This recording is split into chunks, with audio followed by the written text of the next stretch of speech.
Welcome to the Fantasy Audiobook. Navigation. Comprehension Heaven-Defying, Understanding 8-Gate Escape at the Beginning. Chapter 81. In just the blink of an eye, Tashigi and the dozens of Marines who came to capture Nokigao were all eliminated. Tashigi himself was instantly surrounded by huge plants that kept growing.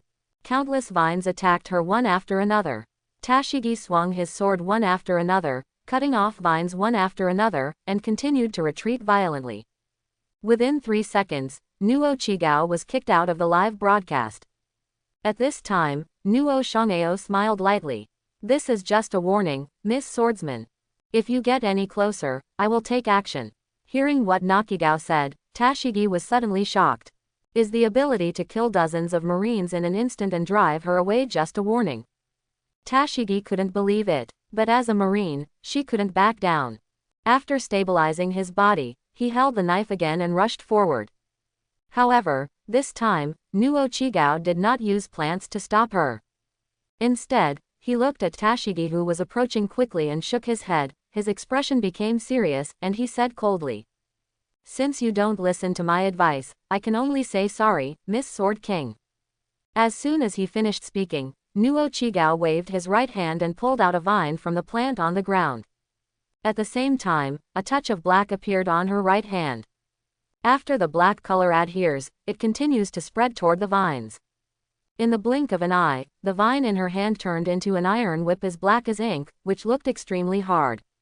On Haki, with the help of Luffy's heaven-defying understanding, Nokigao and Nami each showed their strong talents. Nami is good at seeing and hearing colors, and its coverage is extremely wide, and it can sense all the atmosphere in a wide range. Nokigao, on the other hand, is good at armed colors, and his power is not even worse than that of Zoro and Sanji. Ever since Nuo Chigao used the armed entanglement, her whole aura suddenly changed, and she turned into a powerful female warrior. Smoker's pupils suddenly trembled when he saw this scene. He, 527, never expected that Lien Nuo Chigao, a crew member who didn't look very noticeable, was so powerful. Looking at Tashigi, who hadn't realized the difference yet, Smoker immediately gritted his teeth and cursed. "That stupid woman." As soon as he finished speaking, Smoker suddenly turned into a cloud of smoke and flew over the heads of the crowd. "Tashigi, come back quickly," Smoker yelled at the top of his lungs. But it was too late. When Smoker speaks out, everyone around the world sees it. Nokigao casually waved the vines in his hand, causing a burst of thunder-like explosions in the air. The powerful energy even condensed the air into substance, leaving traces like transparent barriers in the area where the whip passed. When Tashigi raised her sword to block the whip, the moment it came into contact, she spat out a mouthful of blood and flew out. Nokigao didn't kill him, otherwise she could have controlled the whip to go around Tashigi's back and hit her directly instead of hitting her knife. Even so, Tashigi was seriously injured. Suddenly, the whole world became quiet in an instant. Everyone looked at the woman holding the black whip in disbelief, with shock and fear in their eyes. So strong. Is this the strength of Straw Hat Crew? Every crew member is a ridiculously strong monster. I can't imagine how strong their captain, Straw Hat Boy, will be. Is this pirate group really just a rookie pirate group? Are you kidding me? At this moment, the world was deeply impressed by the Straw Hat Pirates. All monsters. An island in New World. Shanks looked at the scene in the video with shock in his eyes and couldn't help but sigh. That guy Luffy has recruited a bunch of incredible guys. Lucky Lu nodded repeatedly and said, "The combat effectiveness shown by each of these crew members is very strong, and they will definitely grow into very powerful beings in the future. Boss, I think these people might be able to surpass us in the future." Ah! As soon as these words came out, the Shanks pirates burst into laughter. Shanks' eyes were focused, with hope in his eyes. "I'm looking forward to that day coming soon." Rapeseed Flower Square. After Smoker arrived at the scene, he gritted his teeth and looked at Nokigao angrily. Although he didn't want to work for the world government, he wouldn't watch his men being injured and remain indifferent. So at this moment, even though he doubted that he might be able to defeat Nokigao, he was still aroused and was ready to fight. At this moment, he heard dissatisfied comments coming from behind him. "Marine, what are you doing? Why attack the Straw Hat Crew? They are helping to save this country, and you are stopping them." Are you joining forces with the crocodiles to destroy this country? Yes, Marine. Even if you don't help save this country, you still stop the heroes who save this country. Is this what you call justice? If you are righteous, stay away from the Straw Hat crew. Stay away from the Straw Hat crew. Listening to more and more voices behind him condemning Marine and the righteous voices behind them, Smoker's teeth clenched and his brows squeezed together and he couldn't help but tremble. Justice is what he has always pursued. But now, what are they doing? Idiot, Smoker cursed angrily, cursing himself for not stopping Tashigi just now. At this time, Dashishan's somewhat painful voice came from behind. Colonel, Smoker. Smoker looked over after hearing this and saw Tashigi gritting his teeth and getting up. Let's go, Tashigi. Ignore this live broadcast. Smoker said something to Tashigi, then turned to Nokigao. Put down my men. We won't take action against you. When Nokigao heard this, he had no doubts and let those people go. After all, there were so many people watching here, she believed that Smoker would not go back on his words. Holy place Mariajoy. Looking at Smoker leaving with a group of Marines on the screen, Nasushiro Sage frowned and said angrily. That Colonel Marine, how dare you disobey orders? Peter Saint said coldly. I've heard about that Colonel Marine. He seems to be so disobedient. Mo Sheng frowned and said solemnly. Are there no other Marines near Alabasta? Wuchuli Sheng looked at the live broadcast with anger in his eyes and said. It's useless. Alabasta is too far forward on the Grand Line, and the troops deployed in that place are inherently weak. And the combat effectiveness displayed by the Straw Hat crew far exceeded everyone's expectations. I think even if Colonel Marine just takes action, he may not necessarily be against that woman from Straw Hat crew. We underestimated the Straw Hat crew. Saint Satan nodded and said. Yes, what we should consider now is how to deal with the Straw Hat crew. If we leave them alone and allow them to grow, they will definitely be a very big hidden danger in the future. After Satan finished speaking, the five of them frowned and fell into deep contemplation. Rapeseed Flower Square. When Smoker returned to the crowd with Tashigi and a group of others, an exclamation suddenly sounded in the square. Here he is, it's Straw Hat. There was an exclamation, and everyone immediately looked at the screen. In the first picture, the two avatars of Luffy and Vivi entered the picture. Father! Vivi screamed in worry and ran towards Cobra who was lying on the ground. It was this exclamation that caught the attention of Crocodile, who was about to have a seizure. After Crocodile disappears from the screen, he then came to the house where Robin was located with the historical text. Because he learned that his actions and remarks were secretly broadcast live, there was infinite anger in Crocodile's eyes at this moment. Knowing that he could no longer obtain this country, he placed all his hopes on Pluton. After arriving at Robin's side, Crocodile asked in an angry voice. How's it going, Ms. All Sunday? Hurry up and read to me what you saw, word for word. After hearing Crocodile's words, Robin began to read according to the stone tablet. Cassia conquered Alabasta in the year 239. In 260, Taima dominated the Bidden dynasty. In 306, Ruma built the Tafo Cathedral. 325. Robin read word by word, but the expression on Crocodile's face became more and more angry, and the corners of his eyes began to beat with anger again. Robin was interrupted and said in an angry deep voice. Etc. I'm not interested at all in the history of this country. Hurry up and tell me what I want to know. Where is Pluton, the most evil weapon in the world, hidden in this country? Tell me quickly. Crocodile's fingers were bent into a hook shape, and with exertion, all the veins on the back of his hand and forehead popped out, like small snakes, which looked extremely scary. When Robin heard this, he looked innocent and said calmly. There is no record of this. Only the history of the country is recorded here. Not a word about Pluton. Crocodile's face suddenly darkened when he heard this, he loosened his hand and lowered it. Then, he said in an extremely cold tone. Really? That's such a shame. Crocodile rolled his eyes and turned to Robin. His expression was indifferent and full of chill.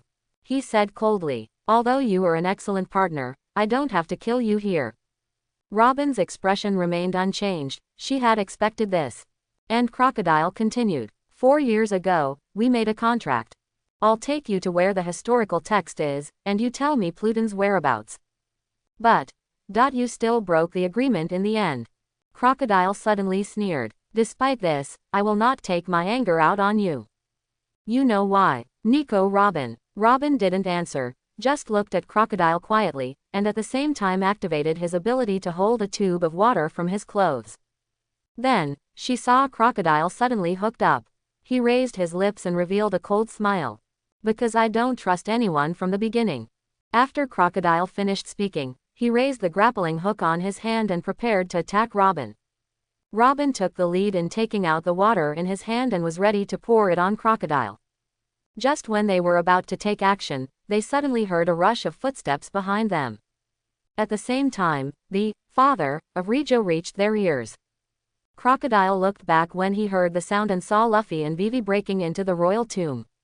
Seeing Luffy, the anger in Crocodile's eyes was immediately ignited and he said in a deep voice. Quote. Crocodile was mid-sentence when he heard Luffy yell. Stop, Jen. Crocodile looked around in confusion after hearing this, and saw that Robin's hand transformed by his ability was holding a tube of water, and his own hand was holding a dagger. Both hands were ready to attack him. Crocodile's weakness is water. Once exposed to water, his body will not be able to elementalize, and he will naturally be injured. However, it was Luffy who stopped Robin from doing this. Then, they heard Luffy say coldly, "Leave that guy to me." Robin originally saw that Crocodile was attracted by Luffy, so he wanted to take the opportunity to sneak attack, but he didn't expect to be interrupted by Luffy. But now that the matter is over, she has been discovered by Crocodile and will definitely not be able to succeed. He quickly left Crocodile's side. Crocodile frowned when he saw that Luffy and Robin seemed to have a harmonious relationship, and looked at Robin coldly and said, Nico Robin, it turns out you have betrayed me a long time ago. At that time, I was still wondering why you could escape from Straw Hat Boy. At first I thought you could find the text of history only by following me, and that's why you would come back to me. But now it seems that I was deceived by you, Nico Robin. Are you, now together with Straw Hat? Robin looked at Crocodile and said coldly. Didn't you also say that you have never trusted me? So, you don't have the right to say that I betrayed you, right? Crocodile was not angry when he heard this, but laughed. Goo ha ha ha ha, you're right, Nico Robin. We are both people who don't trust anyone, and we are not qualified to say that the other party has betrayed us. As he said this, Crocodile suddenly ignored Robin and looked at Luffy, sneering. You know what, Straw Hat? This woman has been a wanted criminal in the world since she was 8 years old. From that time on, she relied on joining other people's pirate groups to survive. When he heard Crocodile suddenly say these words, Robin's pupils suddenly shrank and he roared with all his strength. Shut up. Crocodile saw Robin's angry and panicked look, but the smile on his face grew stronger, and he continued to speak with interest. This woman has joined countless pirate groups, and the ultimate fate of every pirate group is to be destroyed. Robin's eyes were completely filled with anger at this moment, his mouth opened wide, and he roared with great anger. Didn't I tell you to shut up? While talking, Robin picked up the water and dagger again and prepared to rush towards Crocodile. However, this time, Luffy once again threatened Robin. Stop it, Robin. Let him say it. Robin had tears in his eyes and looked at Luffy blankly, with reluctance and despair in his eyes. She knew that if Luffy knew these past events of hers, she would have no chance of joining Luffy's pirate group. That's why he was so desperate to stop Crocodile. Because she likes the atmosphere of Luffy's pirate group very much and enjoys this feeling of being trusted. So, she doesn't want to lose. But now, she was stopped by Luffy. This also completely wiped out the last hope in Robin's heart. There was despair in her eyes were empty, and her whole body collapsed weakly and sat on the ground. For a moment, she seemed to have lost all hope in the world. She has been living to find the real history and has always wanted to find a trustworthy partner. However, this time, she approached Crocodile with high hopes. I thought this was the closest I got to getting in touch with real history, but the only information recorded on that stone was about Pluton. If he hadn't met Luffy and his gang, Robin might have lost his pursuit of life the moment he saw the stone.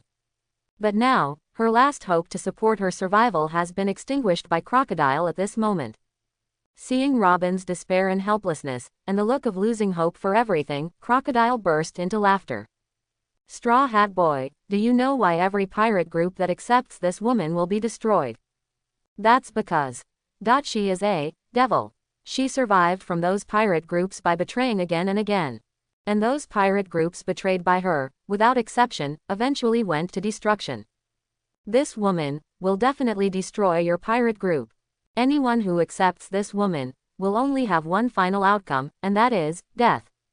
Plus or minus a unknown currency, a unknown currency, a unknown currency, a. Crocodile laughed up to the sky, his eyes full of the pleasure of destroying Robin's hope. This made him feel happier than killing Robin himself.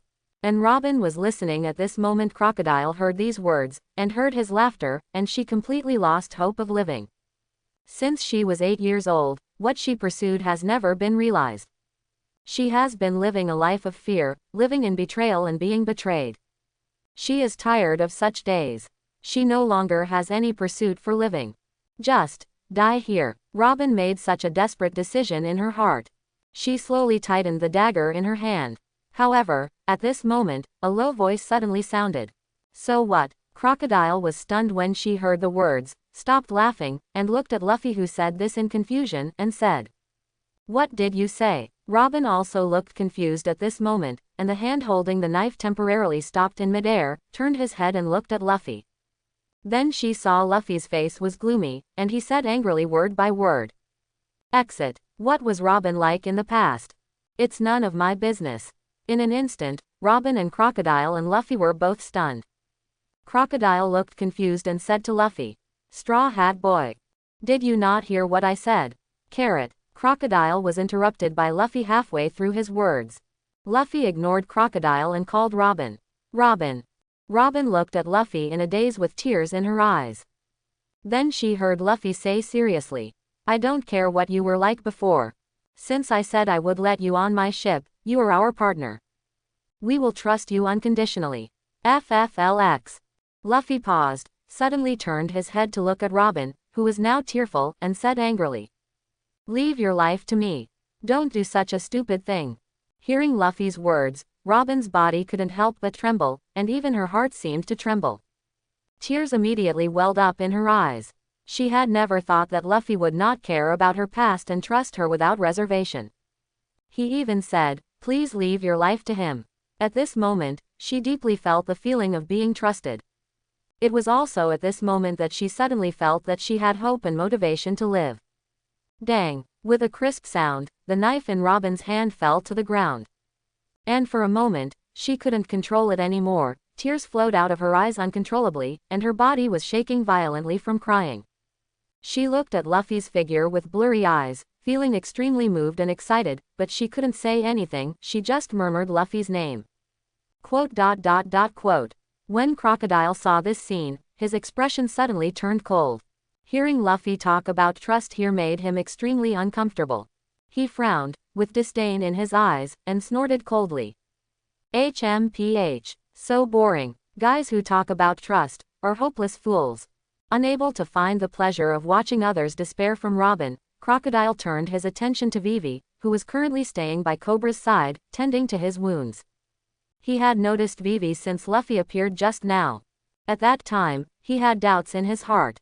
But at that time, he was immersed in watching Robin's despair. But now, Robin has come out of despair, and he has set his sights on Vivi. Crocodile looked at Vivi with contempt in his eyes, and said coldly with a smile on his lips, "I was just going to ask you, Princess Vivi, why did you come here with Straw Hat if you didn't stop the war? Thankfully, I have repeatedly told Mr. One that they must be on guard to prevent you from entering Alabasta. If you show up here, wouldn't my safety be in vain?" Although Crocodile said this, his face did not show any disappointment. Instead, his smile grew stronger and he spoke word by word. "Princess Vivi, don't you think you have given up hope of stopping this war? Those rebels were so stupid that as soon as they were provoked, they became hot-headed and launched an attack on the palace. The king's army was leaderless. Without the king, it wouldn't even be able to fight. It was easily invaded by the rebel army. With these two teams, no matter which one is stopped, the hope is slim. Goo ha ha ha ha ha. While Crocodile laughed, Vivi just gritted her teeth angrily and treated Cobra's wounds. This was her biggest concern at the moment. Luffy said lightly at this time. The war is over. As soon as these words came out, not only Crocodile, but also the citizens of Rapeseed Flowers who were watching the live broadcast were stunned for a moment. The war is over. When did this happen? Crocodile was the first to react after being stunned for a moment, and suddenly curled up his lips and said disdainfully. HMPH. Are those King's troops so inexperienced? To be defeated so quickly? Luffy just shook his head lightly and said.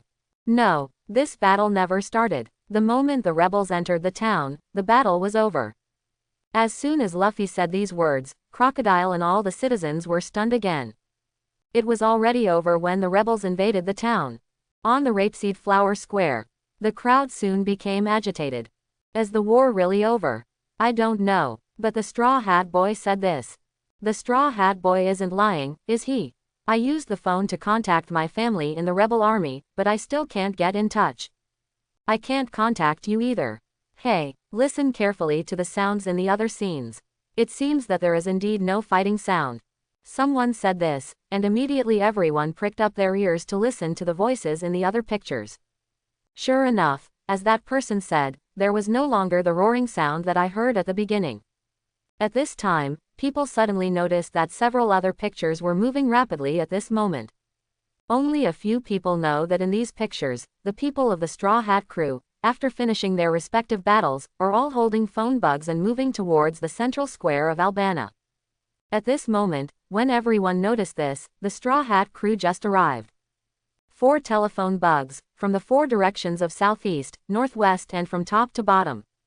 The entire huge square is completely mapped. I saw that the square was densely packed with people, one on top of the other, people lying on the ground in various directions. Millions of rebels were all lying motionless in the huge square and the surrounding streets. Such a scene shocked all the citizens of Alabasta, including the whole world. Rapeseed Flower Square. What's going on? Why are all the rebels lying on the ground? Are they dead? No, there's no bloodline on the ground.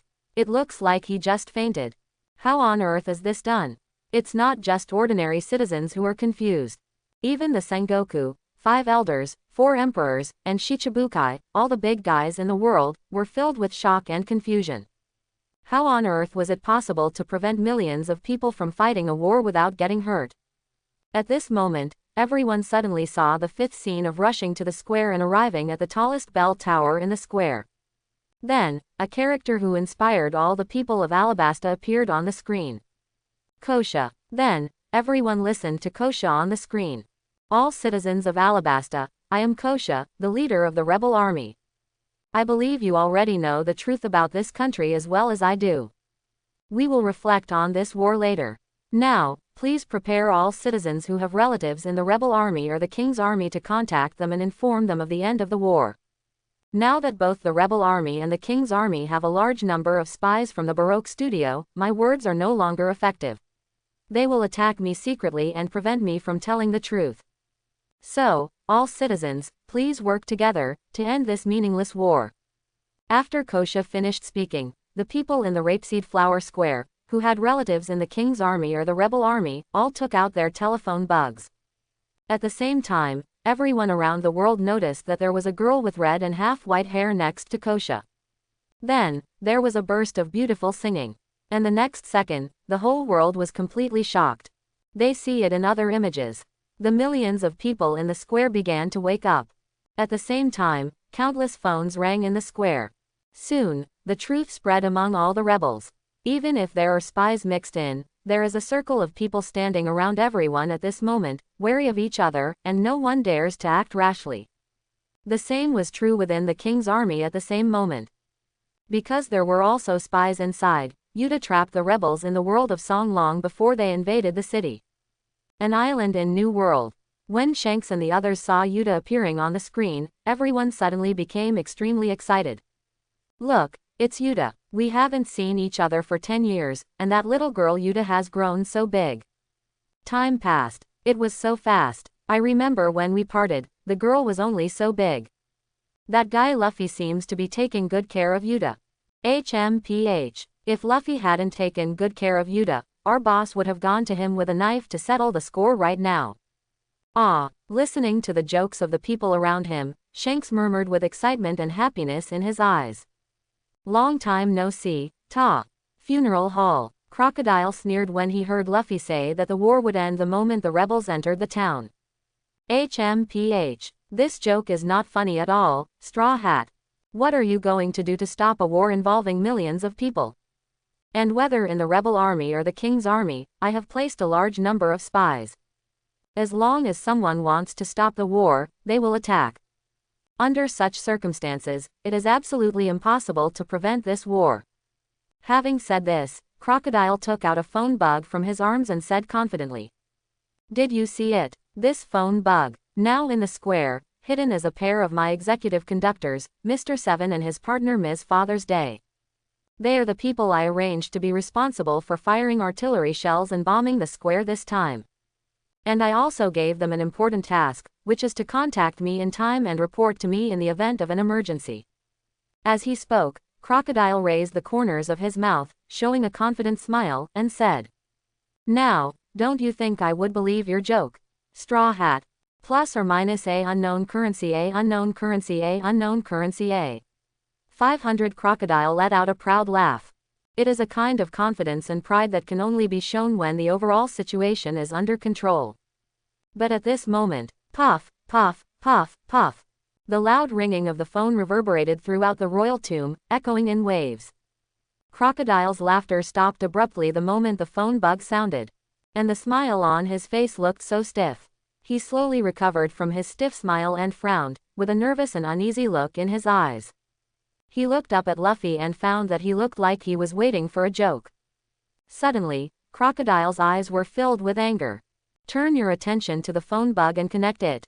As soon as the call was connected, a rapid and panicked voice came from the other side. Something is going wrong, boss.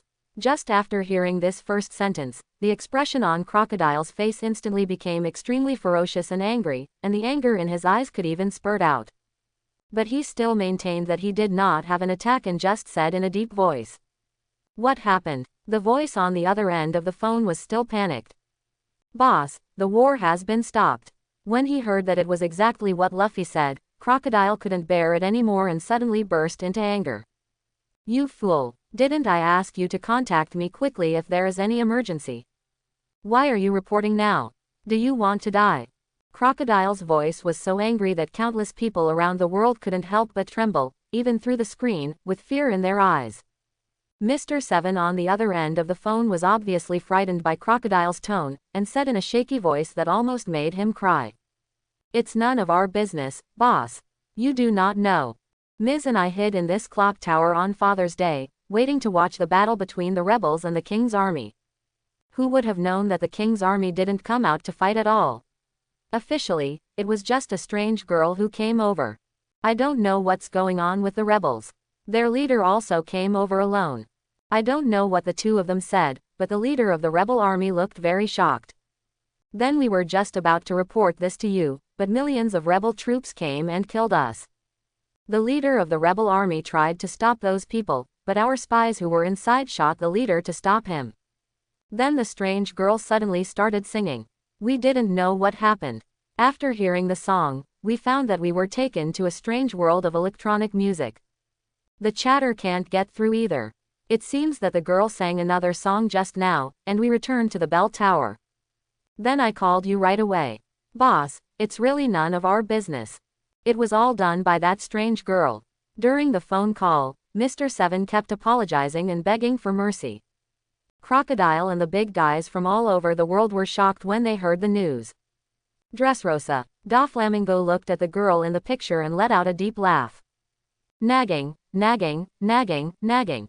Do you still have such terrifying power? One man can stop a war of millions. Such power, if used to launch a war, can easily destroy a country. Even, this is not the limit. It's so wonderful, this calendar. If you can get it, it's not impossible to control this world. Bah! Doflamingo raised his head and laughed, with strong ambition in his eyes. Naval Headquarters. Sengoku slapped the table and stood up, his eyes filled with disbelief. He stared straight at the girl in the picture and said worriedly. This woman's power is so terrifying. We still don't know what the limits and conditions of her ability to activate are. But just by the power she shows now, she already has the power to save, or destroy a country or even the entire world. Sengoku held his head with a headache, his eyes full of worry. He looked at everyone present and said, "Do you have any opinions? What are we going to do with this woman?" After everyone heard this, Sleepy Dog was the first to snort and said, "HMPH, what's the trouble? Send me over and just kill her and the problem will be solved." Kizaru said with a scared look. "How terrifying. This power. I think we should surrender." As soon as Kizaru finished speaking, he felt Sengoku's killing gaze, and immediately made a fearful gesture and changed his words. "Just a joke. Just a joke." Aokiji analyzed it with a serious look. It now appears that the Straw Hat crew does not intend to use this power to destroy the country or the world. Even if I kill her, this one will not disappear. I think now we should find a way to deal with this ability first, and prevent this power from falling into the hands of intentional people. Sengoku heard Aokiji's words and nodded, indicating that it made sense. Then he looked at Garp, who had been sitting there and giggled, and asked in confusion. "Garp, what do you think?" Garp looked at Sengoku and smiled. "Hee, she is indeed my little wife." Suddenly, the air fell into silence for a moment. The next second, Sengoku's extremely angry roar sounded throughout the naval headquarters. "Garp, holy place Mariajoy." The atmosphere in the room where the 5 elders were at this moment was extremely depressing and heavy, and everyone's face was filled with solemnity. Saint Pitt said with a cold face, "You can't be wrong. This ability is that which has not appeared for hundreds of years, one of the few devil fruits in the world that can destroy the world, the song fruit." Mo Sheng took a deep look at Yuta and said with a solemn expression, "This woman has the power to destroy the world." Saint Nasho Lang frowned, gritted his teeth, and said angrily, "This power has not appeared for hundreds of years, and I didn't expect it to appear now. We must get rid of this force as soon as possible, otherwise the consequences will be disastrous." Saint Wechuli squinted his eyes and spoke coldly word by word. "Or, we can capture her and let that Vegapunk guy transform her into a human weapon that obeys our orders. In this way, we can completely control this power in our hands." Saint Satan nodded and said, "That's a good idea. This way, we don't have to worry about this fruit appearing again in the future." "So, who should we send?" The 5 people simultaneously thought about suitable candidates. Funeral hall. When Crocodile heard that Yuta actually stopped the war as easily as Luffy said, his face suddenly darkened and became extremely angry. He had so many plans, but he never expected that none of them had been successfully completed so far. Crocodile said calmly to Mr. 7 on the other end of the phone word by word, "You idiot, your hiding location has just been exposed." Just now MR7 said they were hiding in the bell tower. Obviously, they didn't know that there were so many people listening to it, and it was even broadcast live. But Crocodile was not angry because of this, because he couldn't help but launch the cannonball now. Now that the war has been stopped, just kill those people directly. Crocodile thought so in his heart, with a ferocious smile on his face, and roared an order. "Mr. 7, bomb the square now and send everyone to hell." A reply quickly rang on the other end of the phone. "Yes, boss." Then came the sounds of conversations and actions between Mr. 7 and Ms. Father's Day. "Quick, Ms. Father's Day, fire the cannonballs now."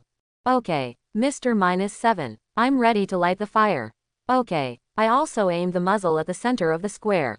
Listening to the conversation on the other end of the phone, Crocodile's angry face once again showed a hint of joy, looking at Luffy and snorted. "HMPH, so what if the war is prevented? Those people. All must die." Crocodile looked sinister, with strong murderous intent and anger in his eyes. As time passed, Crocodile waited quietly for the roar of the bomb being launched. The boom that he had been expecting never sounded. Crocodile finally couldn't hold it in any longer and roared at the phone bug. "What's wrong? Why hasn't it launched yet?" Mr. 7's frightened and trembling voice came from the other end of the phone. Old boss, cannons, cannonballs, are gone." Boom. There was a violent roar in Crocodile's heart. The anger bomb in his heart was completely ignited and exploded at this moment. Then, he heard another conversation on the other end of the phone. This time, an unfamiliar voice was added. "You two are still thinking about firing cannonballs." Mr. Seven's voice was horrified. You are Bell, who is known as Alabasta's strongest warrior. Bell, why are you here?" "Bell, the Straw Hat crew has discovered your existence a long time ago and told me that you have a bomb hidden here. I just threw the bomb into the deserted desert. Now I am back to punish you." Quote. Akusususo. There was a scream and wail on the other end of the phone. Phew. Crocodile crushed the phone bug in his hand. He is now furious. Crocodile took a deep breath, and the expression on his face became calm due to excessive anger. He looked at Luffy and said in a voice that seemed a little tired. "That's enough, Straw Hat. I don't want to worry about other things anymore.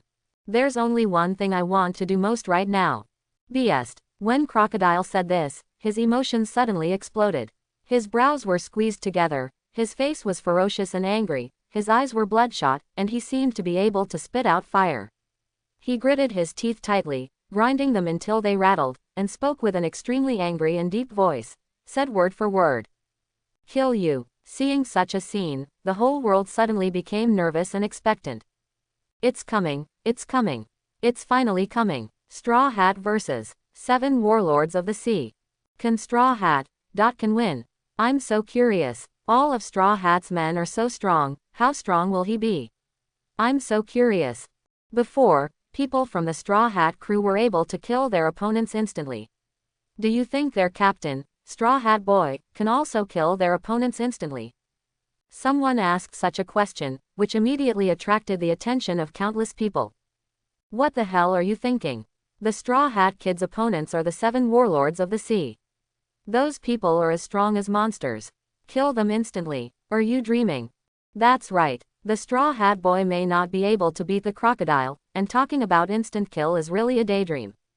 I think Straw Hat will be very lucky if he can defeat Crocodile. In this case, their pirate group will become famous all over the world. Dressrosa. Doflamingo looked extremely excited. As the fight finally about to begin. I've been impatient for a long time. Come on, Straw Hat, let me see whether you are worthy of the title of the baddest newcomer. An island in New World. Shanks had excitement in his eyes. Luffy, let me see it. How far has your strength grown now? Hawkeye on the side also looked very excited. Straw Hat Boy. How much stronger have you become since then? Naval Headquarters. Sengoku looked solemn and said. Straw Hat's subordinates showed so much power just now, I have a bad feeling about it. Aokiji nodded. I also think this Straw Hat Boy should win. Kizaru had a lewd expression and strong interest in his eyes as he pouted and said. I'm really looking forward to it. Straw Hat vs. 7 Warlords of the Sea. It looks like it will be a very fierce battle. Akainu snorted coldly. Humph, just a newcomer. Although Shichibukai is also a pirate, isn't it easy to kill a newcomer? If he can't beat a rookie, then he doesn't deserve to be a Shichibukai. Garp snorted coldly when he heard this and said in his heart. HMPH, just a newbie, I think your head will be blown off if you go. Garp pressed his nose, with a little fear in his eyes, and thought to himself. Based on that kid's growth rate, I don't even dare to fight that kid now. Holy place Mariajoy. Saint Wachuli frowned and asked in a deep voice. What do you think? Who will win, Straw Hat or Crocodile? Saint Peter said with a gloomy expression. The Crocodile is the one chosen by us. He showed power that shocked the world a few years ago. Otherwise we wouldn't have chosen him to be the 7 Warlords of the Sea. No matter how strong Straw Hat is, he is just a newcomer. How can he be Crocodile's opponent? Mo Sheng said with a cold face. Although Crocodile has shown great ability before, since losing to Whitebeard, I have never seen him fight with his full strength again. No one knows how strong his fighting ability is now. It's hard to say whether this battle will be won or lost. Saint Nasholang frowned and reminded. Don't forget, the sword of the Straw Hat crew just now showed the shocking power of Conqueror's entanglement. Although it seems immature, it also proves that this group of people cannot be underestimated. I think this Straw Hat Boy is not that simple. Saint Satan nodded and said, "That swordsman awakened the unique power of conquerors so early, and also mastered the rarer conqueror's entanglement. I think whoever can be his captain will probably have such power. Although it is definitely impossible to match the top level of 4 emperors, it is worthy of our attention. If it's a little bit more powerful, we have to consider killing this threat as soon as possible." As soon as these words came out, everyone nodded in agreement. At the same moment, all the big guys including Whitebeard, Kaido, Big Mom, etc. all focused their attention, looking forward to seeing the strength displayed by the Straw Hat Boy. This new pirate group has brought so much surprise and shock to the world. So they are looking forward to seeing what the captain of this pirate group is like. Funeral Hall. Crocodile was extremely angry, looked at Luffy with gritted teeth, and roared in a deep voice. "Straw Hat Boy, your purpose is not in this country. Why bother to go against me everywhere just for the sake of others? If you don't take care of yourself, you will be punished by heaven and earth. Is it worth dying for 1 or 2 companions? As long as you are willing to let go of these troublesome baggage, disaster will not befall you. Stop being an idiot." Facing Crocodile's roar, Luffy just slowly clenched his fists, looked gloomy, and said coldly, "I think it's you who is the idiot." How Lockdale was stunned when he heard this, frowned and became angry. "What did you say?" Just listen to Luffy continue. "I'm standing in front of you now, and you haven't realized the gap between you and me. Keep talking about death and disaster, this kind of nonsense sounds stupid to me." After saying that, Luffy stared at Crocodile and said fiercely, "In your words, you and I are not the same level of pirates at all." After Luffy finished speaking, an unparalleled momentum suddenly burst out from his body. A flash of black suddenly appeared above his clenched fist. The next second, crack, Zila, terrifying explosions continued. Countless purple-black lightning bolts burst out of Luffy's fist like thin snakes, and in the blink of an eye they turned into a purple-black dragon, growing wantonly. The entire underground royal tomb was completely enveloped in dim purple-black color in the blink of an eye. There was lightning and thunder inside. The terrifying energy fluctuations caused the entire underground royal tomb to tremble violently. The ground was shaking violently, the images in the live broadcast were constantly shaking, and fine sand and gravel were constantly falling above the heads of Luffy and others, as if they would collapse at any time. The entire underground royal tomb turned into a doomsday-like purgatory in the blink of an eye. Such a terrifying and shocking scene made Crocodile and the whole world stunned. Sengoku, Big Mom, Kaido, Whitebeard, 5 elders, 3 Admiral, Shanks and others all had expressions of shock and disbelief in their eyes. The power of Conqueror's entanglement displayed by Luffy is not weaker than those of top powerhouses like them. Just when Crocodile and the whole world fell into a sluggish state, Luffy looked at Crocodile and spoke slowly word by word. 3 punches. Crocodile was still in a daze of shock when he suddenly heard Luffy's voice. He was startled subconsciously and asked, "What?" Just listen to Luffy say slowly. "I can only punch you 3 times. If you have any ability, just use it within these 3 punches. Just use it." Hearing Luffy say such shameless words, Crocodile was completely angered. At the same time, his thoughts were completely pulled back from the sluggishness just now. Looking at Luffy, who was holding purple and black lightning at this moment, Crocodile still had infinite shock and disbelief in his eyes. He roared in disbelief. "How can it be? How come you have this power? You are just a newcomer who has just gone to sea. How can you master such top power?" In addition to shock, Crocodile's eyes also contained infinite anger.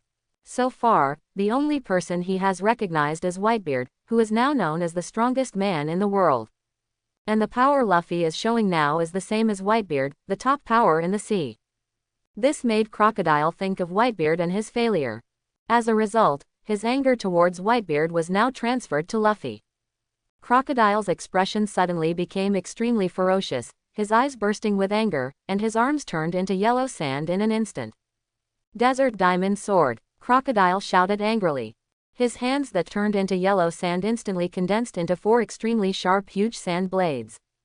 This move of his is extremely powerful and can cut through iron and stone. It is an enhanced version of the Desert Sword. The ordinary version of the Desert Sword is enough to split a ravine in the desert, and the power of this enhanced version is even more incredible. In Luffy's eyes, he saw 4 extremely fast and extremely sharp sand blades rushing towards him in front of him.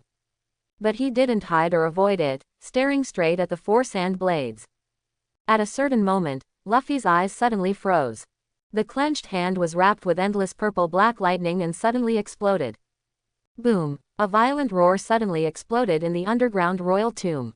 This caused the entire underground royal tomb to shake violently, and more gravel and sand fell from the ceiling above their heads. The entire underground royal tomb seemed to be collapsing. Crocodile's pupils trembled involuntarily when he saw Luffy facing his desert diamond sword, not hiding or evading, but also making fists to attack.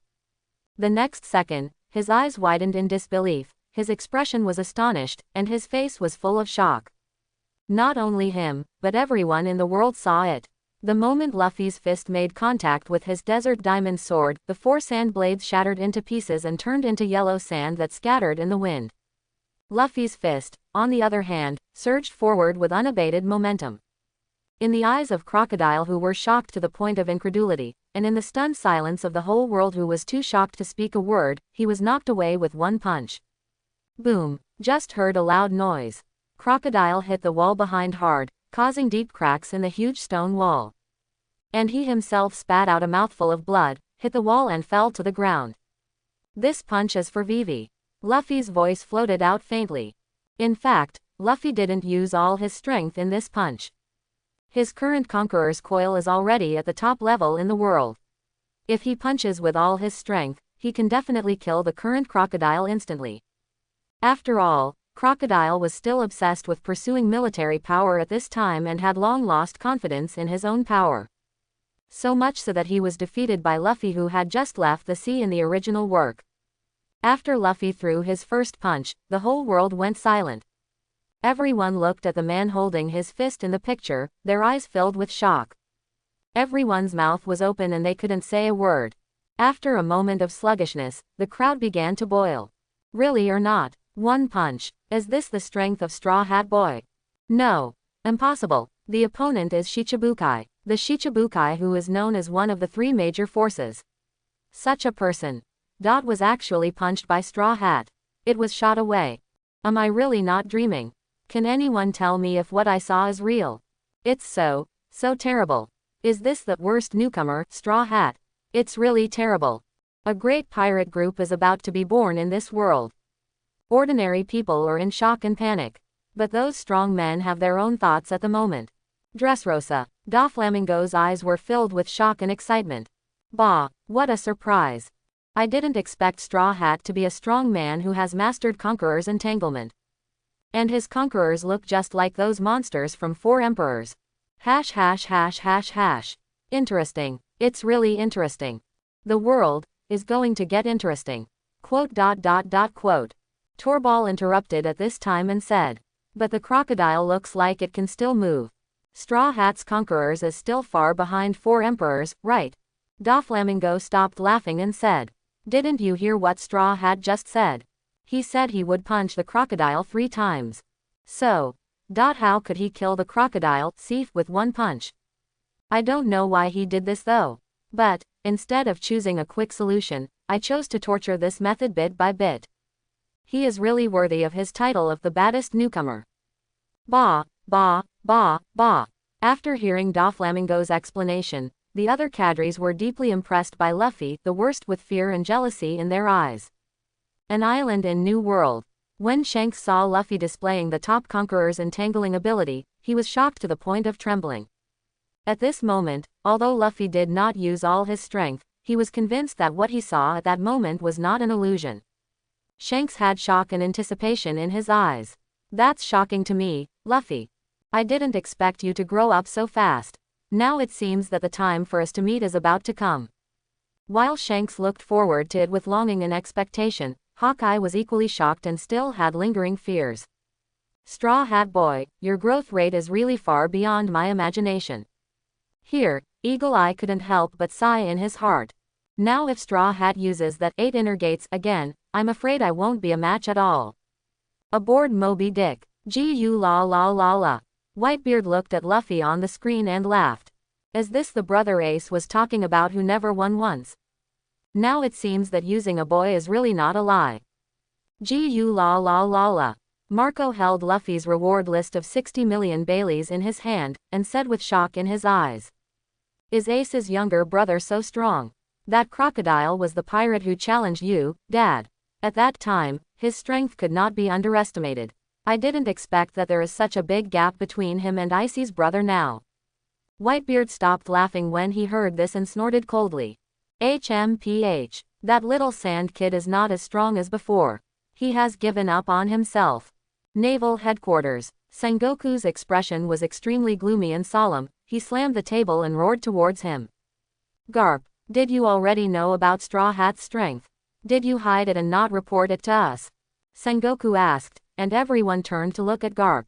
As a result, everyone can see. Garp showed an extremely surprised look, stood up, held his head in his hands, squatted down, his chin stretched out, and his eyes were so wide that they were about to burst out.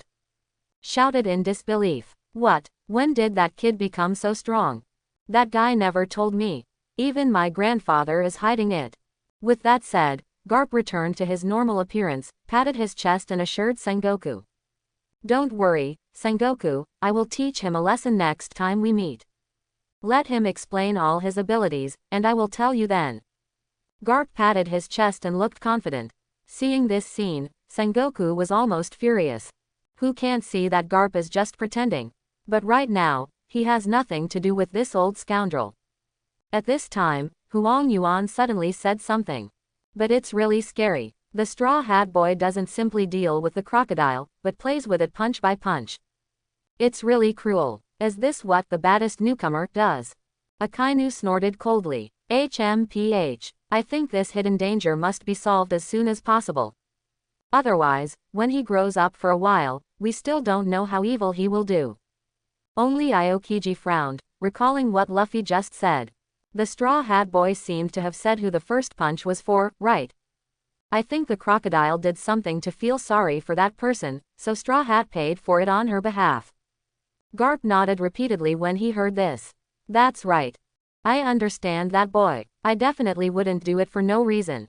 Holy place Mariajoy. At this moment, the atmosphere in the room where 5 elders was sitting had become extremely solemn, even making people feel suffocated and depressed. Holy Wachuli said with a serious expression.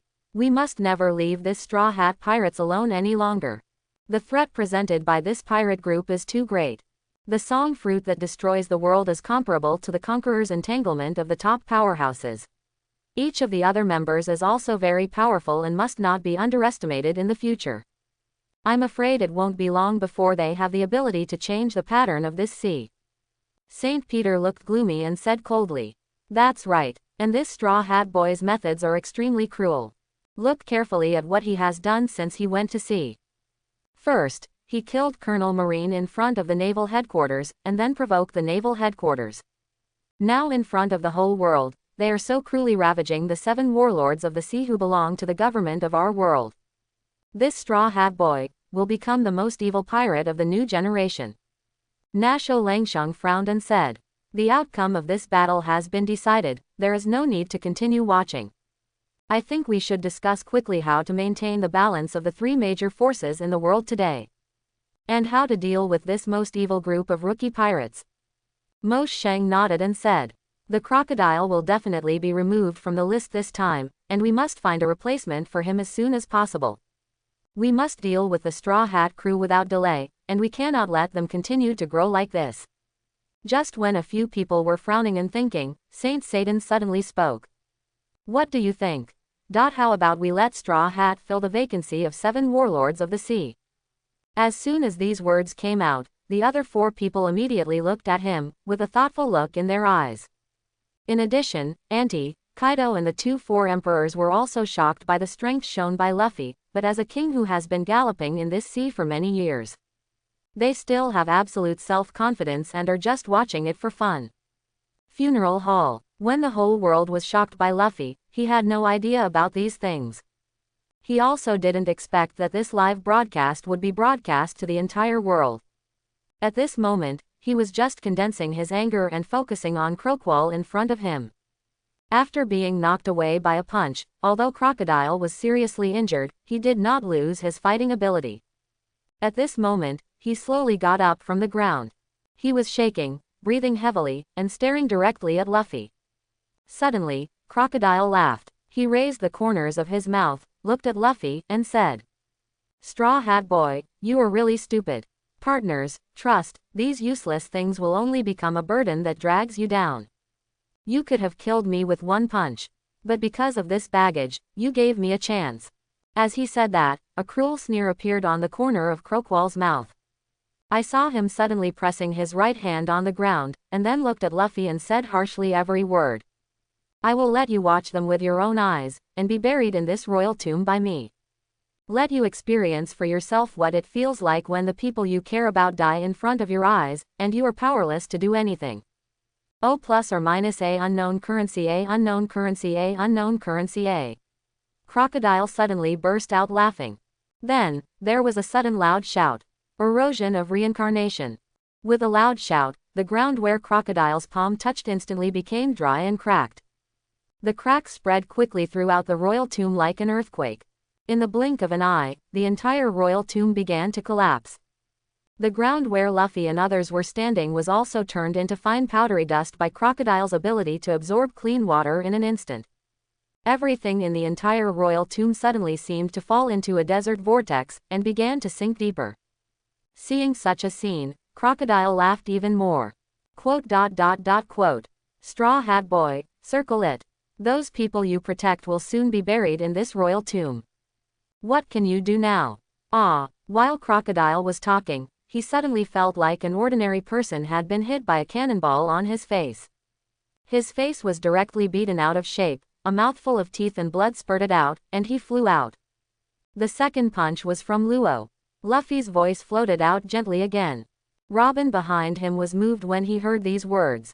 But now, she, Vivi, and Cobra, who was injured and unable to move, had all begun to sink into the ground that turned into sand. At this moment, the phone bug that had been live broadcasting Luffy's battle also fell to the ground due to the collapse of the royal tomb, and was swept away and swallowed by the sand. The picture seen in the world is finally corrected here. Everyone was filled with tension and anticipation. Want to know what happened next? I can only focus on the other 5 pictures to see if I can see the follow-up. At this moment, the underground royal tomb is collapsing and collapsing. Crocodile got up from the ground again. He looked at Luffy and Vivi Robin Cobra, who were half buried in the sand, and couldn't help but sneered. "Ha, Straw Hat Boy, with your ability, you can still escape from here. As long as you give up their 3 burdens, you can live. What else do you have to hesitate about? Give up your so-called trust, partners, this burden that drags you down. Hurry up and escape alone." Vivi and Robin looked at Luffy, both thinking about the same thing at the moment. Let Luffy leave them behind and escape on his own. However, at this moment, everyone heard a voice suddenly coming from Luffy's mouth. 8 inner gates. Just when everyone was paying attention to Luffy, they heard a sentence floating in Luffy's mouth. 8 inner gates. Crocodile was startled when he heard this and couldn't help but be confused. "What did you say?" As soon as he finished speaking, Crocodile suddenly looked shocked, his mouth opened wide, and his eyes revealed infinite shock and fear. I saw Luffy opposite, suddenly like a volcano erupting, spewing out unparalleled power. His skin turned blood red, and a green mist seemed to spurt out from his body. The mist surged upwards, sharp as a thorn, and enveloped his entire body. And this surging mist was like a ferocious beast, tearing apart and swallowing all the sand and rocks around him. All the stones falling from the top of the head or the sand flowing under the feet turned into powder and disappeared the moment they didn't touch Luffy. What surprised Crocodile even more was that when Luffy was wrapped in this vigorous mist, 10 airtight energy shields seemed to be formed around him. This surging energy dispersed all the sand around Luffy, allowing him to stand as if standing in midair and no longer sink with the flowing desert vortex. 5th Daemon, open! Luffy suddenly shouted loudly. The aura exuding from him increased again. The energy shield wrapped around Luffy suddenly spread outward. Wrap up Vivi, Robin, and Cobra. An extremely huge energy shield was formed. In just a blink of an eye, Crocodile saw incredibly that Luffy and the 4 of them were standing firmly within the huge energy shield, as if suspended in midair, no longer affected by any sand or stones. Crocodile and Vivi Robin were all stunned by this scene. Everyone looked at Luffy in disbelief, just like a believer looking at a god. They had no other emotions except shock and disbelief. Crocodile looked at this scene in disbelief, his eyes full of horror and disbelief. He looked at Luffy and said in a tone of shock and disbelief, "Impossible. This is impossible. You're just a newcomer. How could it be stronger than the man who claims to be the strongest in the world? Impossible. This is absolutely impossible." Crocodile kept repeating the words, impossible. In his opinion, Whitebeard is the strongest man in the world. And he had been defeated by this most powerful man. This also made him doubt his own power, and he wanted to use foreign objects like Pluton to help him dominate the world and become the Pirate King. But now, he saw a power beyond Whitebeard from a newcomer who had just gone to sea. How could he accept and believe this? Looking at Crocodile, who was already acting crazy, Luffy just said coldly, "You think partners and trust are a burden, that's just because. Don't be afraid of anything." For the current Luffy, he already has combat power comparable to Admiral under normal circumstances. Open the 8 inner gates and you can defeat anyone in the world. So there's really nothing to be afraid of. Then, Luffy clenched his fist again. Looking at Crocodile, who had merged into the sand and turned into a semi-element, with only half of his body exposed, he slowly spoke. As he spoke, Luffy suddenly gritted his teeth, eyes filled with anger, and said in a deep voice, "I beat you because you bullied my crew. They only have me, the captain, to bully." Quote. Luffy said as the purple-black lightning on his hand condensed again. He shouted angrily while running towards Crocodile. Die. Boom. There was a loud rumble like thunder, and then the ground shook violently like an earthquake. Strong tremors were felt even in Alabasta, several kilometers away. In this punch, Luffy used all his strength. And this is when 5th gate is turned on. Facing the attack that was as irresistible as a god, Crocodile's eyes showed despair. He knew that he would never be able to withstand this punch. But before dying, Crocodile suddenly laughed. Because of Luffy, he seemed to have rekindled his pursuit of his own power. At this moment, he felt that he had no desire for Pluton at all. But, it's too late. In the square of Alabasta, suddenly, a loud rumbling sound was heard from the ground in the distance, and violent tremors were felt. The audience in the square, including those watching the live broadcast, were extremely panicked and frightened. What happened? Is it an earthquake? I don't know. But from the direction of the sound, it seems that it came from the burial ceremony hall. Could it be that it was caused by the battle between Straw Hat and Crocodile? I'm afraid so. But it's really scary. It's about 10 kilometers away from the square. It's so far away that you can feel such a strong vibration. Hey, look at the sky. In the crowd, someone suddenly exclaimed. Suddenly, everyone looked up. Then he saw a figure flying quickly like a cannonball from the direction of the burial ceremony hall. Boom! Just heard a loud noise. A billowing cloud of smoke and dust rose in the middle of the square. Such a scene immediately attracted the attention of everyone, including those watching the live broadcast around the world. Everyone opened their eyes without blinking. Then they saw that as the smoke and dust dispersed, a messy and bloody figure came into everyone's eyes. Just one glance, and everyone in the square, including the whole world, trembled and their pupils trembled. Then, there was infinite shock. Then, that figure is a crocodile. How could he be beaten so badly? It's so scary. The Straw Hat Boy is too strong, he beat the crocodile so badly. Hey, look, the crocodile, is he dead? Someone suddenly said this. Immediately, everyone carefully observed Crocodile's body. 3 seconds, 5 seconds, 10 seconds, there is absolutely no ups and downs of breathing. Wow, in an instant, the world was completely boiling.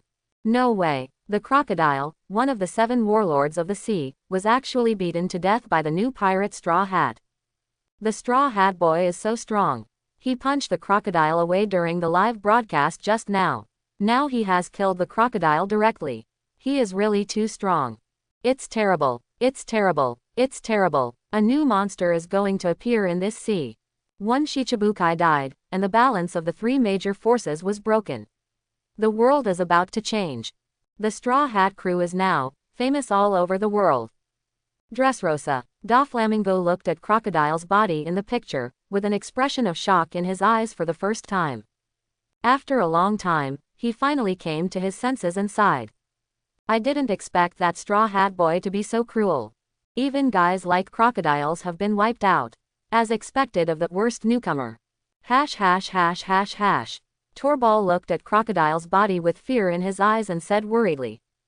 Dover, are you really going to Magic Valley to find the Straw Hat crew? These guys don't look so easy to deal with. Doflamingo stopped laughing and spoke. Before Straw Hat showed his amazing fighting power, I thought about picking up the long-nosed and singing girl from their pirate group. But now, just rob people. However, I can talk to Straw Hat about cooperation. Buy that long-nosed super bomb formula. A villain like Straw Hat who kills Shichibukai in front of the world will definitely not refuse a lot of money. I know countless evil people who kill without blinking an eye. All they pursue is money and women. I believe the Straw Hat Boy will definitely not refuse my proposal. Quote. Torebel was still a little worried and said. What if Straw Hat doesn't agree? The combat effectiveness he showed is not low. What if he takes action against you, Dover? Torapal didn't finish his words, but the meaning was obvious.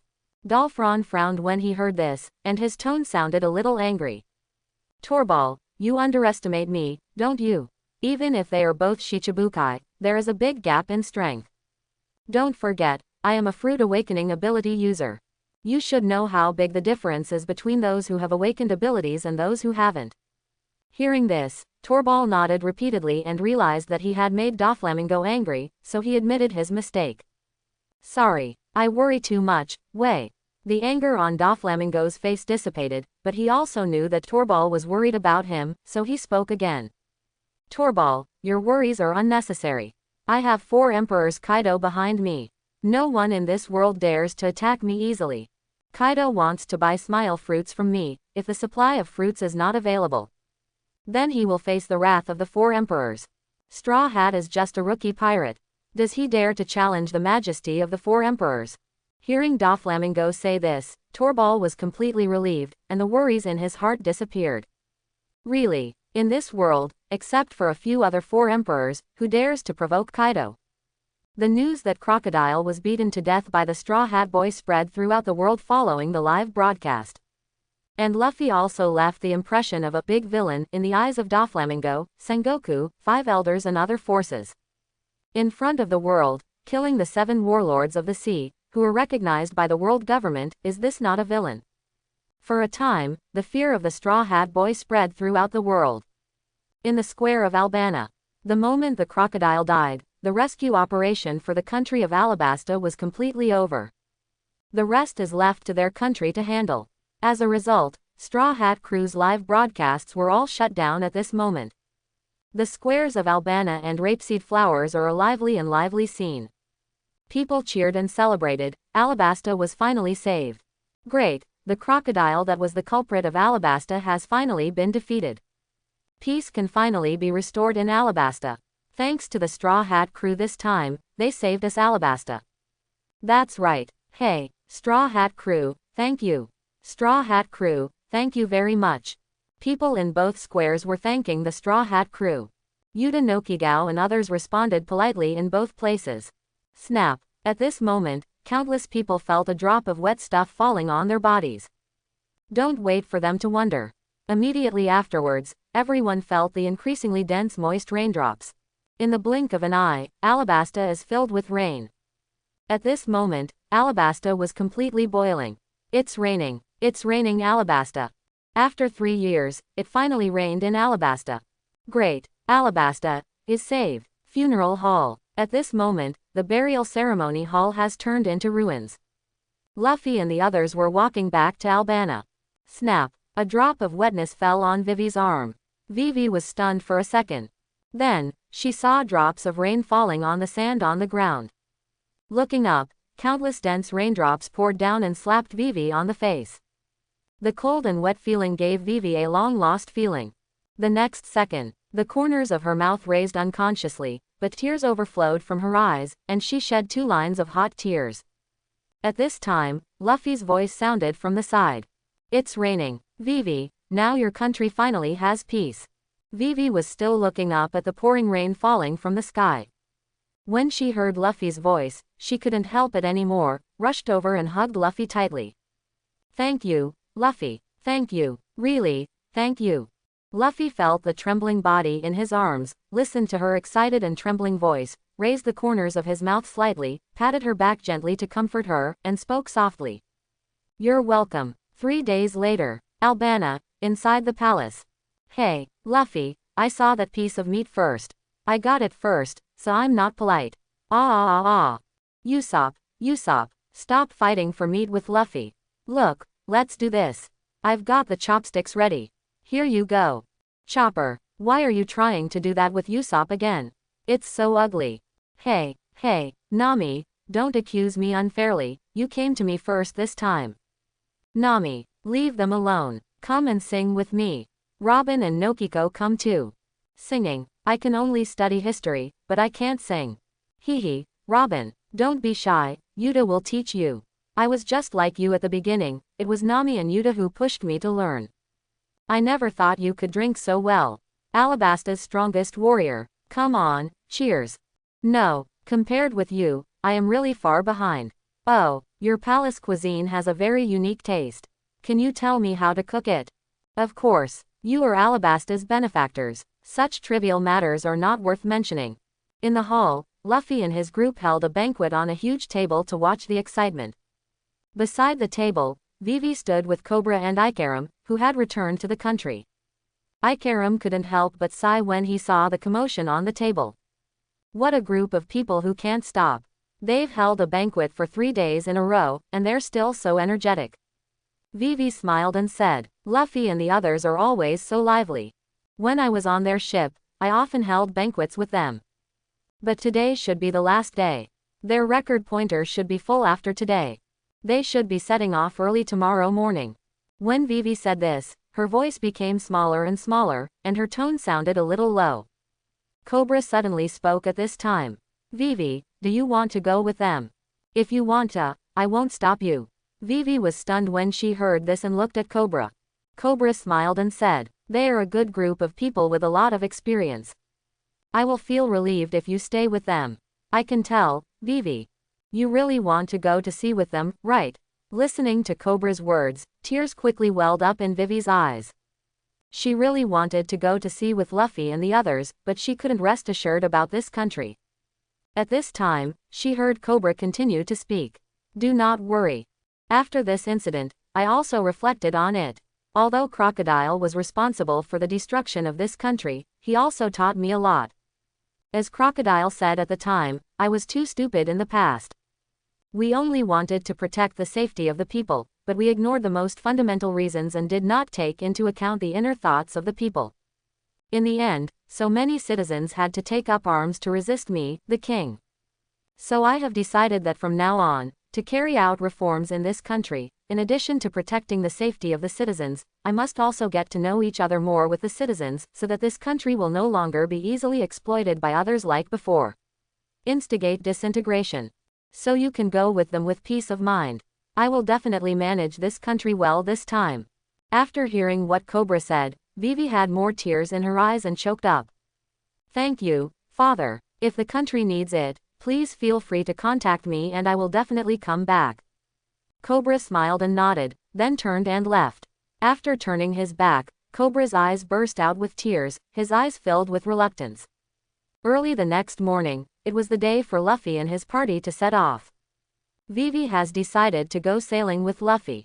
At this moment, he was saying his final farewell to Cobra and others. Inside the palace, Vivi, Luffy and others stood together, while Karu was carrying a large bag of luggage. Goodbye, Father. Goodbye, Ikaram. Goodbye, everyone. Everyone, please take care. Vivi's face was filled with joy and she was full of expectations for future adventures. 400, Ga. Karu also called out and said goodbye. Cobra and others also looked happy for Vivi on their faces and said blessings. Take care of yourself, Vivi. Please take care of yourself, Princess Vivi. Have fun, Princess Vivi. The same goes for Karu, protect Princess Vivi. Straw Hat Boy, Princess Vivi is leaving it to you." The two groups of people said goodbye to each other with smiles on their faces. However, at the moment when they both said goodbye and turned their backs, they couldn't help but burst into tears. After leaving the palace, Luffy and his party headed west of Albana on a strange local animal in Alabasta, a giant crab known as the Moving Club. Along the way, a group of people were talking and laughing, chatting about all kinds of interesting things. When they were about to approach the coast, Zoro, who had been sitting quietly beside him, suddenly called out, "Hey, Luffy, there's Marine." The laughter on the crab's back suddenly stopped, and everyone looked towards the bank of the Sentola River. First saw a marine warship parked next to the Meli. Why is Marine next to the Mary? Can our ship be found even if it is hidden so secretly? Look, there seems to be someone on the deck of the Mary. Usopp, wearing his homemade telescope, was the first to spot the figure on the deck of the Mary. However, when he saw the figure clearly, he suddenly shouted in surprise. "Then, that guy is the chain-smoking colonel." Everyone was deeply surprised when they heard this familiar name. At the same time, he showed a helpless expression. Especially Zoro. After the figure of the female swordsman beside Smoker appeared in his mind, he felt even worse, gritting his teeth and looking particularly resistant. Vivi looked at everyone's performance and asked strangely, "What's wrong? Everyone seems to dislike this Colonel Marine." Robin also looked confused at this moment. Luffy glanced at the two of them and explained helplessly, "It's not that I don't like it. It's just that they have been chasing us since East Blue. They are obviously not our opponents, but they just keep biting us." After listening to Luffy's explanation, both of them, including Karoo, looked stunned. While talking, Luffy and his group had been sent to the coast. As soon as they docked, Luffy grabbed the side of the boat and climbed onto the Mary. Looking at Smoker sitting on the deck, smoking a cigar, he said helplessly, "I said, you are too persistent. You can't catch us, go find other pirates." Smoker stared at Luffy quietly and spoke slowly, "I'm not here to catch you this time." As soon as these words came out, Luffy and the rest of the people who had just boarded the ship were stunned for a moment. They looked at Smoker confused. I heard Smoker call Tashigi and signaled. "Tashigi." Tashigi nodded after hearing this, took a white envelope, and passed it in front of Luffy. On the envelope, there is a logo of the world government. Luffy took the envelope, and everyone else immediately gathered around him curiously. At this time, Smoker continued, "Although I really don't want to do this kind of errands, I happen to have something to ask you, so I brought you here by the way." As he said that, Smoker suddenly frowned and said in a deep voice, "What will you choose, Straw Hat? Accept this invitation to become 7 warlords of the sea. Or reject the invitation and continue to become a wanted criminal with a bounty on your head." After hearing Smoker's words, everyone in the audience was startled, with expressions of astonishment. 7. Shichibukai. The world government invited Luffy. This is so unexpected. The actions of the world government are really fast.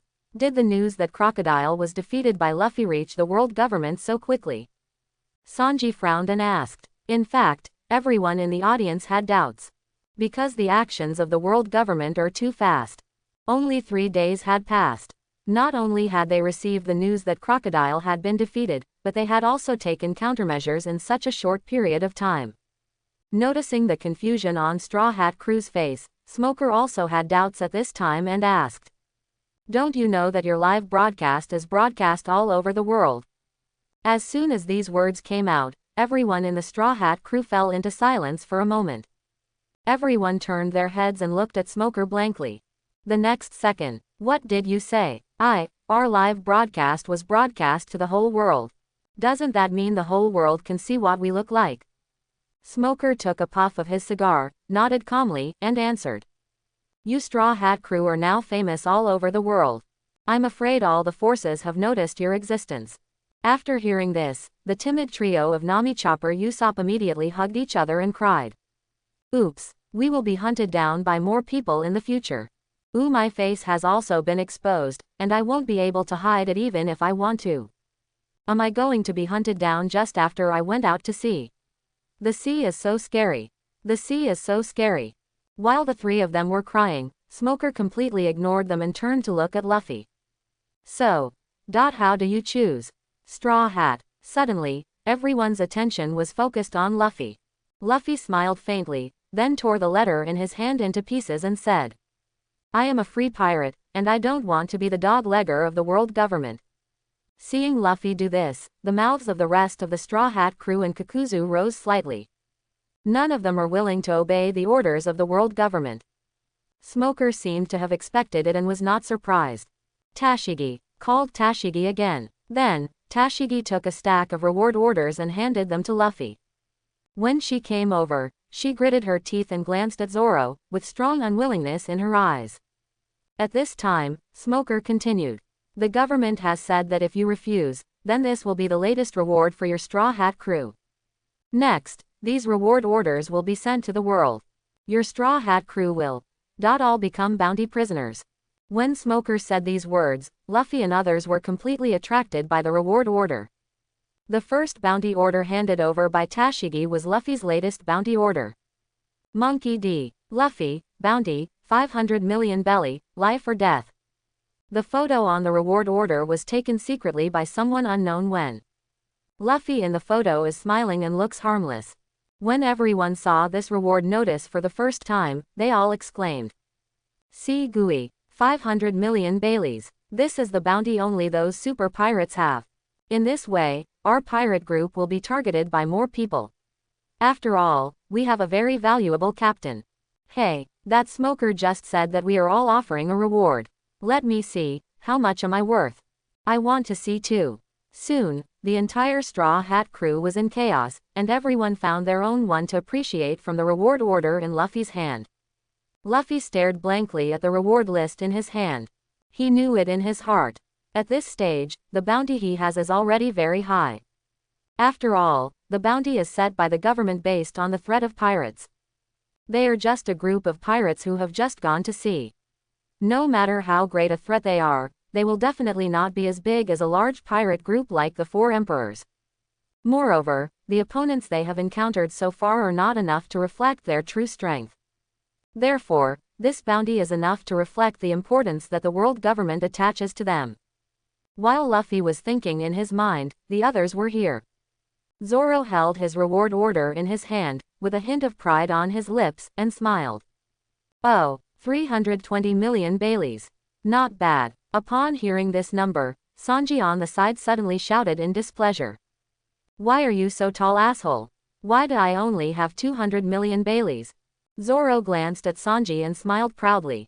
Isn't that normal? After all, I'm better than a perverted cook like you. Sanji got angry when he heard this. Asshole, do you want to fight? Beside the two of them, Usopp was holding his bounty list and shaking, his eyes full of fear, and he said tremblingly. 1.160 million belly. What a tragedy. Now my head will also be targeted. Quote. With USO. There is another person who has the same headache. Nami said with a bitter look on his face. Really, how come I have such a high bounty of 135 million Baileys? This is not a good thing. My cute face will definitely be remembered by those terrible bounty hunters. Suddenly thinking of something, Nami turned around and asked Nuochi Gao Dao. Nijigao, what about you? How much is your reward? Noki Gao took out his reward list and said calmly. A bit lower than you, 130 million. The two then curiously looked at Robin standing next to them. Robin took the initiative and handed over the reward list. I am 179 million Baileys. The current Robin's overall combat power may not be as high as Nami Noki's, but the bounty is mainly determined by that person's threat to the world's government. Therefore, it is reasonable for Robin, as the only person who can understand the historical text, to increase the bounty to 100 million belly after joining the Straw Hat crew. Robin is so tall too. We are really in danger. Nami and Nokigao sighed, and then asked Yuta. Where's Yuta? Yuta looked calm, raised her reward list, and smiled slightly. 400 million Baileys. For a moment, everyone on the boat was stunned. So tall, even higher than Zoro's. This way, Yuta has the second highest bounty on our ship. Just when everyone was sighing, everyone suddenly heard a cry. Ooh, why? When everyone heard the news and went out, they saw Chopper sitting on the deck, looking heartbroken and crying. Usopp, who was closest to him, was the first to walk over and asked with concern. "What's wrong with you, Yin?" The others were staring at Chopper in confusion at this time. Then, everyone saw Chopper picking up the reward list in his hand and crying. "Why do I work so hard? The bounty is only 50 belly. Why, ooh." Suddenly, the entire deck was silent. At this time, Smoker spoke from the side. "As a pet, you would not be subject to a reward. But since you are also a member of the Straw Hat crew, the government decided to offer you a reward of 50 belly." After Smoker finished speaking, the air fell into silence for a moment. The next second, Chopper fell on his back and cried sadly. "Ooh oh oh, ooh." At this time, Nami suddenly noticed that Luffy still had 2 reward lists in his hand, and asked in confusion. "Huh, Luffy, why do you still have a reward list in your hand?" Luffy glanced at Vivi and said, "This is the reward list for Vivi and Karu.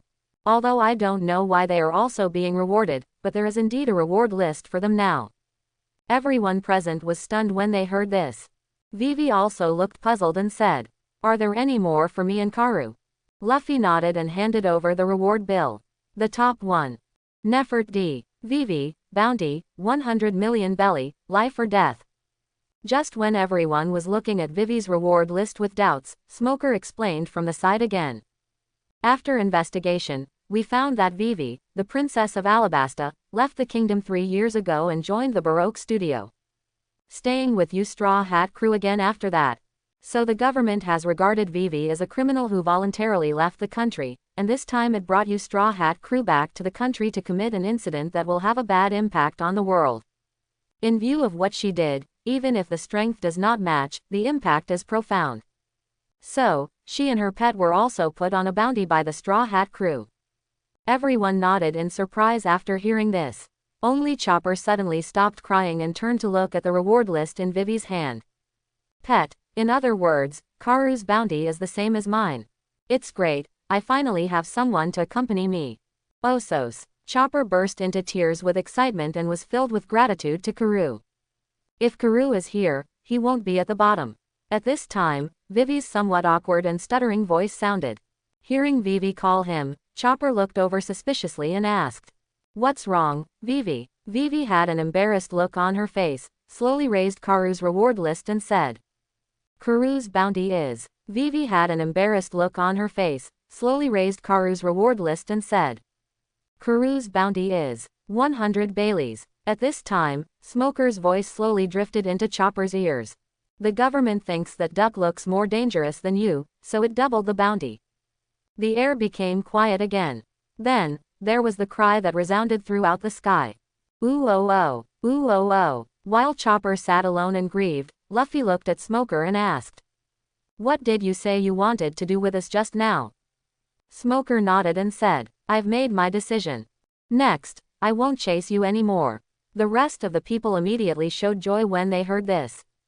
But before they could say anything, Smoker gritted his teeth and continued, "But, I won't let you go. Next, I will take Tashigi to the Marine branch with the worst environment to improve his strength. When one day we are strong enough, we will definitely come back to catch you. You remember this, Straw Hat. I have staked my name as White Hunter Smoker, so I will never give up until I catch you." Tashigi also gritted his teeth at this time, looked at Zoro fiercely, and said firmly, "Roronoa Zoro, I will definitely surpass you. Absolutely, I have to take back the famous sword in your hand." Zoro's scalp went numb when he heard Tashigi's voice, and he immediately hid behind Sanji. What he fears most is this woman. Luffy looked at Smoker with a determined look at this moment, speechless, and said, "Is this what you came here to tell me?" Smoker calmed down after hearing this, regained his composure, and spoke slowly. "When you first arrived at Alabasta, I requested reinforcements from naval headquarters. Now 30 warships have arrived near Alabasta. In about 3 hours, the river will be completely blocked." Hearing this, there was a sound of panic on the ship. 30 ships. If 30 warships were to surround us on the 24th, Melly would definitely be destroyed. This is bad, Luffy. We have to leave quickly. Luffy frowned and asked in confusion, "Why are you telling us this? Don't you want to catch us?" Smoker took a puff of cigarette and said, When I asked Naval Headquarters for support, I thought you wanted to destroy this country. But after watching that live broadcast, I felt. Smoker's voice became deeper. If I catch a group of heroes here who saved this country, I may regret it for the rest of my life. So this news should be considered as a thank you gift for saving Alabasta. I will never let you go when we meet again next time. Tashigi, let's go. After saying this, Smoker stood up and jumped onto their warship. Looking at the warship slowly sailing away, Luffy and the others were a little stunned. That cigarette, he looks pretty nice. Yes, he actually helped us. I don't hate him that much anymore. I said, there is no time to think about anything else now. We have to set sail as soon as possible. If it is too late, we will not be able to get out of this river. Nami suddenly shouted, and everyone on the boat immediately took action and got into position. Luffy, what can I do? Vivi came to Luffy, her eyes full of excitement and anticipation. Vivi was extremely excited to officially become a pirate for the first time. Luffy's eyes swept around the ship, and finally landed on the empty observation deck on the mast. Then he turned to Vivi and said, you will be the lookout on this ship from now on. Give us the observed information as soon as possible. Vivi's face suddenly lit up when she heard this, and she nodded excitedly. Then they saluted in a particularly formal manner, imitating the soldiers of their kingdom. Yes, Captain. Seeing Vivi's excited and serious look, Luffy couldn't help but smile. Although Vivi used to have a worried look on her face when she was concerned about her country. But when you really relax, you become very lively. At this moment, Luffy suddenly felt his leg being rubbed. Then, a cry was heard. Gah! Looking down, Karu also looked serious, seeming to be asking Luffy what it could do. Luffy glanced around again, but found that there seemed to be no suitable position for a duck, so he said to it. Just be the logistics on this ship. If you see anything you can do, just do it. If you don't know what to do, just follow Chopper. Only he can understand what you are saying. If you need help at that time, let Chopper tell you. Gah! Karu yelled, seemingly satisfied with the arrangement, and then went to find Chopper. Everyone is in their places and ready. Luffy's shout rang out from the melee. Golden Mary, sets sail. Because Smoker informed them in advance, Luffy and his team moved forward at full speed along the way. Successfully left Alabasta before the marine warships formed an encirclement. Heading towards the next island pointed by the record needle. On the calm sea, Mary was driving slowly. The Straw Hat crew all gathered on the deck, everyone looked nervous and serious. Are you ready? Luffy looked at Vivi who looked nervous and asked. Vivi looked nervous and expectant, and nodded. Ready. Then, Luffy activated his heaven-defying understanding to help Vivi fully develop her own talents, so as to attract the devil fruit that suits her. Luffy has already had an idea about Nami and Nakigau's devil fruit. However, those two fruits have been eaten by others, so it has not helped the two of them attract devil fruit with their heaven-defying understanding. As for Vivi, Luffy has not yet thought of any devil fruit that would suit her. So I just wanted to give her heaven-defying comprehension, stimulate her potential to the limit, and see what devil fruit I could attract. After being given heaven-defying understanding, Vivi closed her eyes tightly and felt it carefully. Searching her mind for her talents and potential. At this time, Vivi couldn't help but think of the scene when Belle secretly took her flying in the sky when she was a child. The memory of that time is as clear as if it happened yesterday. The feeling of flying in the sky also makes Vivi feel like a spring breeze, extremely comfortable and enjoyable. After this memory ended, Vivi's mind replayed the countless days and nights she spent in Alabasta. Alabasta's land is mainly desert, and it is hot almost every day, and fires often occur due to the unbearable heat. At this moment, Vivi's mind was filled with those blazing flames. Just when scenes emerged in Vivi's mind, on the melee, Luffy and the others waited quietly. At this time, some wood fragments suddenly fell from the sky. Everyone's attention was immediately attracted. Looking at the debris that fell on the ship, they were confused. What is this? It's raining wood. The Grand Line is really unpredictable. It even rains pieces of wood. It's really a magical sea area. When Usopp and Sanji sighed one after another, Nami suddenly grinned and screamed. What the hell? Look at the sky. A ship has fallen. Hearing Nami's exclamation, Everyone except Vivi looked up to the sky. Suddenly, everyone's pupils were shocked and their faces were filled with astonishment. Above the head of the melee, I saw an extremely huge, but dilapidated sailboat falling at a very fast speed. Various pieces of wood, boxes, barrels, and even skulls from the sailing ship were floating towards the melee. The entire deck suddenly fell into panic. Woo! What's going on? Why does the ship come from the sky? It's going to fall. Hurry and hold on to the boat, it's about to start a wave. Boom! There was a violent falling sound, causing an extremely huge wave. The melee was riding a huge wave, shaking violently as if it was about to be overturned. Everyone on the boat was screaming in surprise. Og 0 grams 0 grams 0 grams. OSOSOSOS.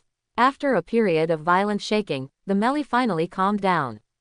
The people on the boat still looked scared, sweating on their foreheads. Chopper, Usopp and Karu hugged each other tightly, trembling with fear.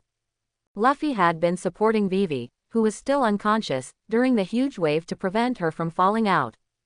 After regaining calm at this moment, there was a sudden sound of confusion on the ship. Why do ships fall from the sky? Now there is nothing in the sky. How strange. Gululu. While everyone on the boat was wondering and sighing, something suddenly rolled on the deck. Everyone heard the sound and looked around, and saw a fruit with patterns like blue flames rolling to Vivi's feet. It seemed that it had just fallen with the ship. At the same time, Vivi slowly opened her eyes. A reminder also came to Luffy's mind. Your understanding is heaven-defying. Through understanding transmission, your conductor is gifted and attracted by bird fruit phantom beast species Qingluan form. Success. The moment they saw the fruit, excited cheers erupted on the boat. Everyone temporarily ignored the ship that just fell, and focused on Vivi and the devil fruit. Luffy picked up the devil fruit, rinsed it in a bucket nearby, then handed it to Vivi and said, "Although I don't know what abilities this fruit has, I believe it will not be weak since it is also a fruit of a fantasy beast species. Vivi, just eat it." Vivi took the fruit and nodded, with excitement in her eyes. Although she doesn't understand this devil fruit, she seems to have a magical feeling that this fruit will give her flight and fire. Ability. In the expectant eyes of everyone, Vivi took a bite. Ox. The same scene as Usopp. Vivi couldn't help but let out a retching sound with a painful expression. When Luffy saw Vivi holding back and wanted to eat, he knew that she didn't understand devil fruit, so he spoke. "Okay, no need to eat, it's ready. Hurry up and feel what this fruit has to offer." After hearing Luffy's words, Vivi nodded and felt it carefully. At the same time, Luffy once again bestowed heaven-defying understanding on Vivi to help her understand the fruit's abilities more comprehensively. And when Vivi was sensing it carefully, there were hints in Luffy's mind. Your understanding is heaven-defying, and through understanding transmission, your conductor has fully mastered the ability of bird fruit, phantasmal beast species, and green Luan form. Bird fruit phantom beast species Qingluan form. The ability user can transform into the ancient oriental divine bird Qingluan, which has two basic active abilities, flight and flame manipulation, a passive ability. Flight. The flying speed is extremely fast, traveling thousands of miles in an instant, about 1 kilometer per second. Fire manipulation. Can control the release of fire attacks, and the Qingluan bird feeds on endless karma fire, so those with the ability can strengthen or heal themselves by devouring and absorbing fire elements. Rebirth from the ashes. When the vitality of the ability user reaches the limit, this ability will be activated, and he will be reborn from the ashes and transform into a phoenix, with all attributes greatly improved. Every time it is stimulated, it can. The strong person will enter a weak state after the ability ends. The ability cannot be activated in a weak state, and the next activation must wait until the body fully recovers. After reading the introduction about the abilities of this devil fruit, Luffy couldn't help but sigh in his heart. It is indeed a phantom beast. Not only does it fly extremely fast, but it also has 2 lives, and the second life will greatly increase its strength. In addition, this devil fruit is simply the nemesis of those with fire attribute abilities. If the opponent uses fire, it can be absorbed and used to strengthen themselves. In short, if you fight with those with fire attribute abilities, you will become stronger the more you fight. After telling the rest of the people on the ship about these abilities, everyone was surprised. Nami's eyes turned into star eyes with excitement, and she said excitedly, Vivi, hurry up and transform into Qingluan form for us to see. The rest of the people also looked very expectant, focusing their attention on Vivi. After hearing this, Vivi jumped up on the deck. Call. The wind howled. Everyone felt a strong wind blowing by and subconsciously closed their eyes. And when it opened again, everyone could see it. In the sky above the melee, a phoenix-like bird with a blue body was soaring rapidly in the sky. Her whole body was burning with cyan flames, and her speed was so fast that it was difficult for ordinary people to catch it with the naked eye. And where she flew over, there were dots of blue flames left in the air, shining like stars. So fast, so beautiful, so strong. This was the unanimous emotion of everyone on board when they saw Vivi transformed into Qingluan form.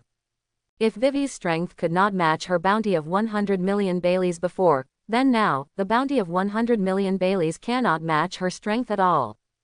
The Phantom Beast fruit is so powerful. After helping Vivi get the devil fruit, Luffy also tried to help Karoo to see if he could get a suitable devil fruit. But I don't know why, something happened. Luffy could only guess that someone might have eaten the suitable fruit. But now he didn't know which fruit it was, so he ignored Karoo for now. Above the melee, Vivi adapts to her new abilities. But on the deck, Nami's exclamation suddenly sounded. Ah! The sharp female voice pierced the sky, shocking Vivi high in the sky. What's wrong, Nami? Luffy shifted his gaze from Vivi in the sky to Nami and asked.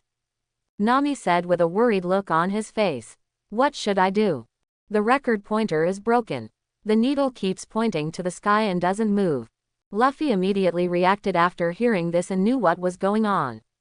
Seeing Nami's dumbfounded look, Luffy smiled and said, the record pointer points to the sky, which means our next destination is Sky Island.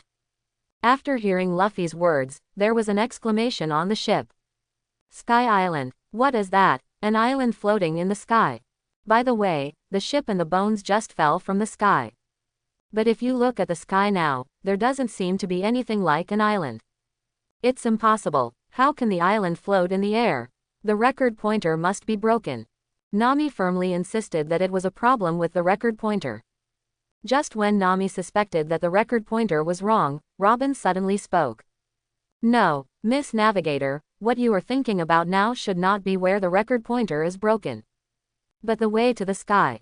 In this sea, no matter how weird things happen, you must never doubt the record pointer. This is an iron rule.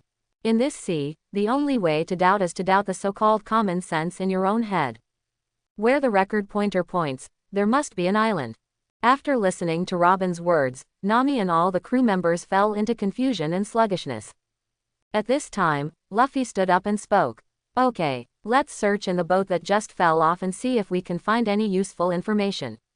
Luffy remembered that in the original book, the Straw Hat crew found a map of Sky Island and a broken wagoner in the ship, which should be useful then. Hearing this, Nami had no choice but to say helplessly. It seems like this is the best option now. Aboard the Mary, Usopp made a wooden barrel oxygen device for Zoro and Sanji, which allows them to breathe in the sea and communicate with everyone on the ship through a pipe. Luffy reminded before they went into the sea. You guys should pay more attention to see if there are any maps or things you haven't seen before. Maybe it's a product of Sky Island. Apart from a map and a powerful weapon, there were no other valuable items in the ship, so Luffy just reminded them to mainly look for these.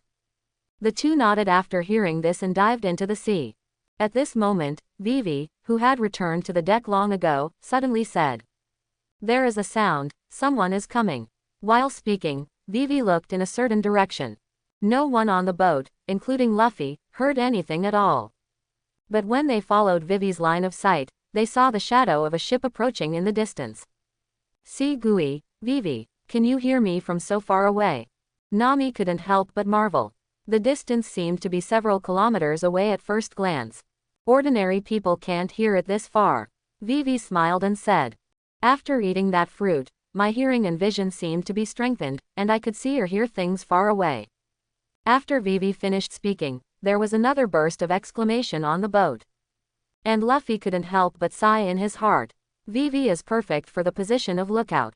Some time passed after Vivi noticed someone approaching. Luffy and others gradually heard the sound of a gong from the ship, accompanied by a neat horn. Quote. As the ship continued to approach, Luffy and others saw clearly that it was a huge sailboat with an ape-shaped bow. At the same time, they also saw clearly the man with an ape face and a group of younger brothers on the deck. Seeing this person, Luffy couldn't help but feel happy. Isn't this Salvage King Man-Ape? One of the people who helped the Straw Hat crew get to Sky Island in the original novel. It just so happens that they are going to Sky Island now, so they can ask the apes directly. But before Luffy could speak first, the orangutan asked first. Hey, what are you doing there? This is our territory. All the sunken ships in this sea area belong to me. Quote. Hearing what the other party said, some worried voices suddenly sounded around Luffy. A Cheng Yaojin was actually killed at this time. They seem to be planning to salvage it. Are they coming with us to rob the sunken ship? At this time, Luffy suddenly took a step forward, came to the edge, looked at the ape on the opposite boat and said. That orangutan over there, we are going to Sky Island, do you know how to get there? Because the orangutan itself looks like an orangutan, it is indeed reasonable to call it this name. Nami suddenly said nervously when she heard Luffy asking such a question to an unknown person. Wait a minute, Luffy.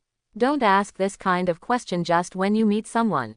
If Sky Island doesn't exist, wouldn't we be treated as fools? Luffy, however, looked unconcerned and said confidently. Sky Island exists. In fact, Luffy asked the orangutan this kind of question because he knew that the orangutan could help them go to Sky Island, otherwise he would not just ask anyone casually. Nami had no choice but to shut up when Luffy said this. This captain is always inexplicably confident. But it turned out to be right in the end. This made Nami unable to say a word to refute at this time. As for the ape, he didn't seem to listen carefully to what Luffy said. Instead, when he heard Luffy call him an ape, he looked extremely proud and excited and said smugly. You immediately noticed my ape-like appearance. That means super handsome guy. Haha, you're too proud. The orangutan had a look of enjoyment and complacency on his face, which made Nami and others extremely speechless. Luffy didn't pay attention to this and continued. We are going to Sky Island, do you know how to get there? This time he didn't call the other person ape, so he heard clearly immediately, stopped laughing and became extremely serious. After staring at Luffy quietly for a while, the ape suddenly smiled and said. Stop saying such stupid things. Where is the Sky Island? Do you actually believe that boring legend? Of course, Man-Ape also believes that Sky Island exists, but after staying in such a place for a long time, everyone around him regards Sky Island as a joke, so even if someone asks him such a question, he will not express his inner thoughts.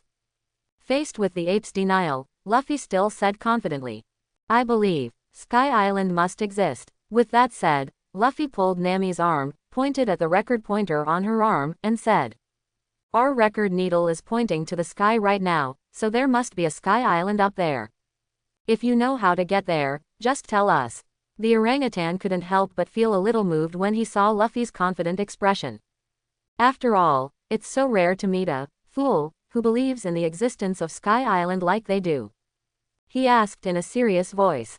Do you want to go to Sky Island anyway? Luffy nodded and said firmly. Yes. The orangutan suddenly grinned and made an appreciative, pox, sound. Okay, I'll take you to meet someone. As he said that, the orangutan showed a complacent look again. Who told you that I look like an ape at a glance? Woo, squeak, squeak, squeak, squeak, squeak. Seeing the orangutan acting like that again, Usopp couldn't help but complain. I think he was willing to take us there because Luffy said he looked ape-like. Others followed suit at this time. But it sounds like there is indeed a way to go to Sky Island. He said he would take us to see someone. Does that person know how to do it? He's not lying to us, is he? After hearing what everyone said, Luffy smiled and said. It's okay, it's not like he would lie to us. Let's just follow them. Just then, Zoro and Sanji surfaced one after another. I found it, there really is a map of Sky Island in it. Sanji carefully took out a map that was wet with seawater. I also found a strange thing, but it looks tattered. Zoro also opened a bag and poured out a broken thing that looked like a vehicle. After hearing the words, everyone came closer. This map actually has the words Sky Island written on it. I haven't seen this strange vehicle before. Is it really something from Sky Island? Sky Island really exists.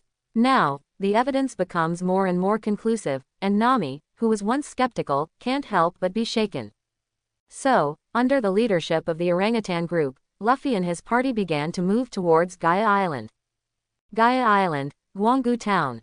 In a tavern, a group of people gathered around a table in the tavern, which was filled with the latest reward orders. Everyone looked at the faces and numbers on the reward order, and all of them showed expressions of astonishment and disbelief. Really or not, 500 million Baileys. If you don't look at those two pets, even the lowest one is worth $1 billion. The Straw Hat crew is really scary. That's right. When I was watching the live broadcast, I was so frightened by them that they all killed their opponents instantly. Especially their captain, Straw Hat, who knocked the crocodile away with one punch. I was scared too. The crocodile is a Shichibukai. It's unbelievable. I heard that they are still a new pirate group, but they are already so strong. I can't even imagine it in the future. Do you think the Straw Hat crew will come to us? Weren't they in Alabasta before? That's not very far from us. No way. I read reports that the Straw Hat crew is a group of extremely vicious pirates. They kill without blinking an eye. Even Shichibukai and the others dare to kill them in front of the world. If they come to us, our town will be doomed. Yes, I hope they will never come to our place. In a corner of the tavern, Bellamy sat with his fellow pirates. Listening to the discussion of the drunkards in the tavern, Bellamy took a big gulp of wine, and then suddenly looked at the man hugging him opposite and said, "Hey, Sakis, do you think that if I defeat the Straw Hat Kid, Doflamingo will make me a member of the Don Quixote family?" When Bellamy said this, Sakis suddenly felt as if he had been struck by lightning and said in shock, "Are you crazy, Bellamy? Didn't you hear? That Straw Hat boy is a man worth 500 million Baileys. You only have 55 million Baileys. We can't afford that kind of monster. Don't do anything stupid." Bellamy didn't speak when he heard this, but he had a thoughtful look in his eyes and continued to drink. At this moment, the chatter from a nearby table reached the ears of Bellamy and his gang. "Have you heard? That weirdo seems to have found a gold nugget recently." "Gold nugget? Which weirdo are you talking about?" "Who else is weird? It's that old man coolie guy. Although the gold nugget you mentioned is very attractive, that area is the territory of the Sarusama United Army. And if you have anything to do with that weird old man, you will be infected." "Go crazy. PFF ha ha ha. That's right. That's right. It's not worth it if you are infected with madness." Just when everyone was talking about it, a figure suddenly came to them. "I want to know that man named Coolie Guy too. Tell me everything you know." When everyone heard the words, they looked towards the person who spoke, and everyone looked frightened at times. On the way to Gaia Island, the orangutan came to the melee and told them a story. "Do you know Mont Blanc Nolendo?" Hearing this name, everyone was stunned for a moment. Only Sanji suddenly thought of something and said, "Are you talking about that big liar from North Blue, Mont Blanc Nolendo?" The rest of the group cast doubtful glances at Sanji. Sanji then explained, "Oh, I forgot to tell you, I was actually born in North Blue, so I know this well-known story very well." Then, Sanji told everyone the story of Mont Blanc Nolendo. After listening to Sanji's story, everyone on the boat looked depressed.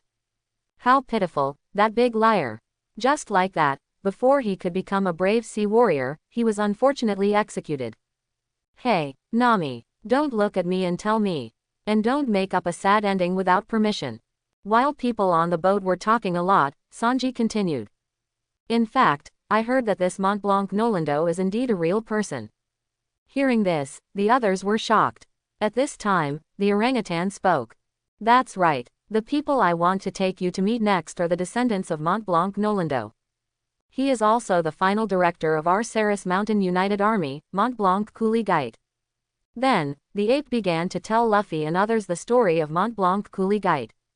At the same time, Gaia Island, East Blue Coast. There seems to be an extremely luxurious house on the coast here from a distance.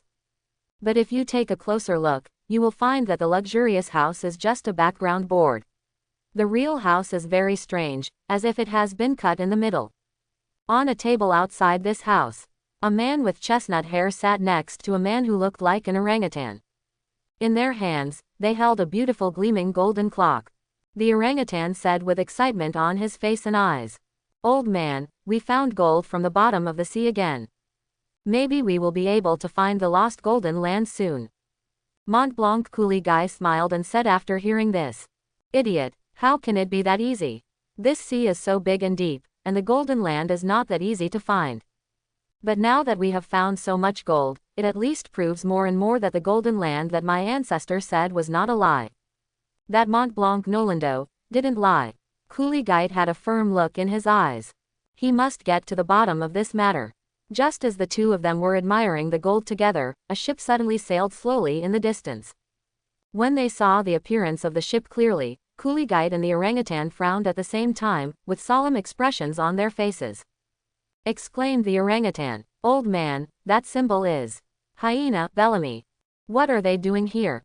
Coolie Guy silently hid the gold in his hand behind his back and said in a deep voice, "I think they are probably here for our gold. Aboard the Mary. Ooh, no matter how much people laugh at me, I still have to find the golden land that Nolando talks about. It's really touching." Gah. After hearing Guyet's story, Usopp, Chopper and Karoo were moved to tears. The rest of the people, although not so exaggerated, were also affected by the story. At this time, Vivi suddenly spoke. "Seeing the island makes me soft." After hearing this, everyone looked along Vivi's line of sight, but saw nothing. But after the Melly sailed again for a while, everyone else saw the small island Vivi mentioned. Gaia Island, East Blue Coast. Old man, orangutan. The orangutan stood on the shore, looking at the two people lying on the ground in front of him, covered with bruises, his eyes full of worry and shock. The next second, he became extremely angry and roared, "Who did it? Who did it?" The orangutan looked at Coolie Guide and the orangutan lying on the ground, covered in bruises, with anger in their eyes. Luffy and others also looked heavy at this moment. They all heard the story about this Coolie Guy and were deeply affected. Seeing their miserable state, everyone couldn't help but feel a burst of anger in their hearts. Chopper immediately went to treat the two of them. The orangutan also went to check on the two of them. When he saw the orangutan appearing in front of him, he tried his best to speak with difficulty. The gold was taken away by Bella and her gang. Upon hearing this name, the man-ape's eyes suddenly burst into anger. He gritted his teeth and roared in a deep and angry voice. With a roar, the orangutan will go to avenge the two men and take back the gold. Coolie Guide immediately endured the pain and shouted in panic, "Stop, stop, ape. You are no match for Bellamy, don't die in vain. I don't want that gold anymore, we can just salvage it again." Upon hearing this, the orangutan suddenly roared angrily and unwillingly. "But that gold is what you spent half your life trying to fish out of the sea, old man. That's proof that you fought desperately. How can you watch those fools take away the gold like this? Don't you always want to prove it, Mr. Nee? Prove that the golden land exists. Now that we have finally found so much evidence, how can we watch this evidence fall into the hands of those fools?" When the ape said something, Coolie Guy couldn't help gritting his teeth and clenching his fists. How could he not want to take back the gold? But facing Bellamy, they have no chance of winning. At this moment, a strange voice sounded in Coolie Guy's ears. "I'll help you get the gold back, and you can help us go to Sky Island." Hearing this unfamiliar voice, Coolie Guide and the orangutan immediately looked around and saw the man wearing a straw hat. "Are you guys?" Coolie Guide asked doubtfully. In fact, he just saw the civet cat treating him and wanted to ask, but because of the ape relationship, he didn't bother. Luffy heard this and said calmly, "I'm Monkey D. Luffy. We are a group of pirates who want to go to Sky Island." Hearing this answer, Coolie Kit couldn't help but feel sick. In this place, if you say something like this, everyone will laugh at you like a fool. Therefore, except for a few of them, Coolie Guide has never seen any other fools. But now, such a fool like them appeared in front of him. Especially when he saw Luffy's firm eyes, Coolie Guy couldn't help but raise the corners of his mouth and said slowly, "We appreciate your kindness, but let's forget about it until we return the gold. You are no match for that Bellamy. He is a big pirate with a bounty of 55 million belly. In this Gaia, no one is his opponent. Coolie and Guy's group don't know much about Luffy and others. They are busy salvaging every day and have never paid attention to the Straw Hat Crew's live broadcast. After Coolie Guy finished speaking, he couldn't help but sigh. Bellamy, so strong. They had no hope of regaining the gold. However, just as he sighed helplessly, he heard Luffy say disdainfully, "It's just rubbish. That's it, it's settled. I'll help you get the gold back, and you'll help us go to Sky Island." After finishing speaking, Luffy turned to look at the ape and asked without waiting for Coolie Guy to answer, "Where's that Bellamy?" The ape was stunned by Luffy's confidence. "They say the 55 million belly pirates are rubbish. Is it possible that the bounty offered by this Straw Hat Boy is higher than 55 million? Could it be a big pirate worth close to 100 million belly?" The orangutan thought in shock, looked at Luffy blankly, and said, "Bellamy and his gang are in Magic Valley Town on the West Blue Coast." When Luffy heard this, he immediately called Vivi. "Vivi, take me to the Magic Valley Town on the West Blue Coast." "Good." Vivi heard the words and responded before leaping into Qingluan form. Luffy saw the opportunity and jumped onto Vivi's back. The two of them soared into the sky in an instant and disappeared from everyone's sight in the blink of an eye. The speed of 1,000 meters per second is so domineering. Seeing such a scene, Coolie Guide and the orangutan were amazed and their eyes were full of shock. However, after marveling, the orangutan suddenly shouted in panic, "Oops, I forgot to tell them both. That Bellamy also has a very powerful cadre, Saki's. Even if the bounty on that Straw Hat Boy is a little higher than Bellamy's, I'm confident that I can beat him. But if those two people join forces at the same time, I'm afraid Straw Hat is no match for him." When the orangutan heard this, he immediately became panicked and said to the remaining people, "Hurry up and contact the Straw Hat Boy and ask him to come back first. When we are repaired and recuperated, we can go back together to get the gold back." Coolie Guide also nodded in agreement. "Although the two of us were injured, we still have some fighting ability. When we recover, let's go get the gold back together." It would be too reluctant to just let the two of them go. The three of them screamed in panic one after another, trying to get the Straw Hat Crew to stop Luffy. However, what puzzled the three of them was that they did not see a trace of worry on the faces of the remaining people. The swordsman even fell asleep leaning against a tree stump. Looking at Coolie and Guy's leisurely appearance, the three of them felt worried and sighing. This pirate group is too lazy and careless. Facing the big pirate with 55 million belly, he still behaved so leisurely. At this moment, they heard the yellow-haired man smoking a cigarette speaking unhurriedly. "Just take good care of your injuries. Don't worry, Luffy. That guy is now a man with a bounty of 500 million belly." Boom. The three of them seemed to have been struck by a bolt from the blue in an instant, their mouths wide open in shock, their faces covered in cold sweat, and their eyes filled with disbelief. The sound of shock echoed through the sky. Gaia Island is not big, and it only takes a few dozen seconds for Vivi to fly from the East Blue Shore to the West Blue Shore. After seeing a town below from above, Luffy jumped down and landed on the streets of Magic Valley Town without waiting for Vivi to land. Boom! There was a loud noise and smoke billowing. It caused countless people passing by to tremble and look frightened. They all stopped and looked at the smoke. What's going on? It seems to be a person. What's going on with this guy? He actually fell from the sky.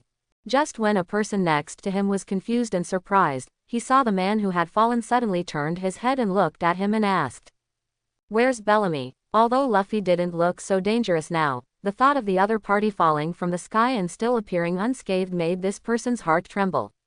Chunin couldn't help but marvel, pointed in a direction tremblingly, and replied, "At the tavern in front." Luffy nodded upon hearing this. "Thanks." After thanking him, he ignored the strange looks from the people around him and walked straight towards the tavern. Everyone on the street looked at Luffy's back with doubts. "Who is that guy?" "I don't know. He actually said he was looking for Bellamy. Bellamy is the most difficult person to mess with in this town. Doesn't that guy want to die?" "No, it can't be possible." Suddenly, someone in the crowd let out a terrified exclamation. The others immediately looked at the man in confusion. "What's wrong? Why are you so scared all of a sudden?" I saw the man holding his head in his hands, his eyes full of fear and disbelief, and he said in a trembling voice, "Look, Look at the straw hat on that man's head. Although I can't see his face clearly, but that straw hat, you don't recognize it, right? As soon as these words came out, the crowd was suddenly stunned, and everyone was covered in cold sweat. The Straw Hat Crew has recently become famous all over the world, how could they not know about it? Everyone stared blankly at the back of the man wearing the straw hat, horrified in their hearts. That man won't really come to this town, will he? In the tavern of Magic Valley Town. Wow, ha ha ha ha. The big monkey was so ridiculous at that time. He was beaten into such an ugly state, with blood on his face, snot and tears, and he was crying for the old man. Ha ha ha ha ha. Then if you like that weirdo, you should protect him. You think so? Ha ha ha ha. Ha ha. Don't embarrass them. How can they compete with you, Bellamy? No matter how hard those idiots fight, they can't be your opponent. Ha ha ha. Yes, yes. Bellamy is the strongest pirate in the new era. There was a lot of noise and bustle in the tavern. Crunch. At this moment, the door was slowly pushed open, and a figure came into view of everyone in the tavern. Immediately afterwards, a calm voice sounded. Who is Bellamy? As soon as these words came out, the entire noisy tavern suddenly became extremely quiet, and everyone turned their attention to the figure at the door. That's me. What do you want from me? Bellamy stuck out his tongue like a hyena, his eyes showing murderous intent and the excitement of seeing his prey. I'm here to get the gold back, Luffy said calmly. As soon as these words came out, the tavern became quiet again. The next second, there was a burst of laughter. Wahahahahahahahahaha, he actually said that he came here to get the gold back. Are they sent by that weird old man and the big monkey? Haven't they been beaten enough? It seems that we have acted lightly. They actually dare to come to us and ask for the gold back. Hey, boy, who are you? I've never seen you in this town. How dare you come to provoke us, Bellamy and his gang? Don't you know the terror of our Captain Bellamy? Go to this town and ask around. Who doesn't know that our Captain Bellamy is a great pirate with a bounty of 55 million Baileys? Hey, boy, are you a pirate too? How much is the bounty? Tell us and let us hear it. Are you qualified to let our captain take action? When Bellamy and his group laughed and insulted Luffy to their heart's content. The onlookers in the tavern looked at Luffy's figure and talked in low voices. Who is this guy? How dare you provoke Bellamy? You don't seem to be from this town. Are you new here? This guy is really looking for death. He doesn't know Bellamy's terror at all. The spectators were talking in low voices, with expressions of gloating in their eyes, preparing to watch Bellamy teach this boy who didn't know the heights of heaven and earth a lesson. However, at this moment, a person at a certain table looked down at the reward list on the table, and then looked up at the figure standing at the door. Head down, head up, head down, head up. Suddenly, the man's expression became as if he had seen a ghost. His face suddenly turned pale, his face was covered with cold sweat, and there was endless fear in his eyes. A person next to him noticed this man's appearance and suddenly looked confused and asked, Hey, what's wrong with you? Are you feeling unwell? The man maintained his look as if he had seen a ghost and said tremblingly, DB1 the Straw Hat Boy with a bounty of 500 million Baileys. Crunch, boom. When he finished saying this, the man was so frightened that he fell off his chair. At this moment, the tavern seemed to have stopped and became extremely quiet. After everyone heard the name of the Straw Hat Boy, they recognized it carefully. Soon, cold sweat swept through everyone present. The air seemed to become extremely cold all of a sudden. It made everyone present tremble. The boys from Bellamy's group who had insulted and ridiculed Luffy before were all so frightened that they couldn't say a word as they looked at Luffy. Just when everyone was trembling with fear and afraid to speak, Bellamy suddenly slapped the table and stood up, looking at Luffy with eyes full of fighting intent. Are you the Straw Hat Boy? Let's show off with me. When Bellamy suddenly said this, Sage suddenly felt as if he had been struck by lightning and said in shock. Bellamy, are you crazy? Didn't I tell you not to think of stupid things like that? As he spoke, Saki's turned to look at Luffy and said tremblingly. Straw Hat Uncle, don't listen to Bellamy's nonsense, we will return the gold to you right now. With that said, Saki's immediately threw the gold bag they grabbed to a subordinate next to him. Hurry up and give the gold back to Mr. Straw Hat. Huh, why me? The subordinate looked frightened and did not dare to take the bag containing gold. You guy, do you want to die? Sarkis had murderous intent in his eyes and threatened in a low voice. The subordinate's fear escalated to a new level, so he had no choice but to take the gold in his hand, walk over tremblingly, and hand it to Luffy. Just when the man was about to retreat, he heard Luffy suddenly speak. You. Are you the one who called me a fool just now? When the man heard these words, his body suddenly stiffened, as if his heartbeat stopped at that moment. When he turned his head to look back in great fear. Boom! A dull sound sounded in the tavern. The man's face was directly deformed and his flesh and blood were blurred. Such a scene made everyone in the tavern feel like they were in hell, and their breathing stopped. Only Bellamy still looked full of fighting spirit, looking at Luffy and said, I watched your battle. That crocodile doesn't look very good either. There was no decent attack during the entire process. If it were me, I would definitely be able to defeat that guy easily. So, Straw Hat, duel me. As long as I defeat you, I can become famous all over the world, be recognized by that man, and join his family. Let's show off. Straw Hat. Bellamy's final roar echoed throughout the tavern and the streets outside. Everyone was frightened when they heard this sentence. He was afraid that the Straw Hat Boy would burn the town to the ground in a rage. Luffy looked at Bellamy, who was full of fighting spirit, as if he were looking at a frog at the bottom of a well. Crocodile didn't show any decent fighting ability at that time, that's because it was unable to use it against Luffy. But this made Bellamy think it was okay for him to have love with him. In this regard, Luffy could only sigh with emotion, a frog in the well. But he didn't intend to let Bellamy go so easily. It happened that the other party also provoked him and he just happened to solve it together. Luffy looked at Bellamy and said coldly, word for word. Duel is fatal. Gaia Island, Magic Valley Town. On the street. The streets were crowded with people on both sides. In the center of the crowd, Luffy and Bellamy stood facing each other. Hey, what happened? Someone in the crowd who didn't know asked. I heard that Bellamy is going to challenge the Straw Hat Kid. Straw Hat? Which Straw Hat? Idiot, don't you even know Straw Hat Boy? He is the world-famous Straw Hat Boy who defeated Crocodile, one of the 7 warlords of the sea, a few days ago.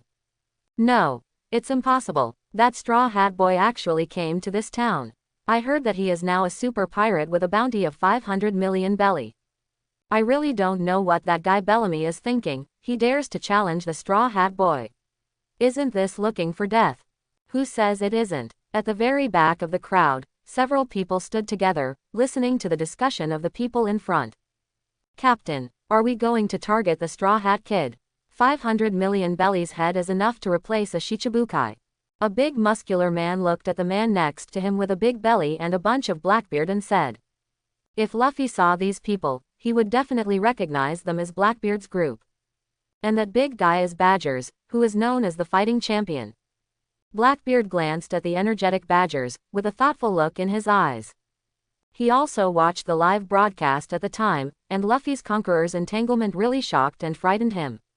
His dark fruit can nullify the opponent's abilities, but it has no effect on Conqueror's entanglement. At this moment, Wang Oga suddenly looked up at a roof and said, Captain, look at that. When everyone heard the words and looked around, Wang Oga continued. Isn't that woman Vivi, the princess of Alabasta? She's now part of the Straw Hat crew, with a bounty of hundreds of millions on her head. If we capture her, we can change her position to Shichibukai. Blackbeard was immediately happy when he saw Vivi and said, I know that woman. I heard that she has no fighting ability at all. She only has such a high bounty because she brought the Straw Hat crew to Alabasta, which ultimately led to the Straw Hat Kid defeating Crocodile.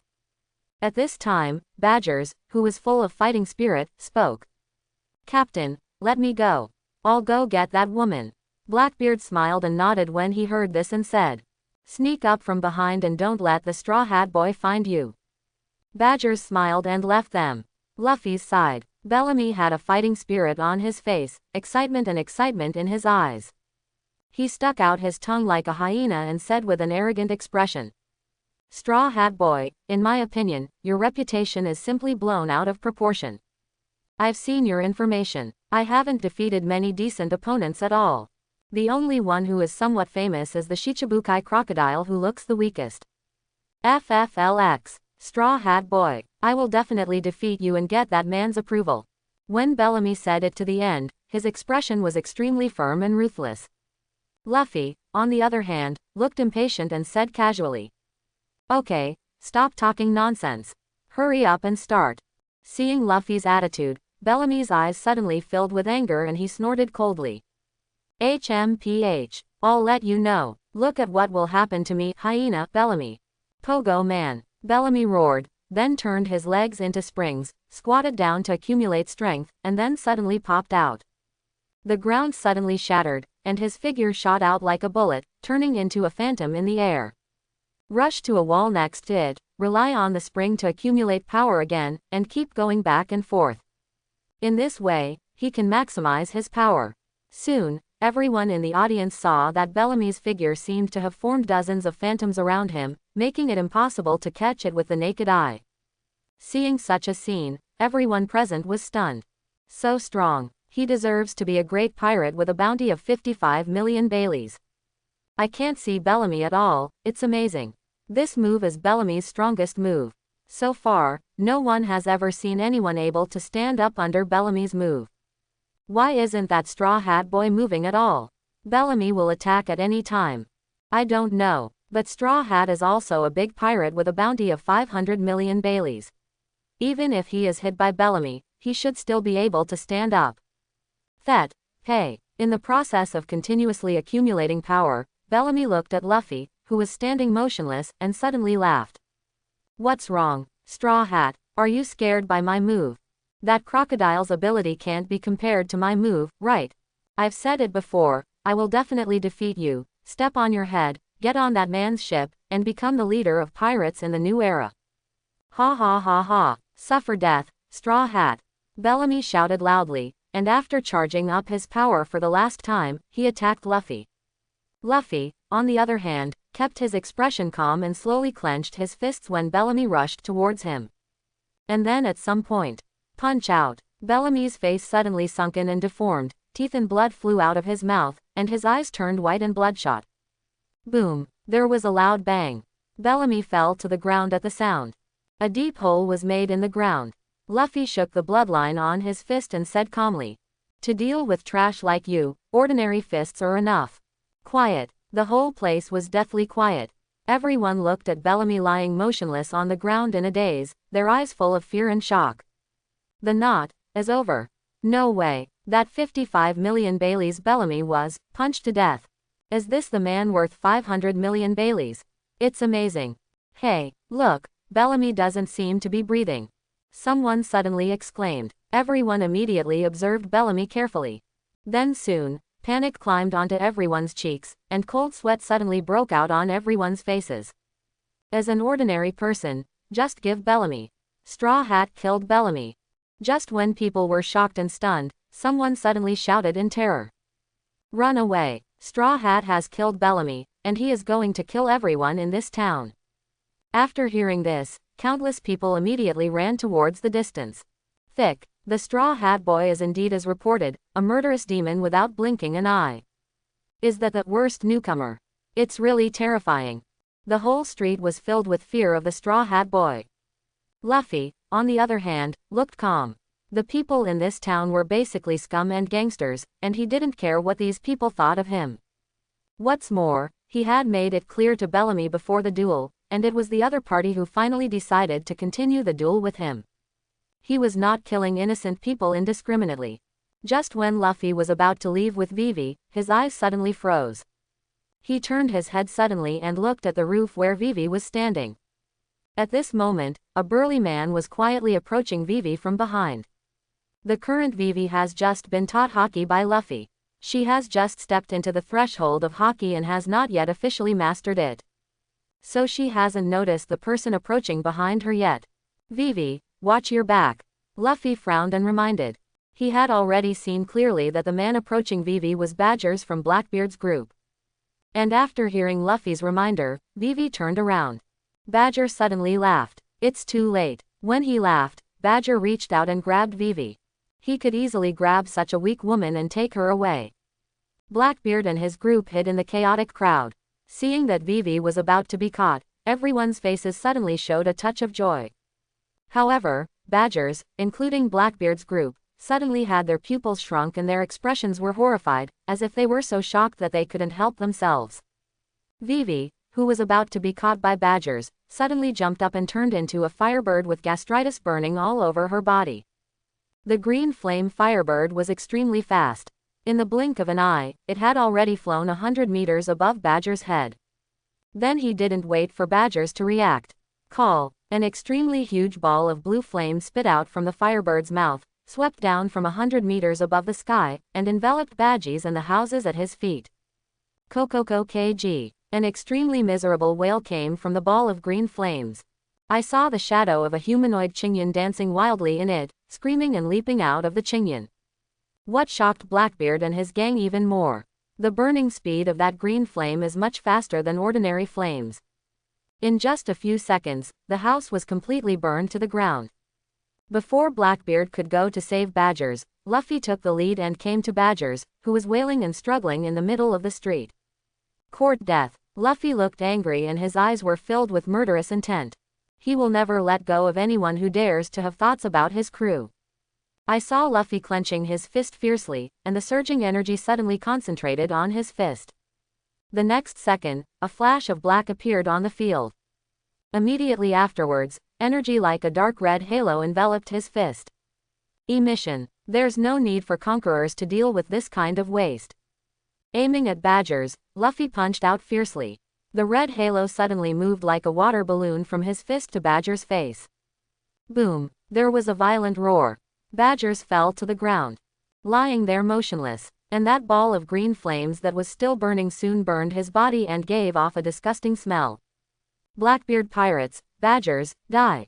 When the Straw Hat Kid killed another person, everyone on the street immediately went crazy, running away and shouting wildly. Oops, Straw Hat killed someone again. Run away. The Straw Hat Boy is going crazy. Run away. The crowd kept screaming, but Blackbeard and his gang were just mingling with the crowd in a daze. Peeping at Luffy secretly. Captain, that guy killed Badgers. Do we want to avenge Badgers? Wan Oga asked. Blackbeard had anger in his eyes at the moment. How could he not be angry when he saw the men he recruited being killed in front of him?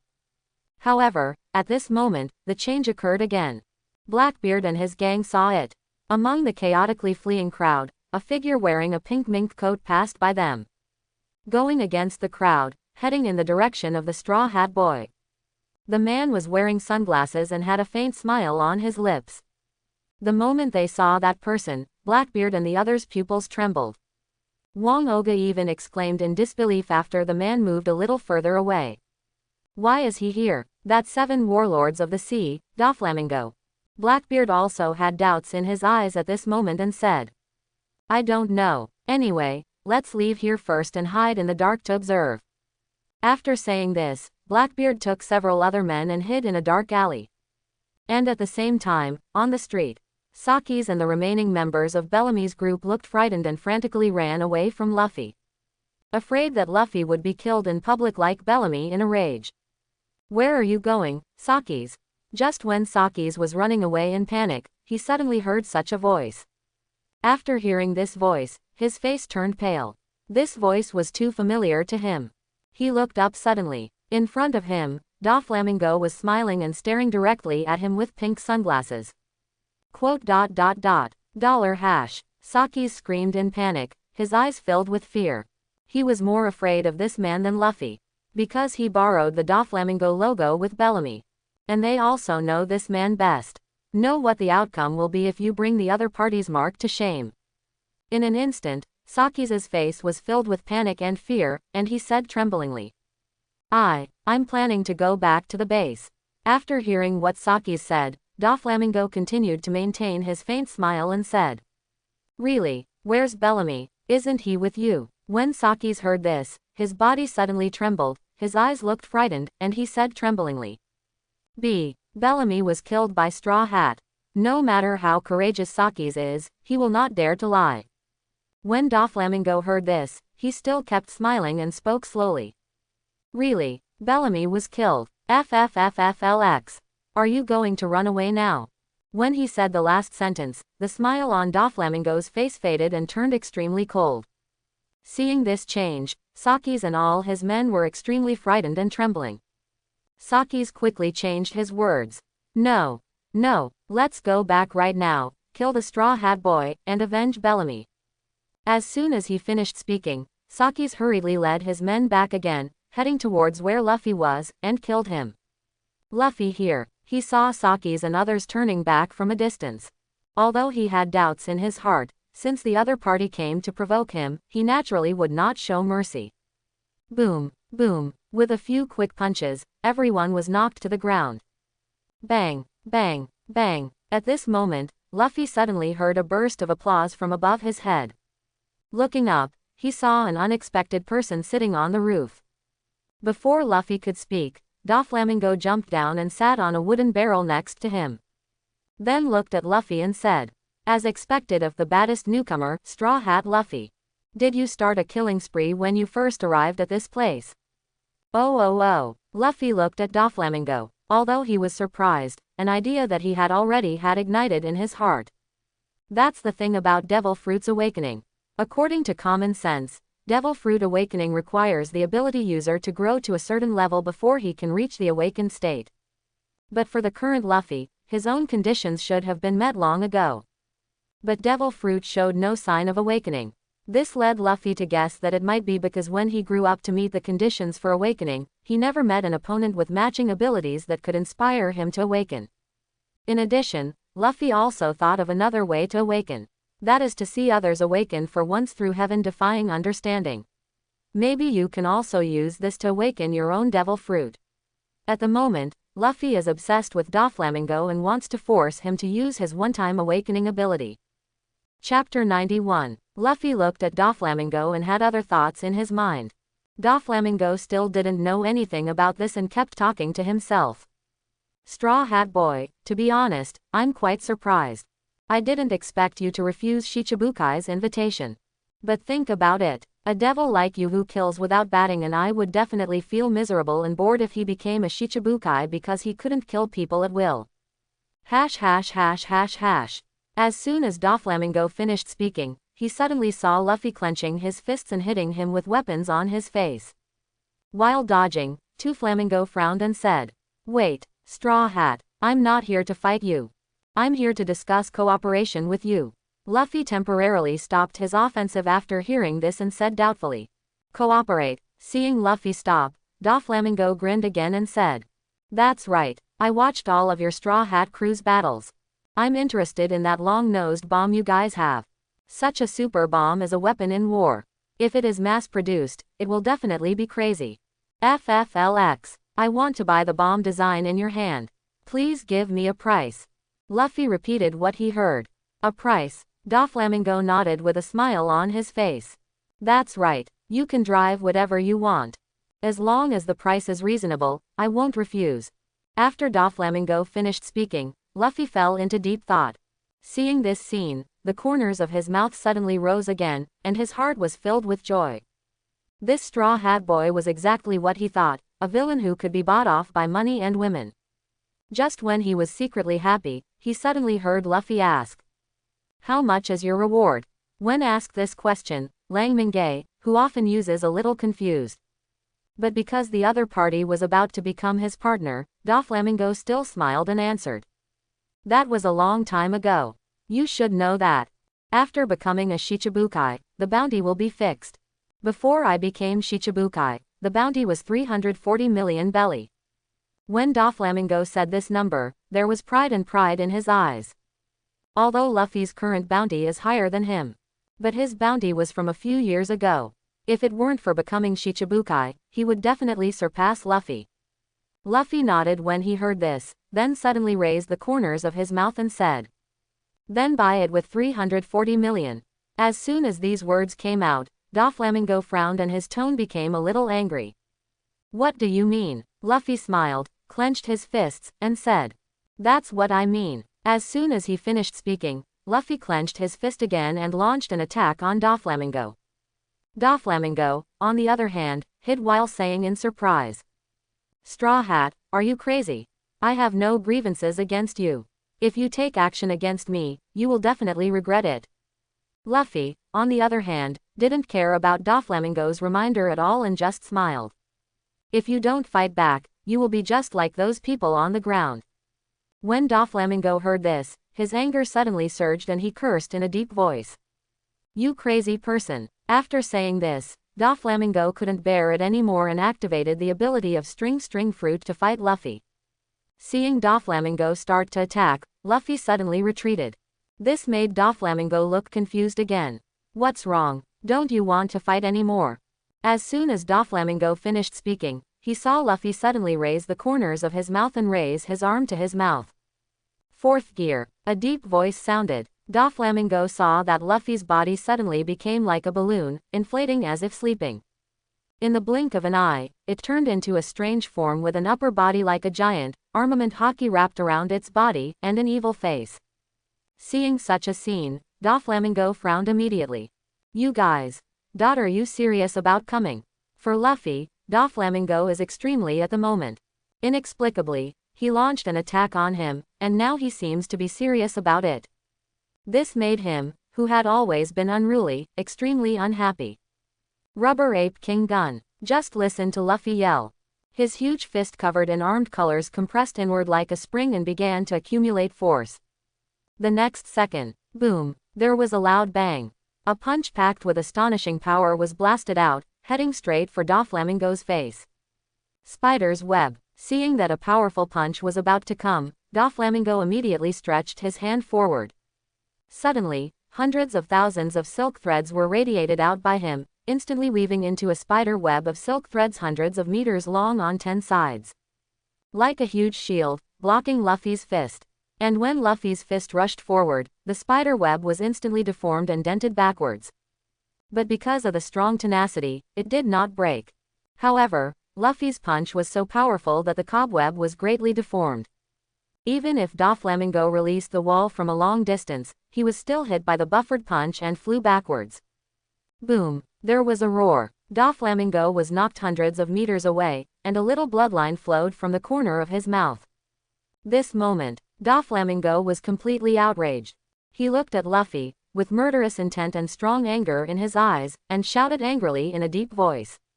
Straw Hat Boy, you don't know how high the sky is. Just because you knocked down a crocodile, does that make you feel invincible?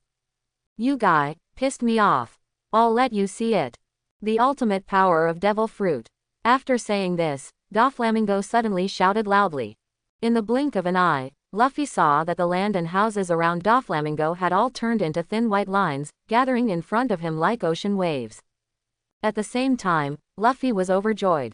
Your understanding is heaven-defying. Through personal visualization and realization, you have understood the Devil Fruit Awakening ability. Luffy was very excited when he saw the prompt in his mind. As expected, as long as his physical conditions are met, watching other people's awakenings can stimulate his own awakening state. At this time, Luffy has achieved his goal. He doesn't intend to continue fighting with Doflamingo. Because he still has Doflamingo, there is one thing he needs help with. Luffy said, okay, I don't want to fight you now. Let's talk about collaboration. Doflamingo has already been angered by Luffy at this moment. How can he swallow his anger now just because of his words? He looked at Luffy, his eyes full of anger and murderous intent, and said in a deep voice. It's too late. You've completely pissed me off. As soon as he finished speaking, Doflamingo used dozens of white wave-like silk threads, covered in armed colors, to attack Luffy with a surrounding force. Luffy saw that Doflamingo couldn't calm down at the moment, but he was not worried at all. Instead, he smiled lightly and said, since you want to vent your anger, let me play with you. After Luffy finished speaking, he used his fourth gear form to strangle Doflamingo. Doflamingo has Conqueror's Haki, and Luffy can also improve his Conquerors by fighting against such an opponent. Although because his Conquerors has surpassed Doflamingo now, the improvement obtained through battle will be much less, but mosquitoes are still meat no matter how small they are, and the improvement they can get is a little bit. In midair, dozens of silk threads covered with armed colors were seen, like giant snakes with black heads and white bodies, continuously attacking Luffy with extremely crazy offensive and speed. Luffy, on the other hand, flickered in the air like phantoms, constantly fighting against these giant snakes. Soon, all the people who were running madly on the street were attracted by the fight between the two. Where have these people seen such a big scene before? So at this moment, we stay far away and wait and see. Seeing the two figures in the distance that were constantly flying or colliding in the air, everyone's jaws dropped in shock. Is that the real strength of Straw Hat? He looks almost as good as Doflamingo. See Gooey. This is the battle of a man with a bounty of 500 million. It's so shocking. The crowd was constantly amazed at the battle between Luffy and Doflamingo. On Luffy's side, Doflamingo has been angered by Luffy. Because he always had the feeling that Luffy was not using his full strength, but was just playing with him. By this time, Doflamingo was completely enraged. He suddenly shouted loudly. Suddenly, an unparalleled momentum burst out from his body. Then, all the land and houses in the surrounding area turned into white lines, rising into the sky like huge waves. 16 rounds of holy bullets, divine killing. This is Doflamingo's strongest move. I saw 16 huge waves that were completely wrapped in armed colors, like purple and black giant pythons. With unparalleled speed and momentum, he rushed towards the fourth speed Luffy in the sky. At this time, Luffy still looked calm and stretched his arm to his mouth again. In an instant, his giant-like arms expanded again, and soon they became as huge as a giant ship. Rubber Great Ape King Gun. Luffy shouted loudly. The fist like a huge battleship made a deafening roar in the air. Then it was like a huge cannon popping out of its chamber, colliding with the 16 purple-black giant pythons that had gathered together. Boom! There was another roar that echoed through the sky. An incomparable surge of energy shot out from the collision. Like an invisible shock wave, it radiated away from the place of collision and enveloped the entire island. I saw the entire island shaking violently, and the nearby seawater surged like crazy. One after another, huge waves hit the shore, and the houses on the shore were smashed and collapsed. The crowd suddenly became extremely panicked again. Run away. This island is going to be destroyed. It's so scary. The Straw Hat fight is so scary. This island is a hell now. Run away. The crowd was filled with panic. And at the same time, East Blue Shore of Gaia Island. Naturally, Straw Hat crew and Coolie Guy also felt the violent tremors. This terrifying power swept across the entire island. Everyone looked to the west, where the sky and the earth seemed to become dark. Seeing such a scene, Coolie Guy and others were stunned. What is that? What a terrifying energy fluctuation. That direction is Magic Valley Town. Who did it? While Coolie Guy and the others were shocked, the Straw Hats were filled with doubts. Why did that guy Luffy make such a big fuss again? Really, doesn't that guy know how to keep a low profile? It's like this every time. That energy looks like it was formed by fighting with someone. Did you encounter a particularly difficult opponent? But that guy doesn't seem to have used his full strength yet, so there's no need to worry. Besides, if there is any accident, with Vivi's speed, he will be back to report to us soon. Well, that's right, let's continue to renovate the Mary. After some discussion among the people, the dealer started the transformation operation of Mary rushing to Sky Island. At this moment, Coolie Guy and the others were stunned on the spot. This hasn't been done with all your strength. It looks like this island is about to be destroyed. Are you saying you haven't used all your strength yet? The three of them were completely shocked. Luffy's side. Doflamingo manipulated the thread and had a fierce collision with Luffy. Suddenly, his pupils trembled, showing fear. Boom. Just listen to the roar. Luffy's fist completely destroyed Doflamingo's thread.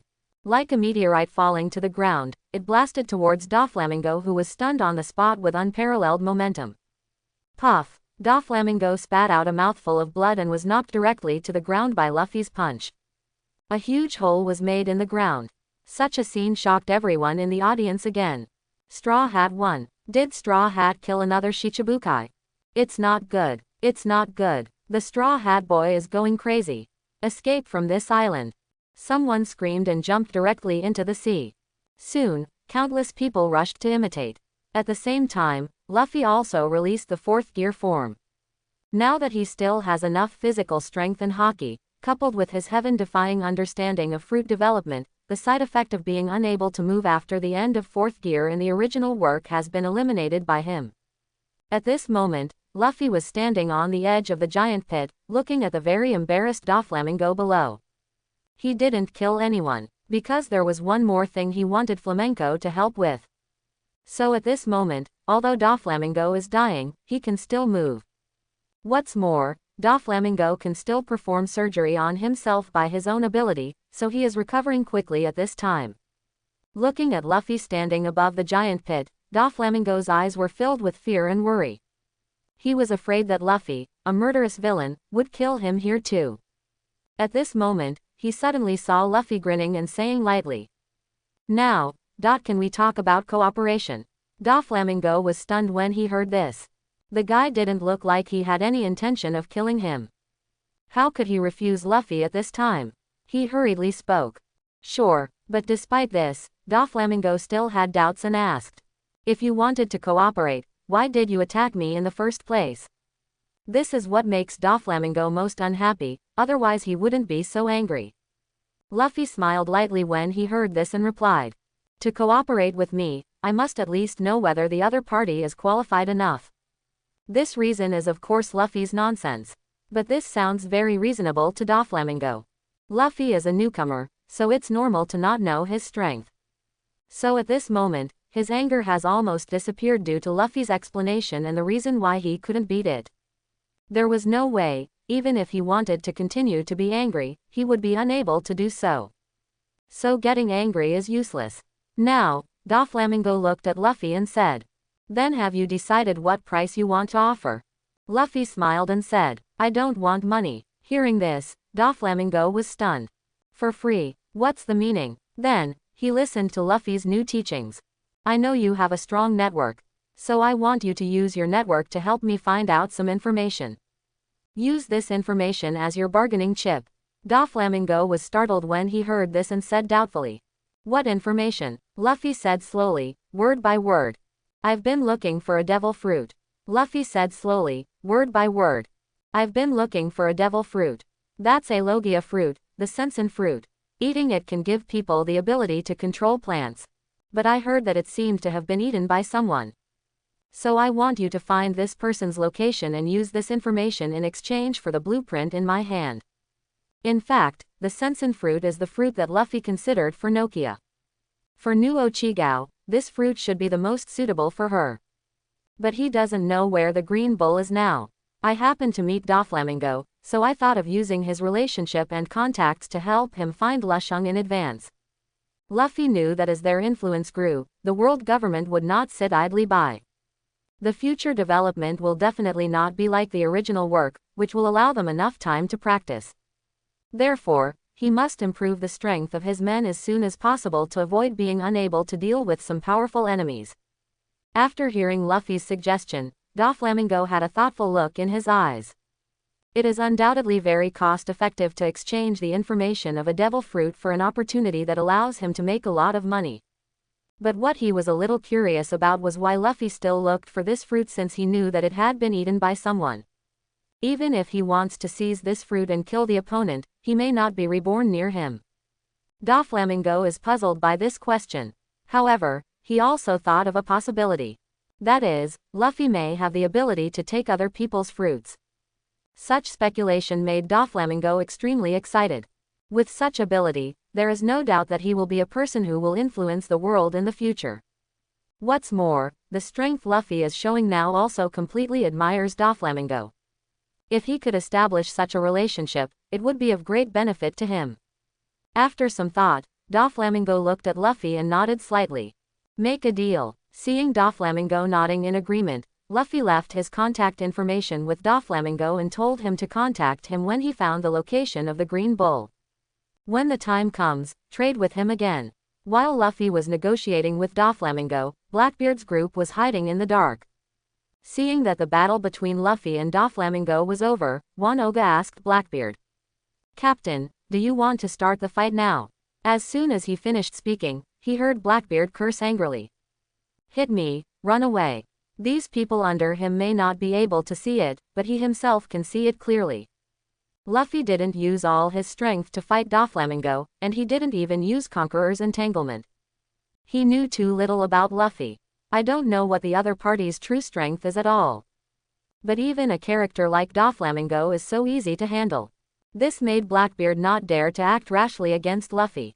After all, if Luffy really defeated him, it would be a really fatal blow.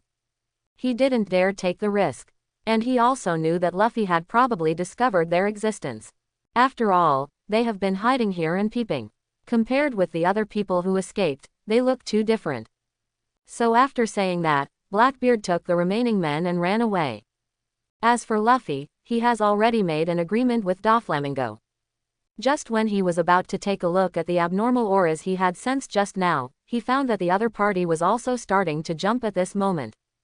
In this regard, Luffy didn't bother to care about them anymore. I called Vivi and followed her back to East Blue Shore. Gaia Island, East Blue Coast. When Luffy and Vivi rushed back, Gaiet and the orangutan have recovered a lot from their injuries after being treated by Chopper. At this moment, he and the remaining people are working on the renovation of the melee. Everyone, we are back. While still in the sky, Vivi excitedly greeted the people below. By the time she finished speaking, she had already returned with Luffy. The moment they landed, the two were attracted by the new form of the melee. At this moment, the melee has wings on both sides, like wings. But it's not finished yet, everyone is carrying out reinforcement and installation work. Seeing the melee in such a form, Vivi couldn't help but marvel. See Gui is the flying mode of the golden melee. At this time, other people's voices also came up. You're too slow, Luffy. Vivi, why is there such a big commotion again? It's too attention-grabbing. Luffy heard this and replied casually. Oh, I met Doflamingo and had a fight with him. After hearing Luffy's explanation, Usopp nodded in understanding. That's it. It turns out I met Doflamingo. No wonder it's so slow. The next second, everyone suddenly reacted. One by one, they stopped what they were doing and turned to look at Luffy. Doflamingo, it's not the person I think it is it? No way, it can't really be that person, right? Luffy smiled and nodded. It should be the person you think of. Suddenly, everyone's faces dropped. Nami had a look of disbelief in her eyes and said in a deep voice. You guy, don't tell me that you killed another Shichibukai. No matter how you say it, Shichibukai is the power of the world's government. If you kill Shichibukai one after another, the government will definitely not give up. At that time, their future sailing days will become a disaster. Didn't kill him. This time, Luffy's answer made Nami and other members of the courageous group breathe a sigh of relief.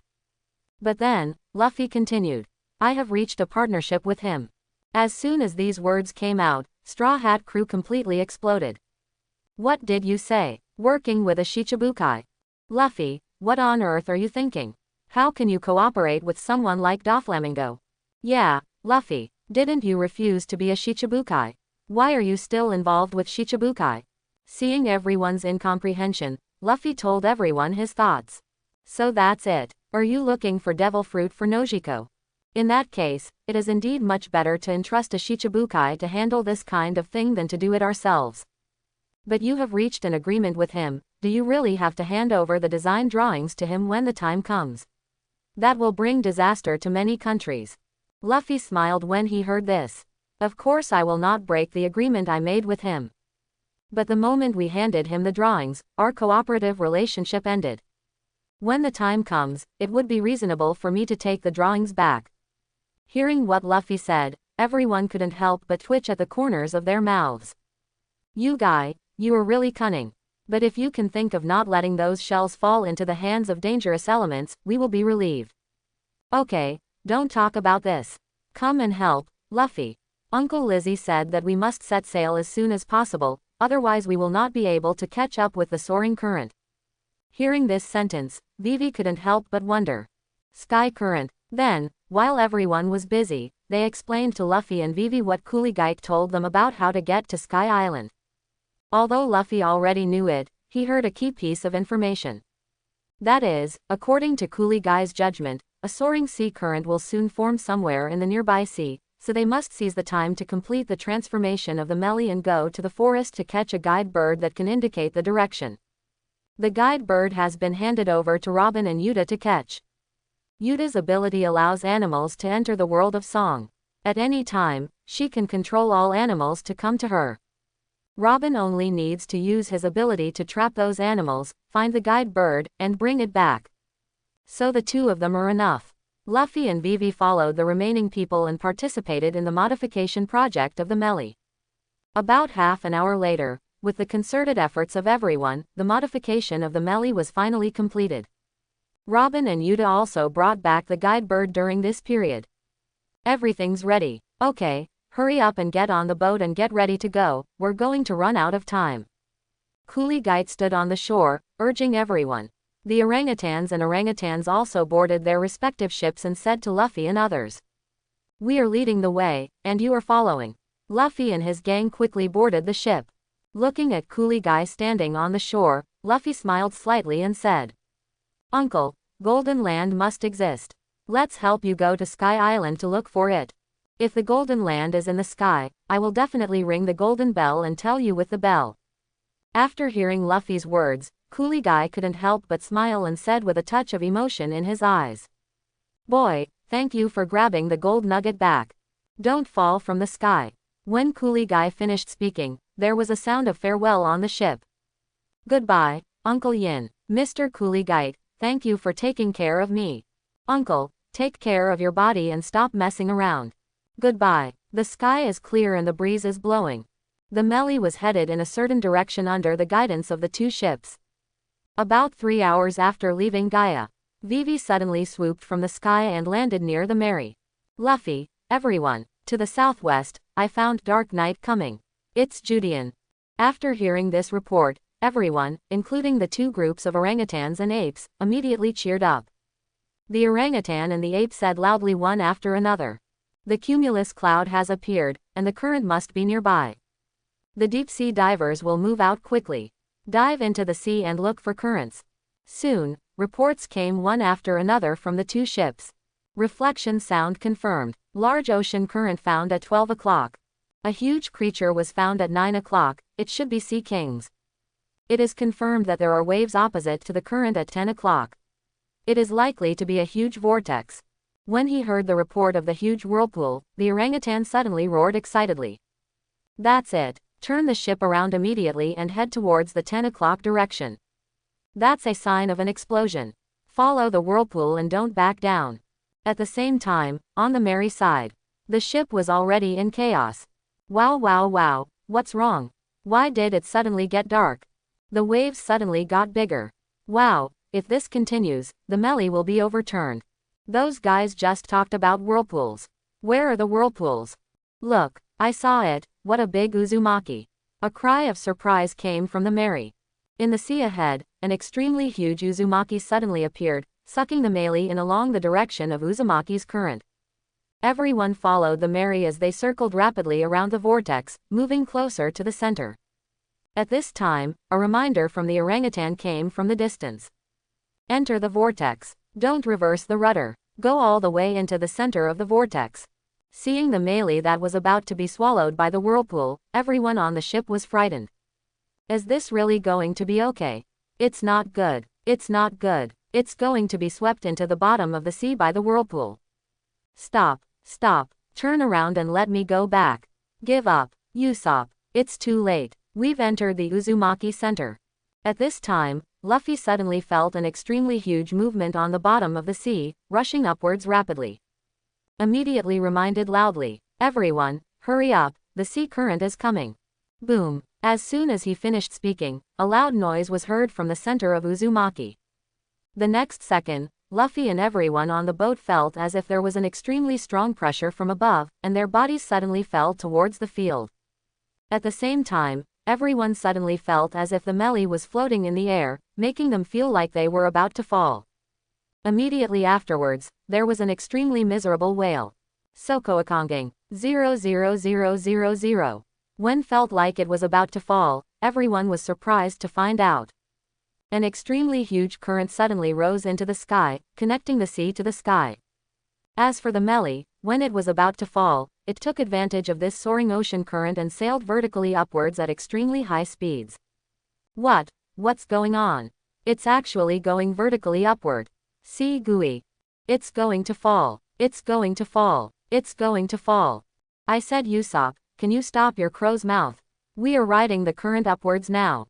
Usopp was stunned when he heard this and opened his eyes. The next second, he became extremely shocked.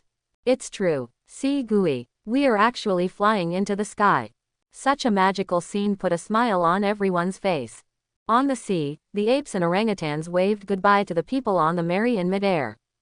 On the Merry, Luffy and others clenched their fists, smiled, looked at the thick black clouds in the sky, and shouted loudly. Just rushed towards Sky Island. Woo woo woo woo. Gulu gulu gulu. The moment everyone on the Melee rushed to the Jade Cloud, they felt as if they had entered the sea and could not breathe.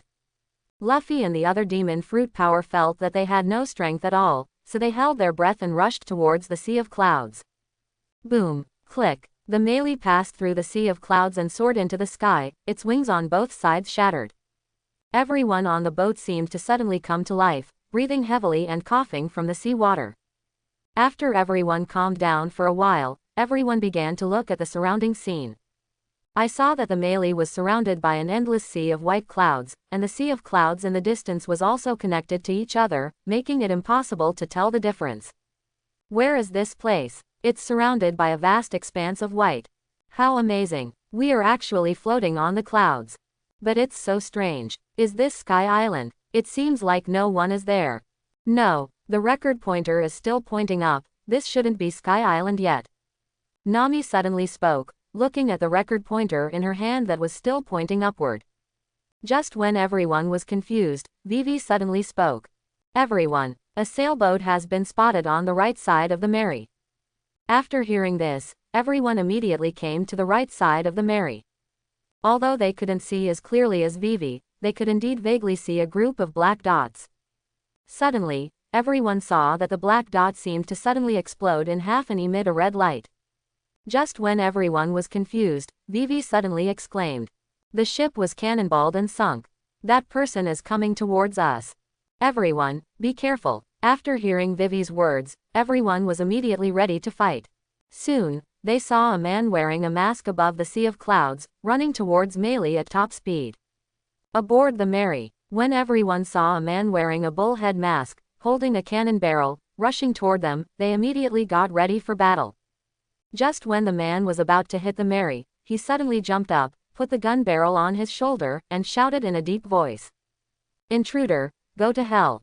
Boom. As soon as the words fell, there was a roar. The dark cannonballs quickly hit the Merry. Kang. I saw a figure flashing past Luffy, followed by a clang. The next second, boom, boom, 2 explosions. It exploded in midair on both sides of the Melee, but Suilidai was not harmed. When the man in the bullhead mask saw such a scene, his eyes suddenly showed shock, and he looked at the swordsman standing beside the boat in disbelief. Asshole, how dare you attack us without saying a word? Another voice came from Luffy's ear. Then, Sanji took a puff of cigarette and stood up with an angry look on his face. Moonwalk rises into the sky. He rushed after the bull-headed masked man in midair. After the two figures briefly intertwined. Boom. The bull-headed mask was kicked by Sanji and fell to Luffy's feet on the deck of the Melee. Such a scene shocked the man. And Luffy naturally knows this person. War Ghost Wapa of the Shandia tribe. Wapa looked at the group of people on the deck in disbelief, and his heart was shaken. What the hell are these guys? Why are they different from the Qinghai people who used to kill them casually? Especially when he fought against Sanji, he felt like there was no way to fight back. He jerked hard, pulled back and distanced himself, and looked at the Qinghai people in front of him in shock. Right now, a voice came from the sky. That's it this time, Wapa. People from Qinghai, please wait a moment. I will come to rescue you right away. Everyone heard the sound and looked around. In the sky, an old man wearing armor riding a strange bird and holding a spear was seen galloping down from the sky. And as he gradually approached the Melee, his expression suddenly became strange. He only saw Wapa panting, his eyes full of shock. The group of Qinghai people on the opposite side looked calm. Huh, what happened? The old man said strangely and doubtfully. Hey, are you, old man, here to attack us too? Nami stood up first and asked. Of course, she asked while hiding behind Luffy. Otherwise she wouldn't dare to say this. The old man looked at Wapa, then at Luffy and others, and said, "No, I am the Knight of the Sky, gone fool. This is my mount, so go ahead. We are here to save." Halfway through his words, Gonfor was stunned, and suddenly the conversation changed. "No, I'm here to maintain peace. Qinghai people, please let this person go." Although Gonfor usually does not deal with the Sandians, he has always hoped to usher in peace. However, Wapa didn't think so at all. When he heard Gonfor interceding for him, he roared angrily. "Shut up, Gonfor! As a warrior of Sandia, I will not ask for mercy from the enemy."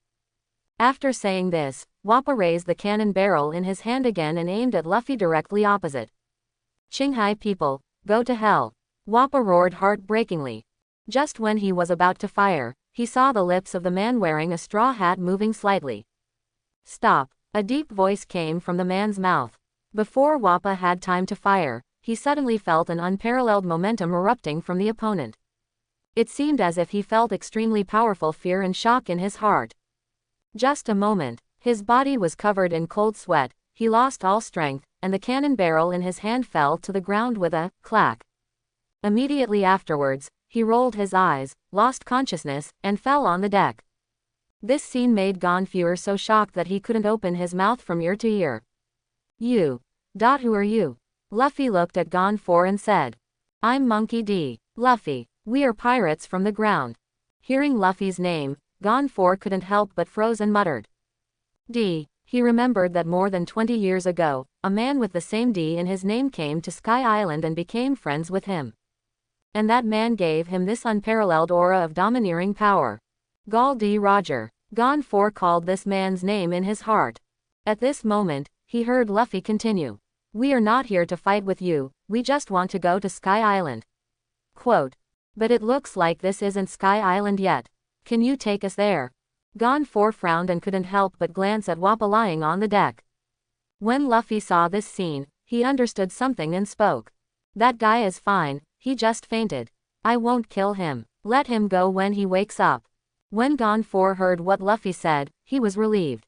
His favorable impression of Luffy and others instantly increased a lot, and he opened his mouth to explain to them. "Where you are now is the White Sea at an altitude of 7,000 meters.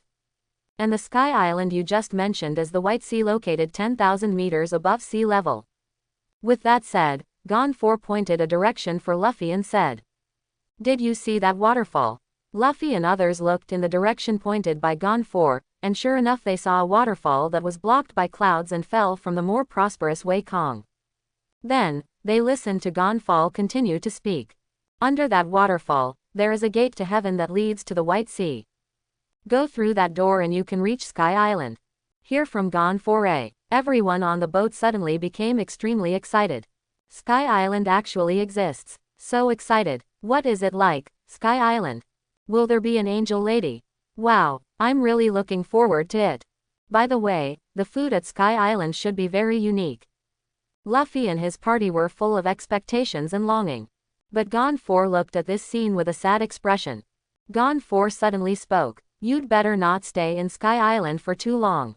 I remember that many of you Qinghai people came here saying you want to record some kind of pointer. When your pointer record is full, leave here quickly." Hearing what Gonfor said, everyone on the ship except Luffy was immediately confused. Why does Sky Island not welcome outsiders? And what exactly are the Qinghai people you have been talking about just now? Are we all from the ground called Qinghai people? Don't let us stay long. Do you think Sky Island is scary? Sky Island is scary. No, I suddenly got a disease that will kill me if I go to Sky Island. Ah, Usopp, are you sick? I'll come and treat you right away. The ship soon became chaotic.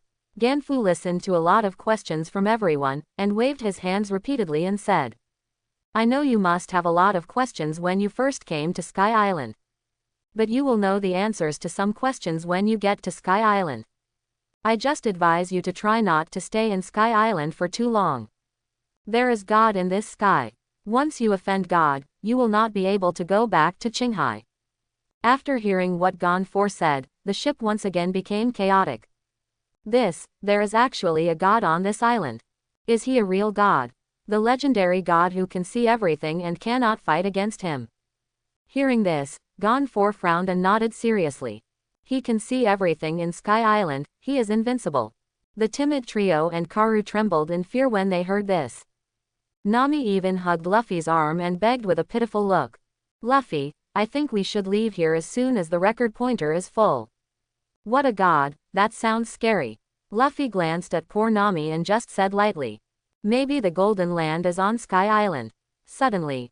Nami straightened up suddenly, his eyes turned into those of Bailey, he clenched his fists and said with great determination. Luffy, let's leave for Sky Island now. What's wrong with God? I never believe in God. When Usopp heard this, he couldn't help but complained. Your eyes are looking like Bailey's, Nami. Nami continued. Leave that kind of pretentious guy too. Nami paused as he spoke, then looked at Luffy, Zoro, Sanji and the others and said. Leave it to you to defeat him. Yes, that's it. When Zoro heard this, he suddenly grinned and complained. You should do it yourself. You woman. Gonfor stared blankly at this strange boatload of people, his eyes full of doubts. How come these guys still look calm when they hear that God is invincible? He can't understand. At this time, he saw Luffy looking at him, smiling, and said. Whatever God there is on Sky Island, it's up to us to decide when to leave. And we want to find something on Sky Island. So just leave us alone. Thanks for telling us this, though. Luffy said, suddenly raised the corner of his mouth, his eyes were full of confidence, and continued. If any god dares to hinder us, then we will show him God kill. As soon as Luffy said this, Gonfor's body shook violently, with a look of shock in his eyes. Luffy's confidence made Gonfor extremely admired. But his reason still told him that Luffy and his gang were too naive, too. They have no idea about the power of God. Gonfor sighed helplessly. He took out a whistle from his body and handed it to Luffy. You can keep this whistle. When needed, just blow this whistle and I will appear to help you. You only need to pay 5 million IK each time. After saying that, Gonfor suddenly turned his attention to Wapa, who was fainting there, and said. If you give that person to me, I can help you for free. How? Although Luffy and others said they would not kill Wapa, he knew Wapa's temper. It is very likely that he will attack Luffy and his gang again after waking up, so he thought of taking Wapa away in advance to avoid causing trouble again. Luffy nodded and said, okay, whatever you want. Thanks. Gonfor heard this and thanked him. Then he brought Wapa onto Pierre's back. Then he said to Luffy and others. Then, I'll take my leave. If you need any help, just blow the whistle in your hand, and I will rush to you as soon as possible. Quote. After saying this, before Luffy and others could reply, Gonfor flew into the sky on Pierre and disappeared into the clouds. Wait a minute, I also want to ask the old man what the Ike just mentioned was. I still have many questions to ask. Nami looked at Gonfor disappearing into the air and said helplessly. Luffy patted Nami on the back and said, okay, leave him alone. We'll find out after we go to Sky Island. Let's go. Go to the real Sky Island. Following Luffy's order, the Merry set sail again and headed towards the Gate of Heaven. According to Gonfal's instructions, Luffy and his party passed through a thick layer of clouds, and indeed, behind the clouds and below the waterfall, they saw the Arch of 10 Ministers. On the arch was a line of words Gate of Heaven. It's really unlucky, as if we are about to die. Usopp looked at the name and said with horror. Especially thinking of the god in Gonfal's mouth, he was even more afraid. Zoro, Sanji and others looked indifferent and said calmly. Maybe we have died a long time ago, haha. It's possible, then it's not difficult to understand why this world is so strange. At this moment, Vivi suddenly shouted. Look, someone came out there. Vivi pointed to a platform under the arch. On the platform, stood an old woman with wings and wrinkles on her face. At this moment, she was holding a camera and constantly taking pictures of Luffy and others. Are you here for sightseeing? Or are you here for war? The old woman asked, and continued. It doesn't matter which one. Thinking of what the upper level said, please pay the entry fee, 1 billion IK per person. This is the law. Hearing this exaggerated number, the group of people on the ship were stunned. 10.1 billion. How much is that 1 billion IK converted into Bailey? Usopp asked the conversion price. And Nami asked. Well, if we don't have money, Before she finished asking, the old woman said to Tian Wang Jiao, "You can also go in." Huh, hearing this answer, everyone on the ship was stunned again. Is this okay? The old woman continued, "You don't have to go in.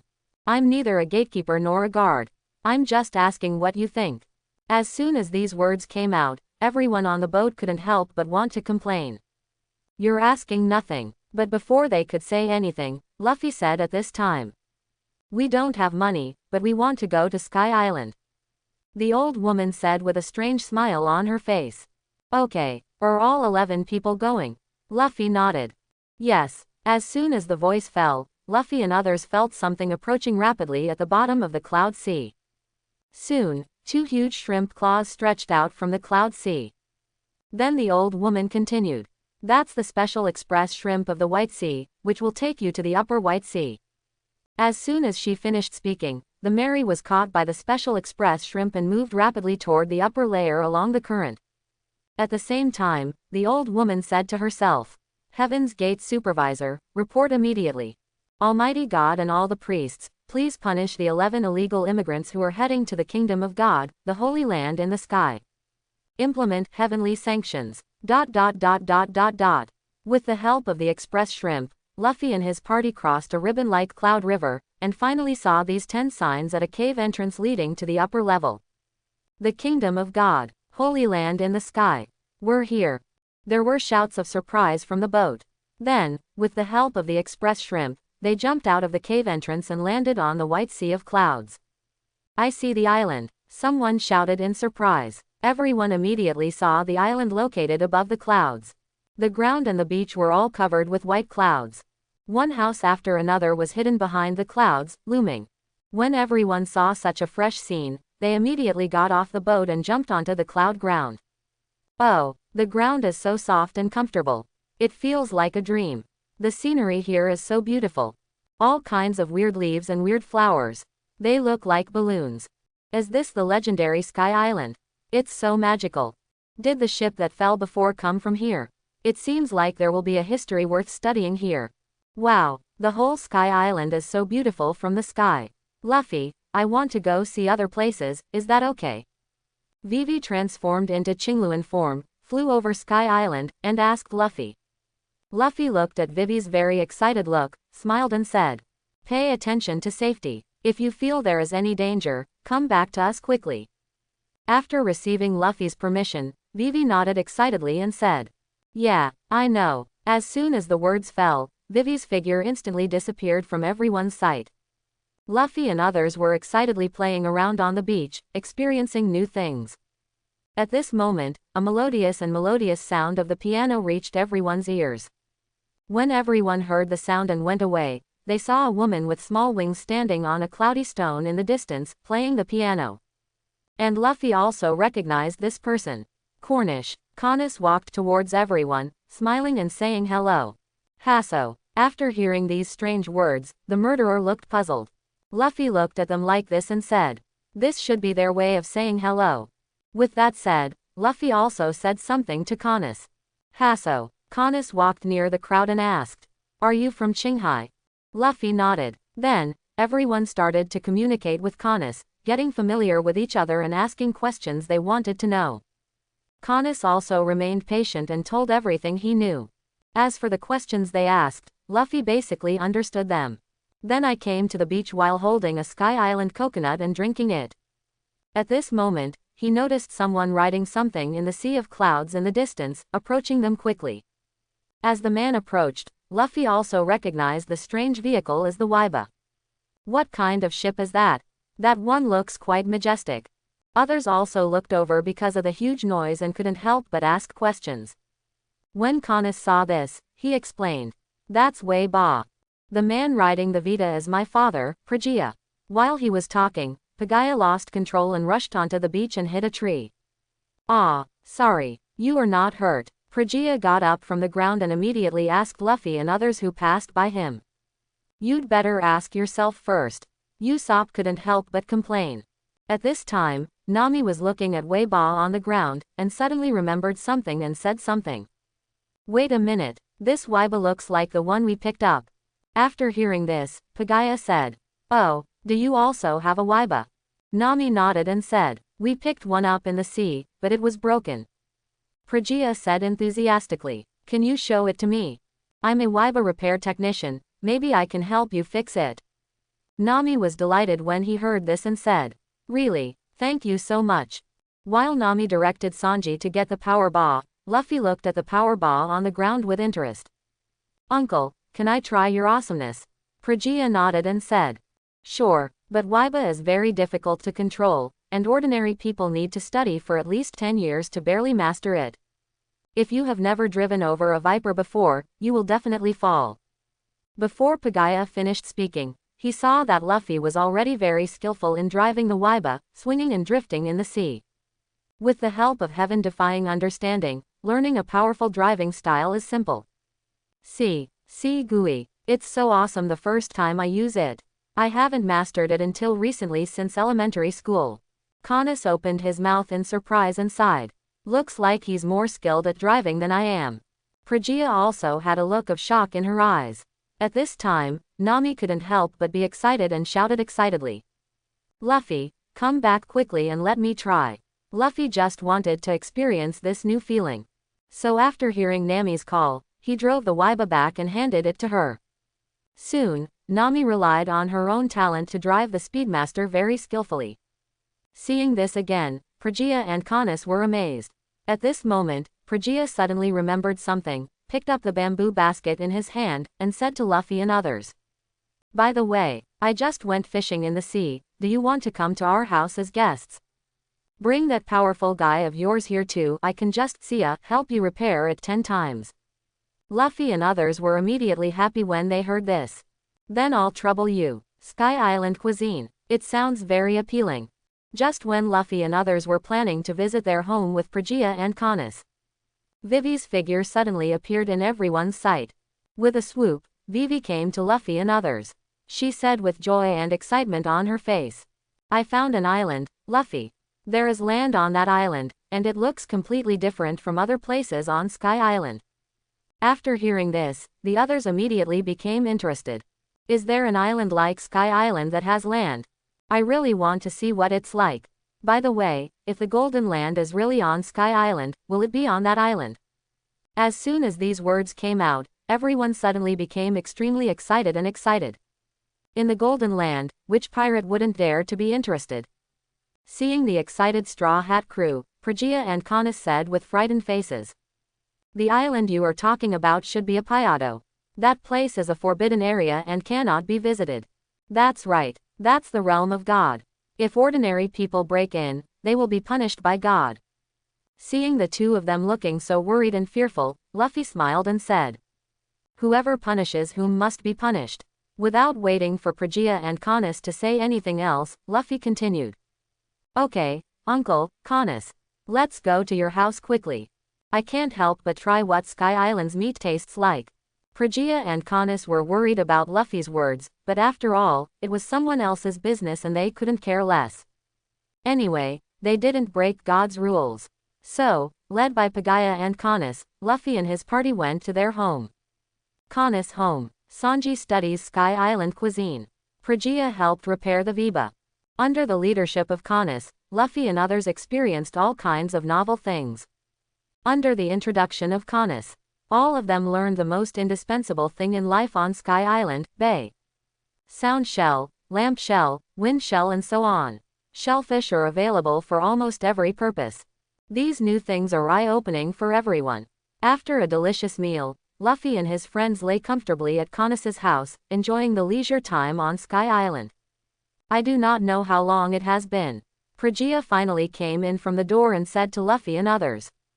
I have already repaired your Waiba for you. What a surprise. I didn't expect that your Waiba is actually loaded with a breathing wind shell. Seeing Prajia's shocked look, Nami couldn't help but wonder. Spraying the wind shell, is it any different from the wind shell? Prajia replied with a sigh. The power of the wind-breathing shell is much greater than that of the wind shell, and this kind of shell is already extinct. It is really precious for you to have one. After hearing what Prajia said, Nami couldn't help but get excited and wanted to try the new Waiba again. Luffy also saw that he was almost rested, so he stood up and said goodbye to Phrygia and Caunus. Uncle, Caunus, thank you for your hospitality. Next, we plan to go to the Appiado you mentioned to have a look, so as not to cause any trouble to you. After hearing what Luffy said, Phrygia and Caunus suddenly became extremely worried and frightened, and advised. No, Mr. Luffy, you really can't go there. If you land on that island, you will definitely be punished by God Enel. You will die. Luffy smiled slightly and said relaxedly. Don't worry, we are strong. As soon as he finished speaking, he ignored the two people's obstruction and led the Straw Hat crew towards the shore where the melee was. But Phrygia and Caunus still followed Luffy with worried faces and tried to dissuade him again and again. Just when everyone arrived at the shore, they suddenly saw a group of people wearing uniforms and white berets lying on the ground one by one, crawling towards them. Who are those guys? What are they doing? Why are they lying on the ground? They look like fools. While the Straw Hat crew were complaining, Caunus and Phrygia explained with puzzled faces. They are the White Berets led by Captain McKinley, a law enforcement force working for the god Enel. How strange. Why do they come here? When the two were confused, McKinley and his group also approached Luffy and others. All teams, stop advancing. McKinley shouted. Then, they all stood up and stood at attention. Then, McKinley looked at Luffy and others with great seriousness and said sternly. It's you, illegal immigrants from Qinghai. After hearing this, Caunus and Phrygia were immediately frightened and leaned back, looking at Luffy and others in horror. Ah, illegal entry. Mr. Luffy, could it be said that you entered Sky Island without paying the entry fee? Luffy looked calm as usual and said casually. Yes. In fact, he had known about this for a long time, but he didn't care at all. He was going to find Enel anyway. At this moment, McKinley continued. Since I have already admitted it, so I won't say more. Quote. Actually, illegal entry is only a level 11 crime in Heaven's sanctions. As long as each of you pays 10 billion IK, the crime can be written off and you can continue to stay on this island for sightseeing. Regarding the Ike Pele conversion, the Straw Hat crew has heard from Caunus. 1 Pele equals 10,000 Ikes. 10 billion Ikes per person, which is 1 million belly. After hearing this number, before anyone else could react, Nami was the first to grin and roar at McKinley. That's too expensive, you fools, go to hell. After hearing this, McKinley suddenly became ferocious and angry, and said. Not only did you refuse to pay the fine, you also spoke ill of our law enforcement forces and hindered us from performing our official duties, which constitutes a 5th-level crime. Now in the name of God Enel, you will be sentenced to the punishment of flowing clouds. Hearing this, Caunus and Phrygia suddenly became extremely panicked and exclaimed. Ah, the punishment of Luyun. The punishment is to exile people and boats in the clouds of the big island with nowhere to escape, drifting in the sky forever until they turn into bones. That's the death penalty. Caunus suddenly looked at Luffy with fear and worry, and said. The way, Mr. Luffy, you guys should escape from Sky Island quickly. Follow this cloud river to the end, and you can return to your Qinghai from there.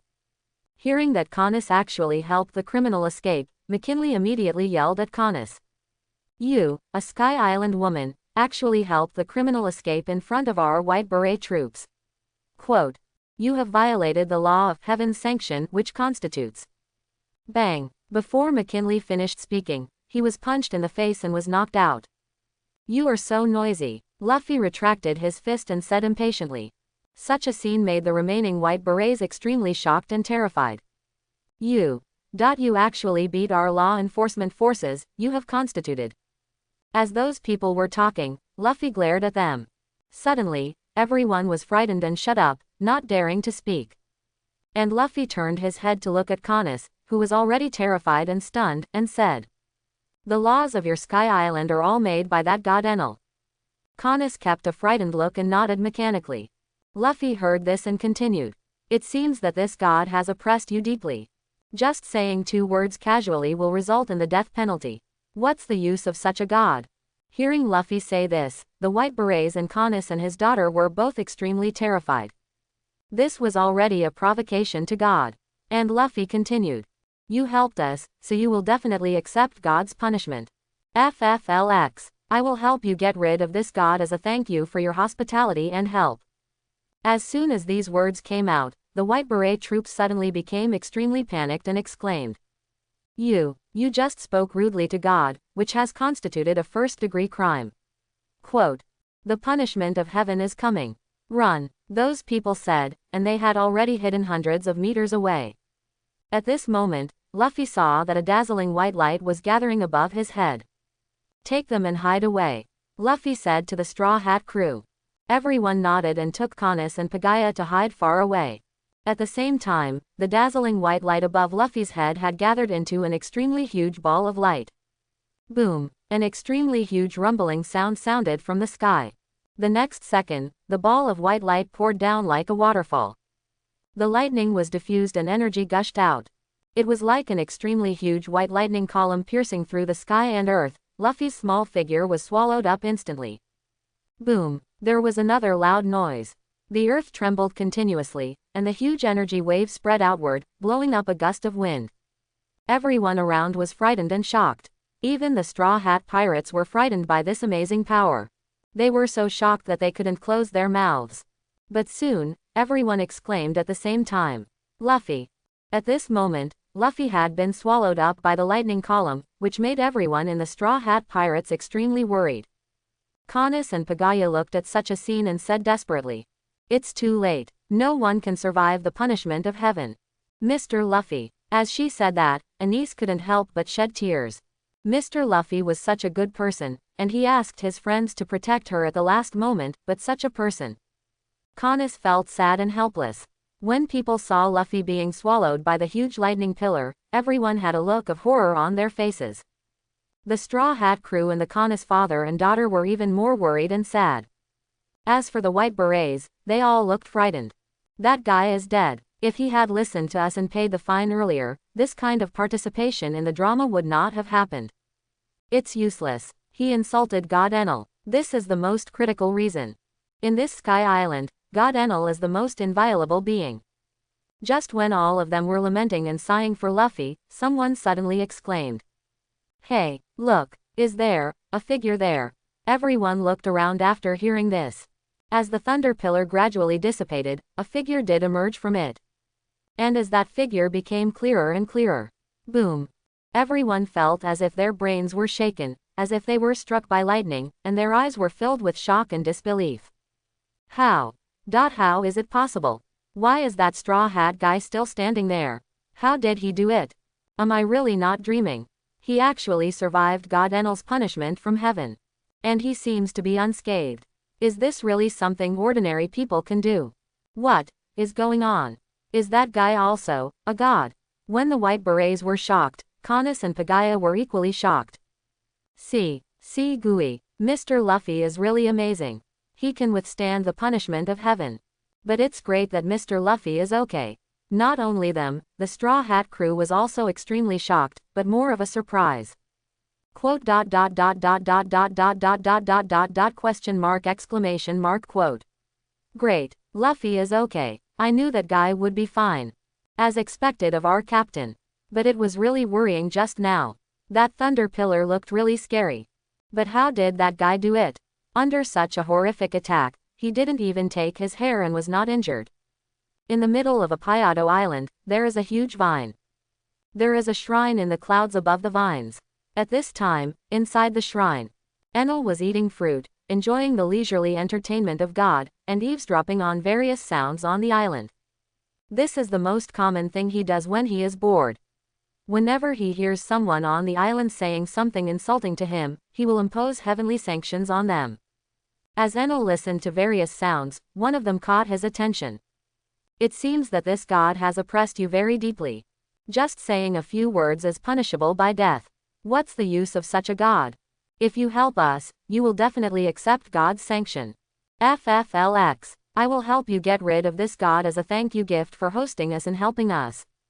Hearing someone say such disobedient words to him, Enel suddenly showed disdain and snorted coldly.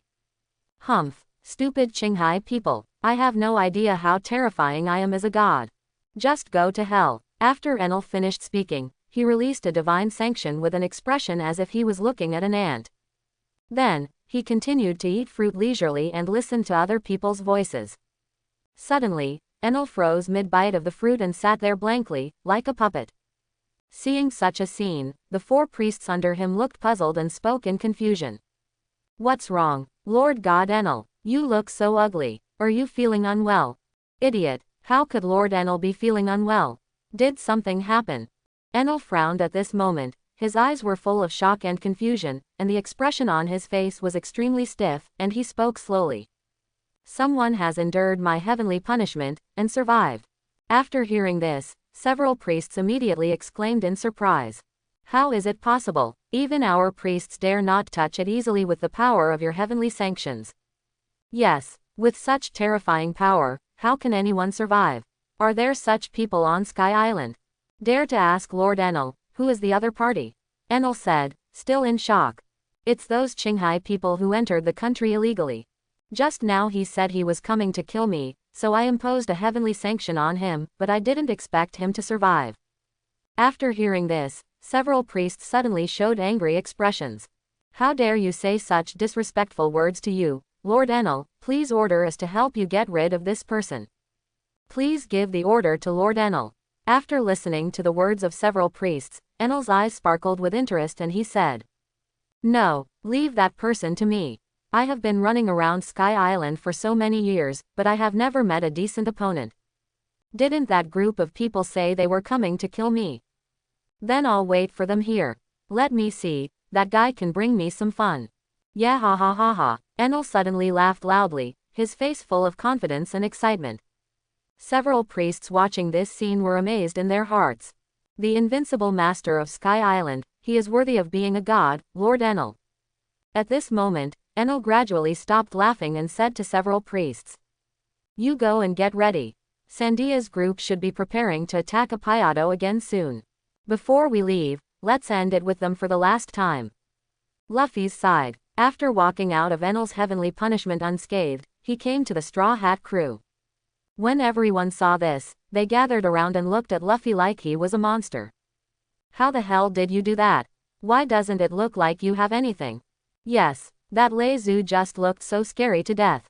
Facing everyone's concern and doubts, Luffy smiled and said, I am a rubber man, thunder and lightning are useless to me. As soon as these words came out, everyone reacted immediately. It's true, thunder and lightning really have no effect on rubber. At this moment, Luffy suddenly took out a whistle and blew it. When others saw this whistle, they immediately realized that this was the whistle that Gon4 left for them before. What are you doing, Luffy? Didn't the old man say to brag at critical moments? We can't waste the opportunity. Luffy explained, we are going to Apayado next, and we can't take Canis and the others with us. They have now violated the laws of this country. Let Gon4 take them to a safe place. With this explanation, everyone immediately agreed. The Canis father and his daughter broke the law to protect themselves, and they could not ignore it. Not long after Luffy blew the whistle, Gon4 appeared in everyone's sight riding Pierre. I am the Sky Knight Gon4. With a loud shout, Gon4 landed next to Luffy and others. He spoke immediately. What's wrong? Are you in trouble so soon? What is it? Tell me and I will try my best to help you solve it. As he spoke, Gon4 suddenly noticed the white berets in the distance and a terrifying sight on the ground. Just when his eyes were trembling and he had suspicions in his mind, Luffy's voice sounded. I would like to ask you to help us get this father and daughter to a safe place. They broke the law of this country because of us. Next, we are going to Apayado to find that god. After we kill him, you can send them back. After Luffy finished speaking, he led the others towards the melee. Gon4 only reacted from the shock at this moment and immediately spoke out to stop him. Wait, you are no match for Enel, don't go and die. That giant pit over there was probably caused by God Enel's heavenly sanction. You must have seen with your own eyes that someone died in that divine sanction. After you have witnessed the terror of Enel with your own eyes, it should be even more clear that Enel is invincible. So, never go and die. Gon4 loudly advised Luffy and others from the bottom of his heart. He could tell that this was a good group of people. So he didn't want to watch these people die. At this moment, Luffy stopped, looked back at Gon4, and said lightly. The person who accepted the sanction from heaven just now, is me. As soon as he finished speaking, he ignored the other party and took all the Straw Hat crew people to board the Mary. Under Vivi's guidance, head towards Apayado. Gon 4 stood there blankly, as if on standby, still not understanding what Luffy meant. What did that guy just say? Is he the one who accepts the sanction from heaven? Boom. He suddenly woke up as if he had been struck by lightning. He looked at the huge pit in disbelief, and then at Luffy standing on the deck of the melee, his eyes filled with shock. He suddenly turned his head, looked at Canis and his daughter, and asked, "Is what he just said true? Did he really survive that heavenly sanction?" The father and daughter nodded together and said, "Mr. Luffy is telling the truth. Not only did he survive, he was also unscathed." Hearing this, Gon 4 felt like he was struck by lightning again. Can you survive that heavenly sanction unscathed? There is such a strange person. At this moment, Gon 4 became extremely excited. He immediately took Canis and his daughter onto his mount and flew towards the place where he lived. He planned to rush to Apado immediately after settling the two of them. Maybe, I really have a chance to defeat Enel this time. Asterisk asterisk asterisk asterisk. Near Apayado, dozens of warriors from the Shandia tribe, led by Wapa, were fully armed and headed towards Apayado. Apayado is just ahead. This time we must remove Enel's head, recapture Apayado, and light the lamp of Shantora.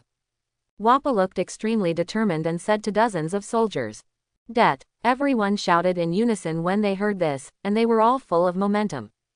Soon, dozens of people landed at the same time and disappeared into the jungle. This side of the Mary.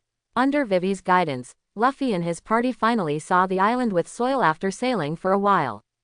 It's so magical. The rest of Sky Island is covered with clouds, but here is the only one with soil. Why is there such a strange island here? It seems out of place with the rest of Sky Island. It's really weird. Listening to everyone's doubts, Luffy suddenly said, "Perhaps the golden land that Nolando mentioned suddenly disappeared was washed here together with this island by the soaring sea currents." After hearing this, everyone shouted, "No way, for such a big island, there must be huge currents soaring into the sky." But if you think about it carefully, it is indeed possible. After all, the sudden disappearance of the Golden Land itself is a bit strange, and the Grand Line is an incredible sea area, so it is not impossible for such a thing to happen. That means, we really might find the Golden Land here. Everyone looked surprised and ran to the island in anticipation.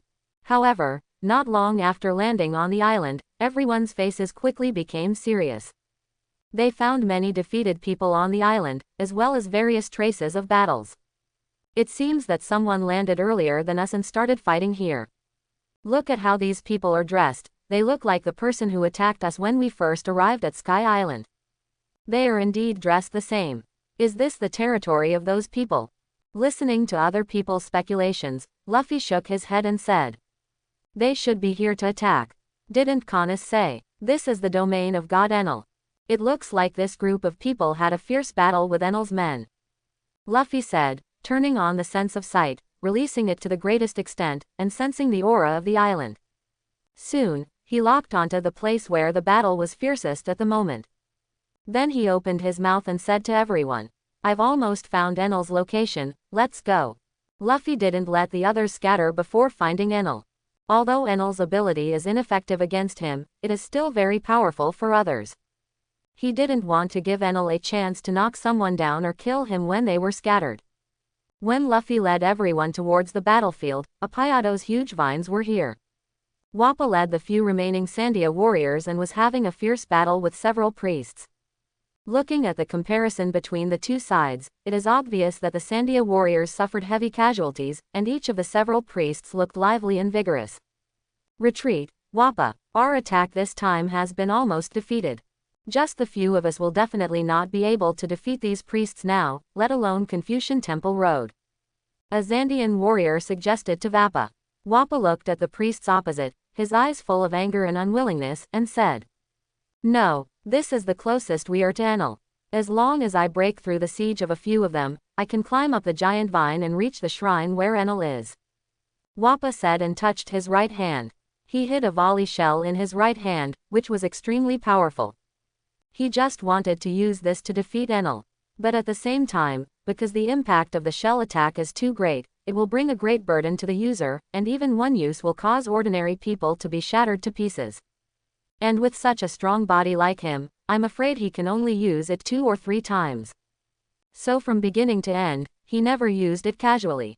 But they didn't expect that without using platoon shells, they hadn't even defeated a single priest so far.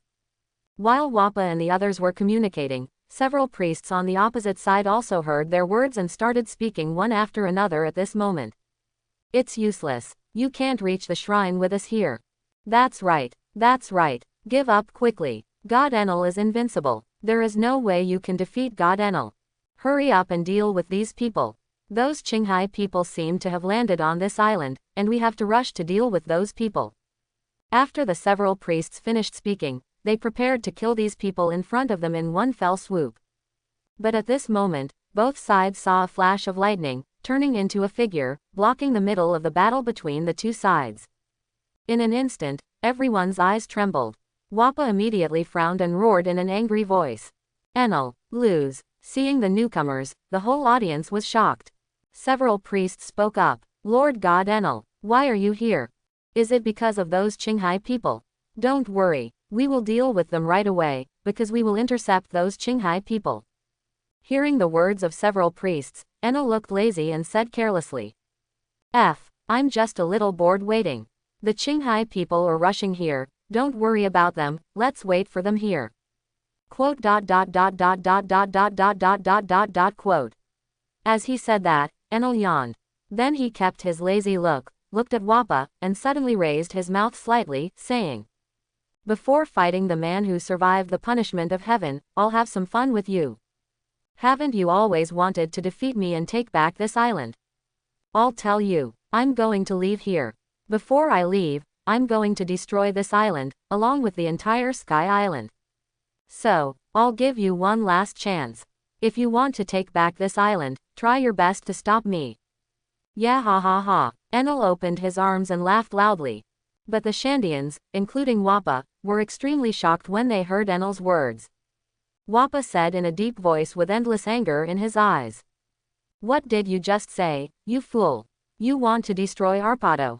Enel stopped laughing and said as if it was a matter of course.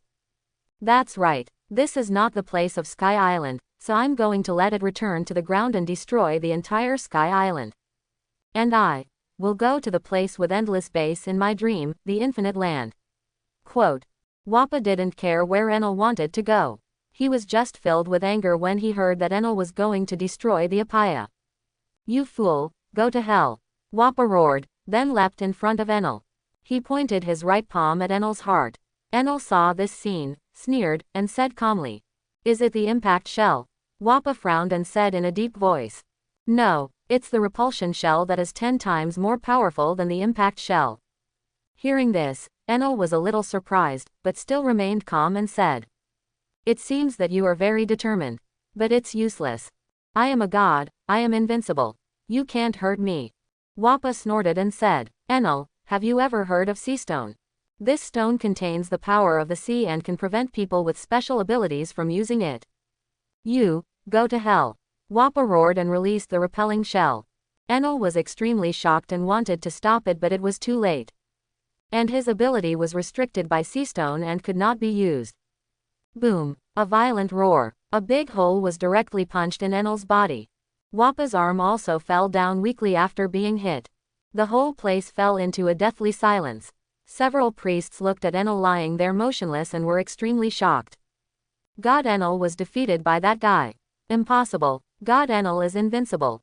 That fool, I will kill him to avenge God Enel. When several priests were angry and shocked, on the Shandia tribe side. Everyone stared at Enel in a daze, with a stupid expression. Enel was knocked down. This is not a dream. Wahahaha, Enel is finally defeated. Great, we can finally take back Apayado. Wapa, you really did it. Just when I was angry and celebrating on one side. Everyone was suddenly startled. Boom, boom, boom. A sound like an electric shock was heard in Enel's heart. And his body rose and fell with the sound.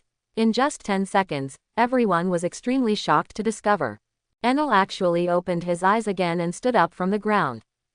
Such a scene made everyone in the audience fall into extremely shocked and stunned state. Even Wapa had infinite shock and disbelief in his eyes at this moment. After Enel stood up, his body was quickly filled with lightning and then recovered. Then he showed his previous careless look, looked at Wapa and said, "Didn't I tell you? I am invincible." At this moment, one of the people in Sandia exclaimed, "Everyone, run away, Enel is invincible. No one can defeat him. Wapa, run away." The horrified screams of his companions sounded behind him, but Wapa still had an incredulous expression at this moment, and Min was stuck in place. At this moment, Enel looked at Wapa, the corners of his mouth suddenly raised, and said, "I've already given you a chance, but it seems, you're useless." As he spoke, he folded his 2 index fingers and whispered, 100 million volts. A crackling current grew as his fingers separated. The next second, crack, just heard a loud noise. Wapa's whole body was charred and he slowly fell to the ground. Wapa. There were calls from his companions behind him, but there was no response. At this time, the magic soldiers led by the commander of the magic army, who had defeated the other Sandia warriors in other battlefields, also rushed over and surrounded all the remaining Sandia warriors, cutting off their escape route. Seeing such a scene, all the Sandians showed despair and helplessness on their faces. The priests are so powerful. They all join forces and are unable to fight back. Coupled with the magic soldiers arriving, it is impossible for them to escape. At this moment, Enel suddenly raised the corner of his mouth and said something to himself. "Is it finally here?" Hearing this, everyone in the audience was stunned. Then they all followed Enel's line of sight. Over there, I saw a man wearing a straw hat, and behind him was a group of people who looked extremely messy. Seeing the person coming, Wapa, who fell to the ground unable to move, couldn't help but his pupils trembled. I exclaimed inwardly that they were those ridiculously strong Qinghai people. The eyes of several priests suddenly sparked interest. Are these the Qinghai people? What kind of strange combination is this? Tanuki and duck are also in it. HMPH. No matter what combination they are, I'll get in first. Priest Ohm held the cloud iron sword and rode a giant dog and rushed towards Luffy and his group. "Hey, Ohm, you're so cunning. Wait for me." Priest Dao's fat and round body jumped after him. Seeing the 2 priests rushing over impatiently, Enel couldn't help but remind him. "Remember to keep that straw hat boy for me. You can kill the rest of the trash fish as you like." He had long sensed Luffy's aura, the one who survived the punishment of heaven. Ohm and Dao were both overjoyed to hear that Enel said they could go on a killing spree. Extremely excited, he rushed towards the people behind Luffy. "The prey is mine." Ohm raised the Yuntian and roared excitedly. Not to be outdone, Dao jumped to an altitude of tens of meters, preparing to attack. At this moment, a voice came from the sky. "I am the Knight of the Sky, Gon Fool. Straw Hat Boy, later came to help me." Gon 4 had just finished speaking, but before he could arrive at the scene, 2 figures suddenly appeared from behind Luffy. Brush, brush, one thrust forward and the other jumped up. Kang, boom. The sound of the sword being unsheathed and the sound of impact sounded at the same time. Next second, blood spurted out from Ohm's chest, while Dao fell to the ground suddenly. In front of them, a green-haired man slowly put away his sword, while a yellow-haired man slowly exhaled smoke. Then the 2 of them uttered a sentence softly at the same time. "Don't get in the way, fish." Boom. In an instant, Gon 4, Wapa, the remaining 2 priests, all the divine soldiers, the soldiers of Sandia, and even Enel were all stunned. Everyone's eyes were bulging, their pupils were shrunk to a point, their mouths were wide open, their faces were covered with cold sweat, their bodies were like puppets, unable to move, and their whole bodies were stagnant. The whole body was filled with shock and disbelief. Gon 4 and Pierre were so shocked that they even forgot that they were still flying, and they fell into the soil. Although Wapa could not say a word now, his heart was as shocked as anyone else. He knows these Qinghai people are strong. But I didn't expect it to be so strong. All the soldiers fought together for a long time without being able to kill any of them, and now they were killed instantly by both of them. And it wasn't the one wearing the straw hat who took action. How strong would that man be? Wapa was shocked and curious. It was the one wearing the straw hat who left the deepest impression on him at first, and one look made him fall into a coma.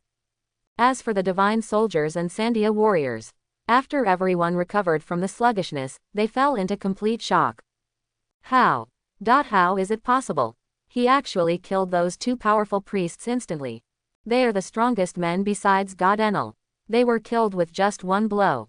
Who are these people? Too strong. These Qinghai people are too strong. When these ordinary magic soldiers and Sandia warriors were shocked and amazed, the faces of the two officers were already covered with cold sweat. As both priests, they know each other's strength best. They are no match for those who can kill the other two priests with one blow. At this moment, they couldn't help but turn their attention to the strongest man in their hearts, Enel.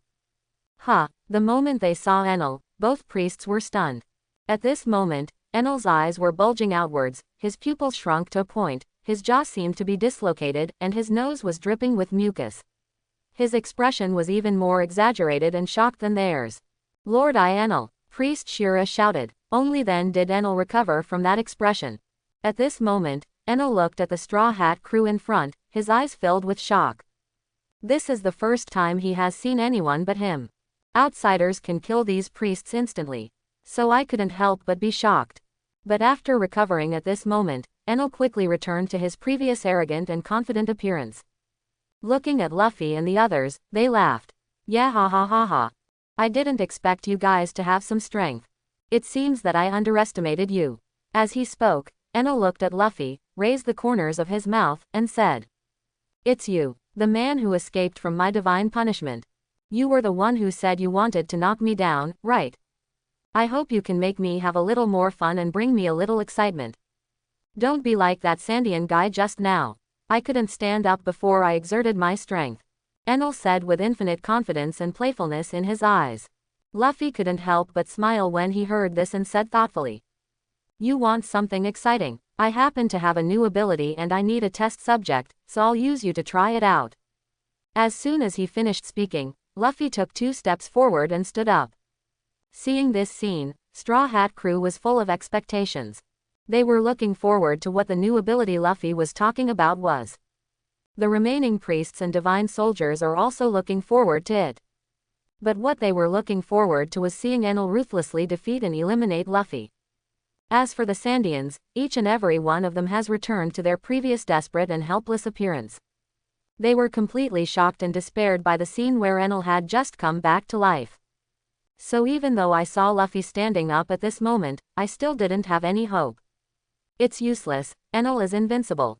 Although you are strong, you cannot defeat Enel no matter what. You cannot cause harm to Enel's body at all. Enel is a god. He is the thunder of nature. He is simply not something that humans can defeat. Escape quickly. Please escape and tell us the people of the Shandia tribe to escape from Sky Island quickly. Just say that Enel is going to destroy the entire Sky Island. The Zandian warriors spoke like their last words to Luffy and his group, begging them to tell the tribe members to escape from Sky Island quickly. Luffy heard what Sandia and these people said, but did not respond. Instead, he suddenly spoke in an inexplicable deep voice to the Straw Hat crew behind him. "Take those tribal warriors with you. And stay away." Suddenly hearing Luffy say this, all members of the Straw Hats were stunned. But when they suddenly noticed the sudden change in Luffy's aura, everyone suddenly felt something bad. They all looked shocked and immediately followed Luffy's words. A few seconds later, a breakthrough was opened for the Sandians, and they quickly evacuated the place. Gon 4 also followed them, taking Wapa, who was unable to move, away from here. Seeing such a strange scene, Enel and the others were stunned. But soon, Enel's magic soldiers reacted and laughed.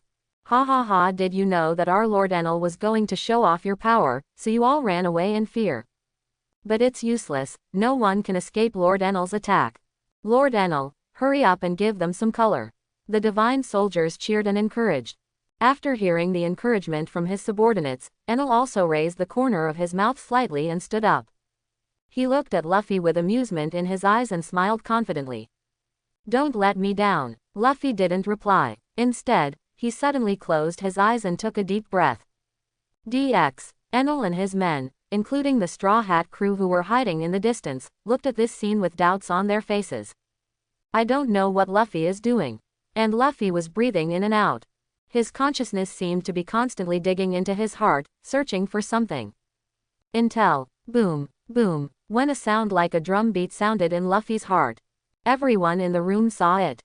White smoke suddenly emitted from Luffy's arms, legs, mouth, eyes, hair and other parts.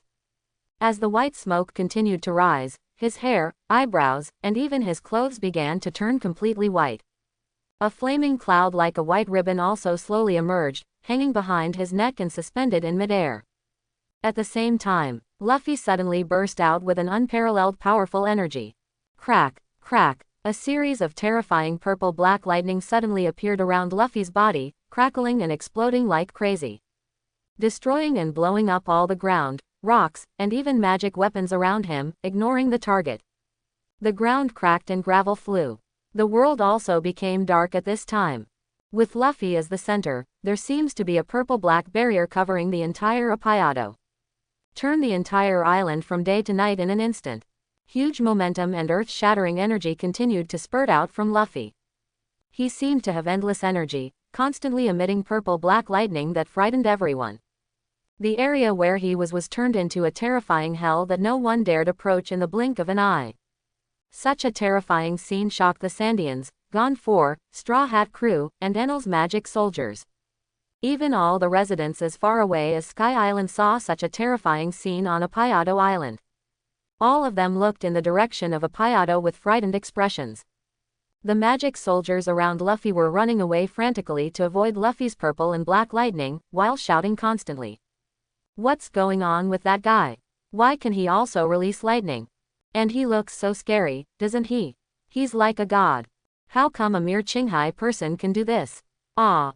Someone was running away, but was suddenly hit by purple-black lightning and blown up on the spot. The Sandian people in the distance were completely shocked from ear to ear at this moment. Then, what is that? That Straw Hat Boy, is he also a god? You look so strong that way. It's even stronger than the aura exuding from Enel. But Enel's body is made of lightning. There's no way that Straw Hat Boy can attack Enel, right? Although the Sandians were shocked by Luffy, their fear of Enel still did not dissipate. At this moment, Gon 4's pupils were trembling, his heart was in turmoil, and he could not calm down at all. He didn't know whether Luffy could attack Enel, but judging from the strength he showed now, Straw Hat's strength is not inferior to Enel's. Gon 4 said this, and Watuo secretly nodded in agreement. Although Enel is strong, what is stronger is the invincible natural thunder and lightning. But Luffy's strength comes from himself, shocking people to the point of being extremely strong. He also ignited hope in his heart at this moment, hoping that Luffy would defeat Enel. As for the Straw Hat Crew, everyone was shocked by Luffy's new form. Then, why did that guy become like that?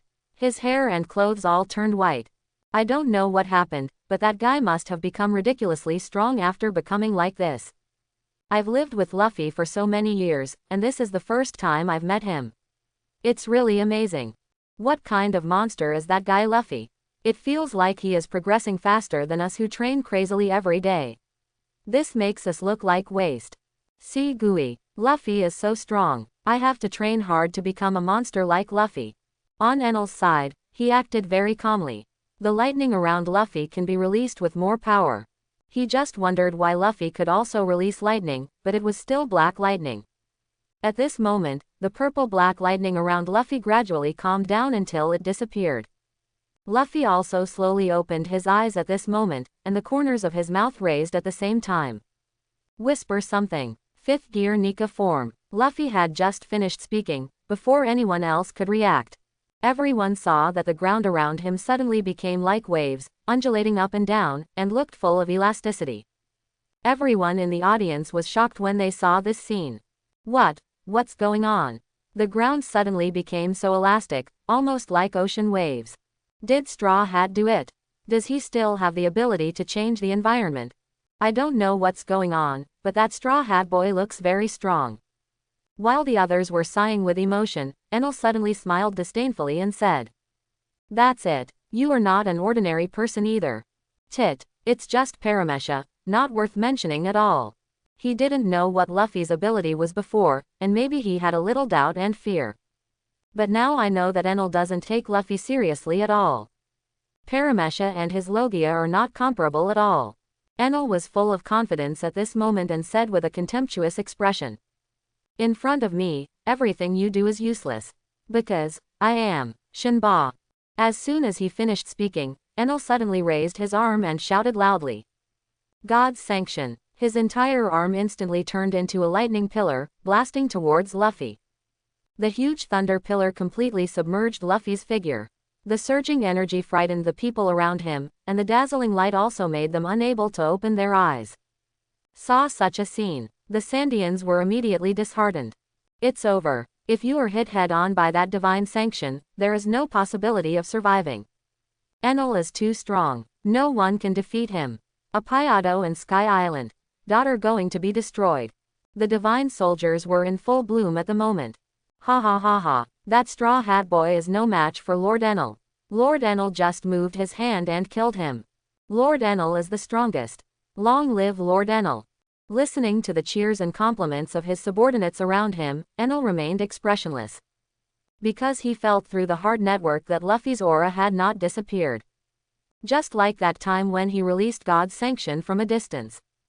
As the thunder pillar disappeared, Luffy's figure was still standing there just as Enel had sensed.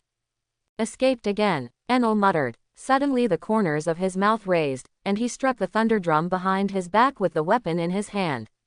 Soon, Bai's lightning was released from it. 60 million volts. Brontosaurus. Enel shouted loudly, and a huge thunder dragon with great momentum rushed towards Luffy. Boom boom. The terrifying explosion is frightening. Luffy's figure was once again swallowed by the Brontosaurus. However, after the Brontosaurus dissipated, Luffy was still standing there, unharmed. Seeing this, Enel decided not to give Luffy a chance. Suddenly, he came to Luffy in person and touched Luffy with his hand. In this case, you won't be able to hide. The corners of Enel's mouth raised, and his eyes were full of confidence. 100 million volts. Crack. The terrifying thunder and lightning roared violently, completely enveloping the figures of Enel and Luffy, making it impossible for outsiders to see a trace of what was going on inside. However, as the lightning gradually dissipated, everyone was extremely shocked to find that Luffy was still standing there upright. Fa Wushwang. Boom. At this moment, everyone in the audience exploded. Sandia tribe. Enel's attack is ineffective against Straw Hat. Who is Straw Hat? Is he also a god? To be able to survive unscathed in the hands of Enel, the Straw Hat Boy is really too strong. Could it be that Straw Hat Boy can really defeat Enel? The magic weapon is here. No, it's impossible. Why can that Straw Hat Boy survive Master Enel's punishment? Master Enel is a god. Can that Straw Hat Boy fight against a god? How is it possible? Even if Lord Enel's attack against Straw Hat Boy is ineffective, Straw Hat Boy cannot attack Lord Enel. He will never be able to defeat Lord Enel. Don't you think so, Lord Enel? A magic soldier said flatteringly while casting an admiring look at Enel. However, the moment he saw Enel, his admiring eyes turned into surprise and surprise. At this moment, Enel looked as frightened as before. The eyeballs protruded, the pupils shrank to a point, the mouth opened as if it was dislocated, and 2 lines of mucus flowed down from the nose. The whole person showed great shock and disbelief. But the words of this magic weapon also reached Enel's ears, and Enel quickly calmed down and reminded himself in his heart. Indeed, physical attacks on my body are ineffective. In the final analysis, he is just a stinky monkey from Qinghai. You can't defeat me as a god. While Enel was thinking about this, Luffy looked at Enel, suddenly smiled and said, Your attack is over, now it's my turn. Aren't you looking for excitement? Then let me have some exciting fun with you. As soon as he finished speaking, Luffy suddenly punched the ground. And what shocked everyone in the audience was, when Luffy punched the ground, an attack suddenly bounced off the ground under Enel's feet, sending him flying into the air. Immediately, the entire audience burst into exclamations again. How? How is it possible? Lord Enel is a thunderbolt. Normal attacks shouldn't be able to hit him at all. What happened to that Straw Hat Boy? Why was he able to attack Enel? Can that Straw Hat guy really defeat Enel? As for Enel, he was equally shaken. Said in disbelief, Impossible, why can you attack me? My body is like a thunder in nature. It should be impossible for anyone to attack me. Enel shouted in disbelief, while Luffy smiled lightly and said, I am a rubber man, and now all this ground has been turned into rubber by me. In this area, anything can hurt you. Facing Enel, Luffy didn't even have to use Haki. Rubber tank will allow him to attack Enel. Hearing that there were such outrageous things, Enel's suppressed shock surged up again. But after experiencing the previous shock, Enel quickly calmed down. I never thought there was such a thing. But it's still useless. I was careless just now and didn't use my inner network's ability. Next, you won't be able to attack me again. As soon as Enel finished speaking, he suddenly saw Luffy jumping up. The arm suddenly grew larger and grabbed him. Enel smiled disdainfully, then moved to another area. HMPH, I have already predicted your. Halfway through the words, Enel's expression changed suddenly, and his nose started to boil. He found to his incredible surprise that he was firmly grasped by the giant's hand. At this moment, Enel's expression completely lost control. He could no longer calm down and exclaimed with an extremely shocked look. Impossible. Why? I clearly used the hard network to predict your actions. Why can you still catch me? Luffy smiled lightly and said. The hard network you mentioned is called observation Haki in our place.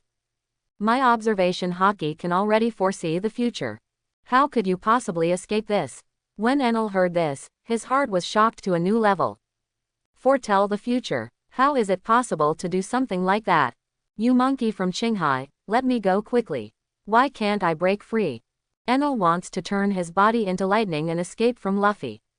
But he found that his body, which had turned into lightning, was still tightly held in Luffy's hands, unable to break free. Luffy smiled lightly and said, I forgot to tell you, there is also an ability called Armament Haki, which can capture any natural element, including your lightning. As soon as these words came out, Enel was shocked. The same goes for the rest of Sky Island. Where have they heard of this ability? But now when they saw Luffy performing it, everyone was speechless. 20 million volts. Enel shouted excitedly and released an astonishing thunder and lightning. However, it has no effect on Luffy. Luffy smiled faintly, looked at Enel who was in his hand and was as scared as a quail, and said with amusement on his lips. Stop struggling, it's useless. Didn't you say you wanted to play something exciting? Next, let's get started. As soon as he finished speaking, Luffy suddenly grabbed Enel with both hands. Like twisting a twist, protecting his body so that he could no longer see his human form. Then, he grabbed one of his legs and made it spin like a windmill, then suddenly threw it out and smashed it to the ground. Boom! There was a loud bang. Enel vomited blood and looked in extreme pain. Because of the rubberization of the ground, he was unable to escape the heavy blow through elementalization. And Luffy still doesn't stop. The figure flashed, came to the ground again, and grabbed Enel again. He was rubbed like a ball and kicked away. After a while, he was completely covered with rubberized ground, and right on punched and kicked him. Everyone in the audience saw Enel being brutally tortured in all kinds of ways, with no power to fight back. And every time he releases lightning resistance, it has no effect on Luffy. Such a scene completely shocked everyone in the audience. Gon 4's expression was shocked, his mouth never closed, and he murmured. That Straw Hat Boy actually beat Enel until he was unable to fight back. I still underestimated his strength. Wapa's pupils were also trembling. Although he had no strength to speak, his heart was shaken. Is that Straw Hat Boy so strong? Enel, who I tried so hard to resist, is now being beaten like a toy. Is this the top strength of Qinghai people?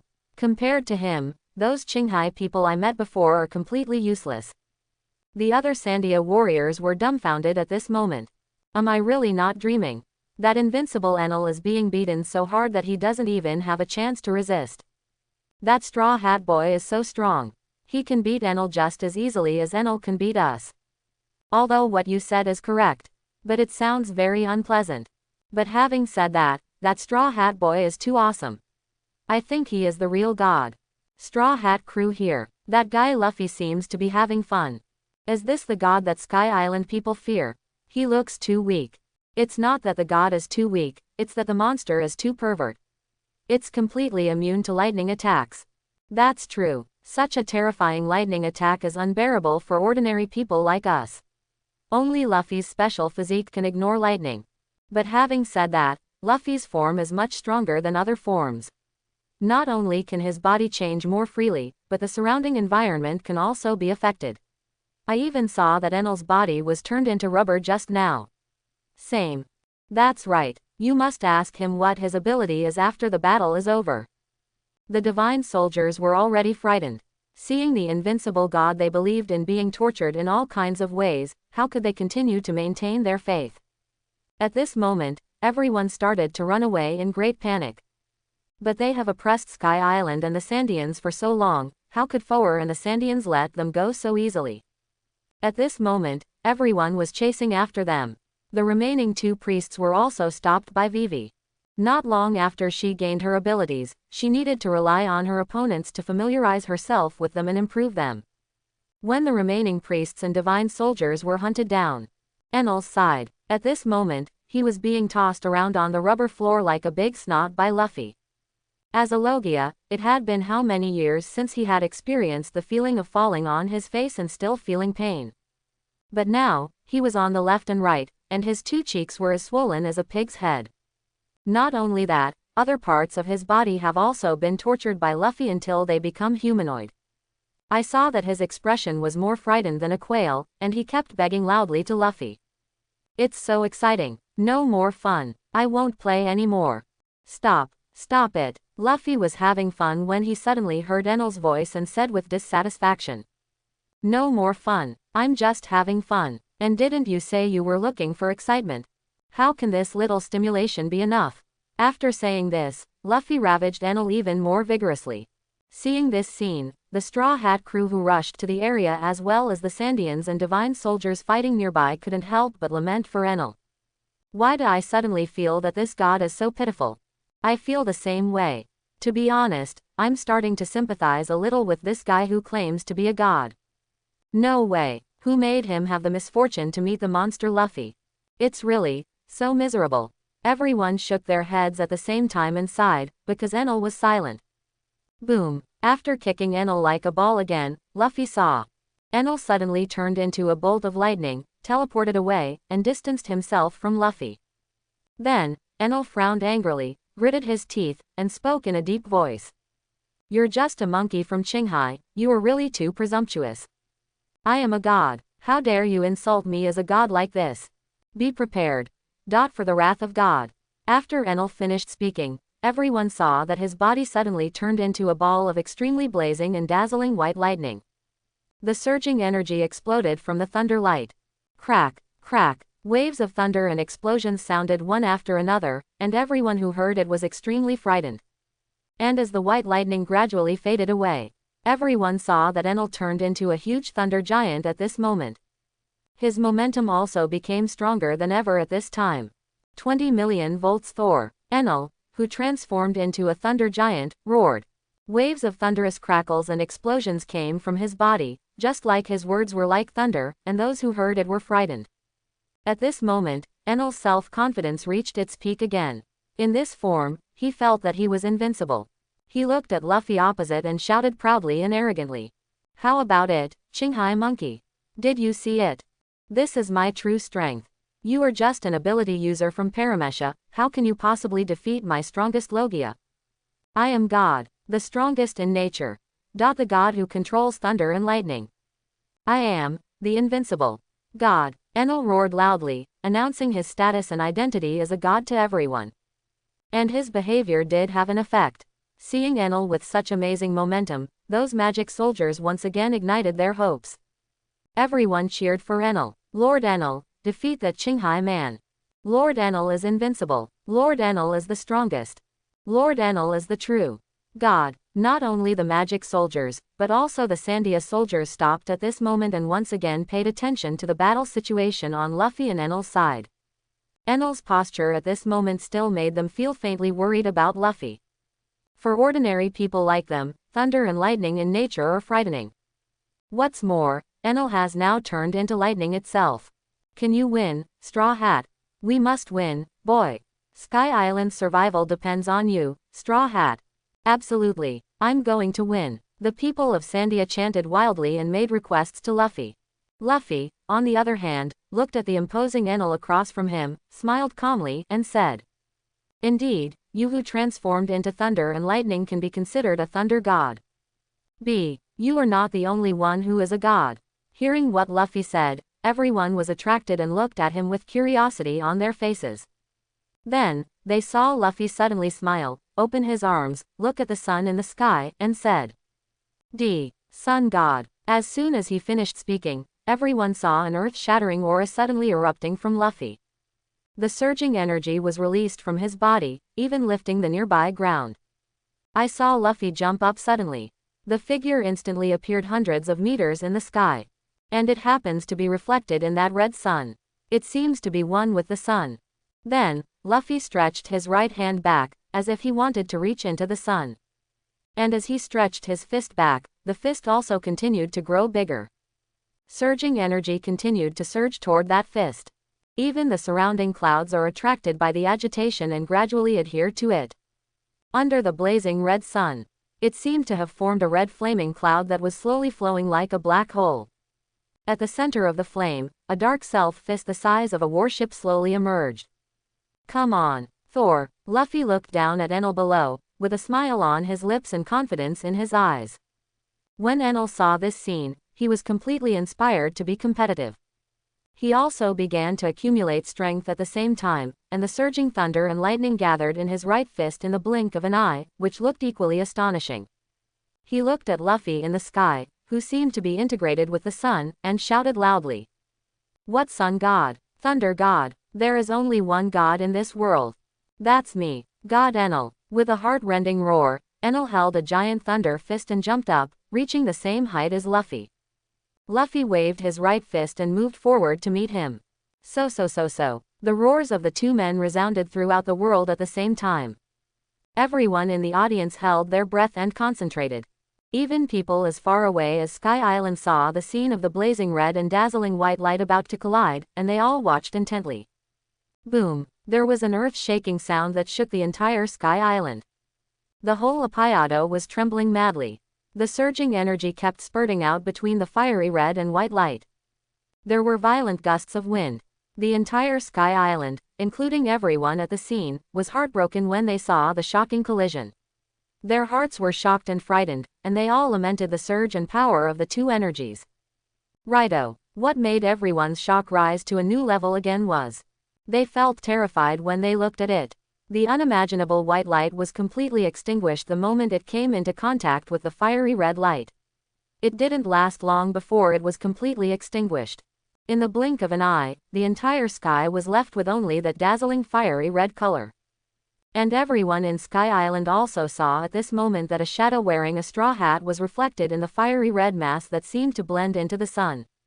Everyone looked at this scene in a daze, but there was no movement for a long time. Time seems to have stopped at this moment, and the air is quiet. However, after a moment of silence, the crowd was completely excited.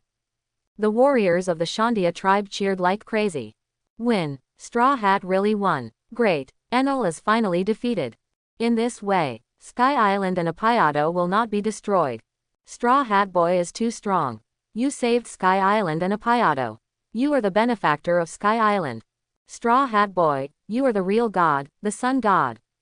Sun god. The people of the Shandia tribe looked at the figure reflected in the sun and shouted crazily for the famous official of the sun god. Wapa's pupils were shocked at this moment, and his expression was extremely excited. Apayado saved. Sky Island no longer needs to be destroyed. The lamp of Shantora he has been pursuing has a chance to ring. Looking at the figure reflected in the sun, Wapa tried his best to squeeze out a few inarticulate words. So, God. Gon 4 looked at Luffy's figure, and he was also excited, and his eyes even became moist. As the former god of Sky Island, he has deep feelings for Sky Island. And Luffy helped him protect the entire Sky Island, so he was naturally extremely excited and grateful. At this moment, he was holding back tears and sighed excitedly. I have always believed, this day, will definitely come. Straw Hat Boy, you are the real sun god. Although the Straw Hat crew was not as excited as others, they were all happy when they saw Luffy defeating a god who was dissatisfied by everyone. Well done, Luffy. See Gui. Luffy. As expected of our captain. Luffy. Some people celebrate with joy, while others despair and fear. On the side of the divine soldiers, all of them looked extremely horrified and disbelieving at this moment, looking at the sun god in the sky. God Lord Enel was defeated. This is not true, this must not be true. Lord Enel is an invincible god. How could he be defeated? But that straw hat boy said he is also a god, a sun god. So the god of thunder lost too. The god of the sun. Is Straw Hat the real god? Just when everyone was extremely shocked and emotional. Dang! Suddenly, a melodious and beautiful bell sounded like a song. The sound of the bell spread throughout Sky Island, as if it resounded between heaven and earth. Everyone on Sky Island fell into a daze at this moment, listening to the beautiful bells. The Straw Hat crew, gone for, Shen Wen, everyone in Sandia, especially Wapa, were suddenly stunned at this moment. Everyone saw at this moment that Enel was hit by Luffy and crashed into a cloud in the distance. And among the clouds, at this moment, an extremely huge golden clock flew out, shining with dazzling light. Dang! Another beautiful song-like voice sounded. At this moment, everyone reacted and was immersed in the beautiful and melodious sound of the bell. The faces of the Straw Hat crew are all filled with smiles. It's so sweet, that sound. What a beautiful sound. What is this sound? That golden clock, could it be the one Nolando said? Really, that means this sound is the sound of the golden bell that Nolando heard. The Golden Land is really on Sky Island. Gone for, including Canis, and all the residents of Sky Island were also immersed in the sound of the bell at this moment. Is this sound, the earth singing? Is this sound, a miracle? Does God really exist? I am most excited to hear this voice. Undoubtedly a Sandian. Each of them was extremely excited, with trembling pupils and tears in their eyes. Especially Wapa and the clan leader. Great warrior Calgara, did you hear it? The sound echoing from the lamp of Shantora. We finally light the lamp of Shandorla. Mont Blanc Nolando will definitely receive our affection, great warrior Calgara. Above the sky, the corners of Luffy's mouth raised, and the figures of Cool Guy and the orangutan appeared in his mind, and he smiled. Did you hear that? The Golden Land really exists. Gaia Island East Blue Shore. Coolie Guide, the orangutan, and a group of younger brothers stood on the shore, and everyone's faces were filled with excitement and excitement. Old man, that voice just now. The apes and orangutans said to Coolie Guide in surprise at the same time. Coolie Guide smiled and nodded. Yeah, it can't be wrong. That guy really helped us find it. Everyone looked up to the sky. In the sky, a huge shadow wearing a straw hat appeared. After defeating Enel, the remaining magic soldiers were quickly defeated. Luffy also landed on the ground at this time and came to the Straw Hat crew. Suddenly, everyone in the Straw Hat crew was shocked. They saw that Luffy's face was visibly aging, and the skin seemed to be falling off, drooping downwards. At such a scene, everyone watching was immediately worried and shocked. Luffy, what's wrong with you? Are you okay, Luffy? Why did it suddenly become like this? Are you sick, or something? Sick? Doctor, aren't you the doctor, Jouda? Chopper. Ah, yes, I am the doctor. Just when everyone was panicking, Luffy spoke weakly. I'm fine, it's just that this move consumes too much energy too quickly, plus there are some side effects, it's just that Dewey is a little tired. Let me see if I can get rid of this side effect. Luffy was talking. Boom, boom, a sound like a drumbeat suddenly started beating in his heart. The next moment, it was as if Luffy's body was going back in time. The fallen and sagging skin began to retract, and soon it was completely restored to its original shape, and his body returned to its previous pure white color. At this time, Luffy was in no rush to release the fifth gear state. Instead, he suddenly closed his eyes and meditated. In the change just now, through his heaven-defying understanding, he had some idea of how to eliminate this side effect. It's like a side effect of eliminating several other gears before. The fifth gear requires a lot of energy to maintain.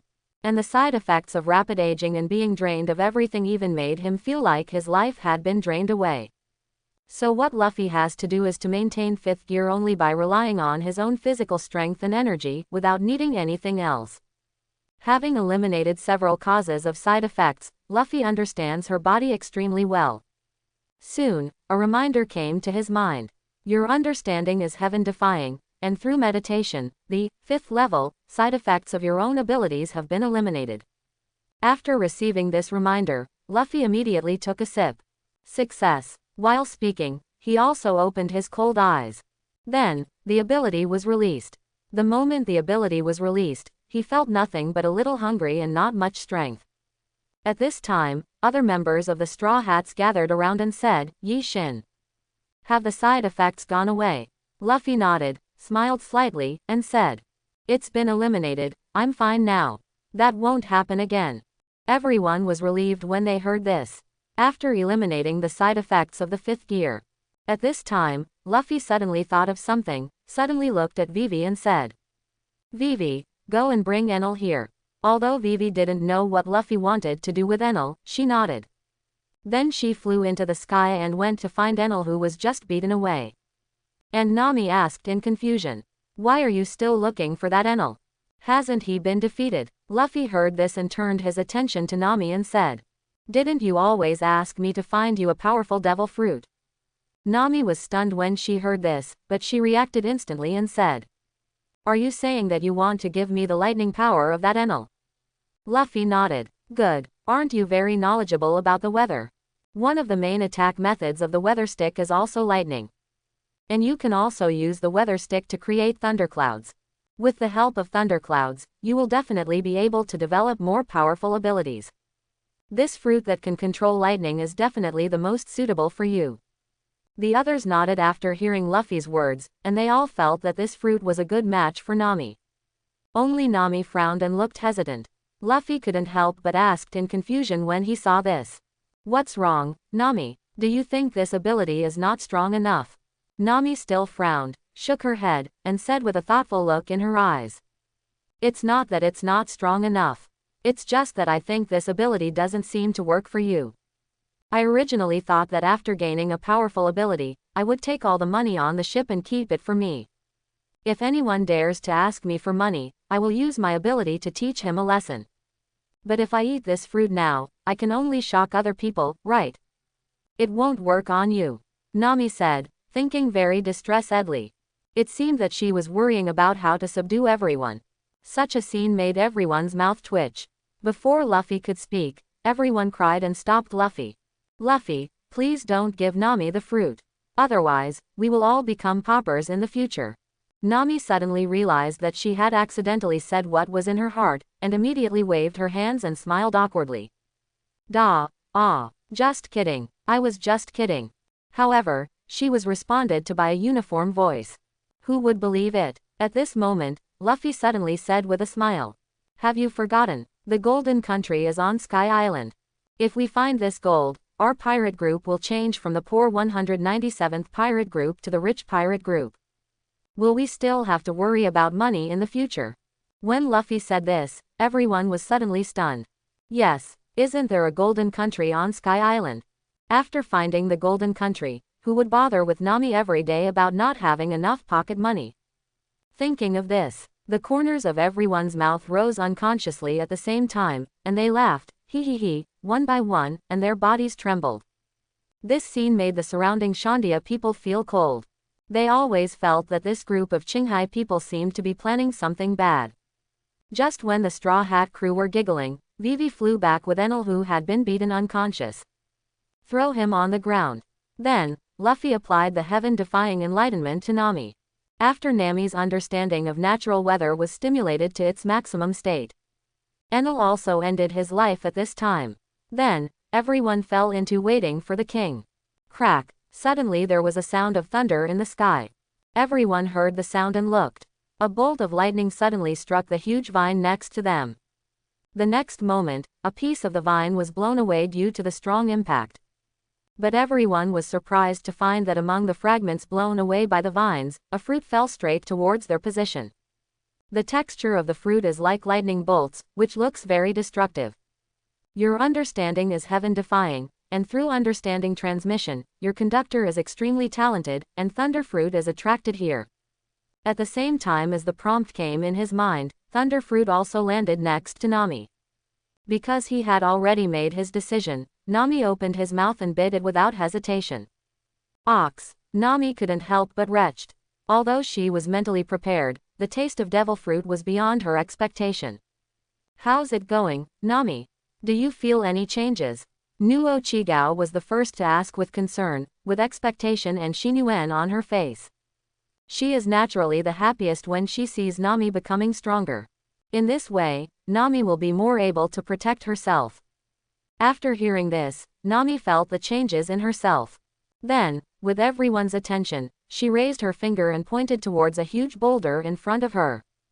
Crack! An astonishing bolt of lightning suddenly shot out from her fingers, and the boulder in front exploded. Everyone watching this scene was amazed. Thunder Fruit's ability is too strong. Definitely one of the strongest devil fruits in Logia. After gaining the Thunder Fruit ability for Nami, Luffy let everyone move freely, and then agreed to come back here at 7 o'clock in the evening to hold a banquet. Robin went to explore the history of the island. Sanji prepares the ingredients for the banquet. Nuo Chigao was here to look for any novel plants to study. Others who had nothing to do, devoted themselves to searching for the Golden Land. Although Luffy already knew that the Golden Land was used by Enel to build the Ark's motto, he did not say it directly because it was difficult to explain. Instead, he took Nami to find the place where the Ark's motto was hidden. When the two of them saw the extremely huge spaceship in front of them, they were both shocked. The shining gold on the spaceship is simply hard to take away. Nami's eyes directly turned into the shape of Bailey, and she screamed excitedly.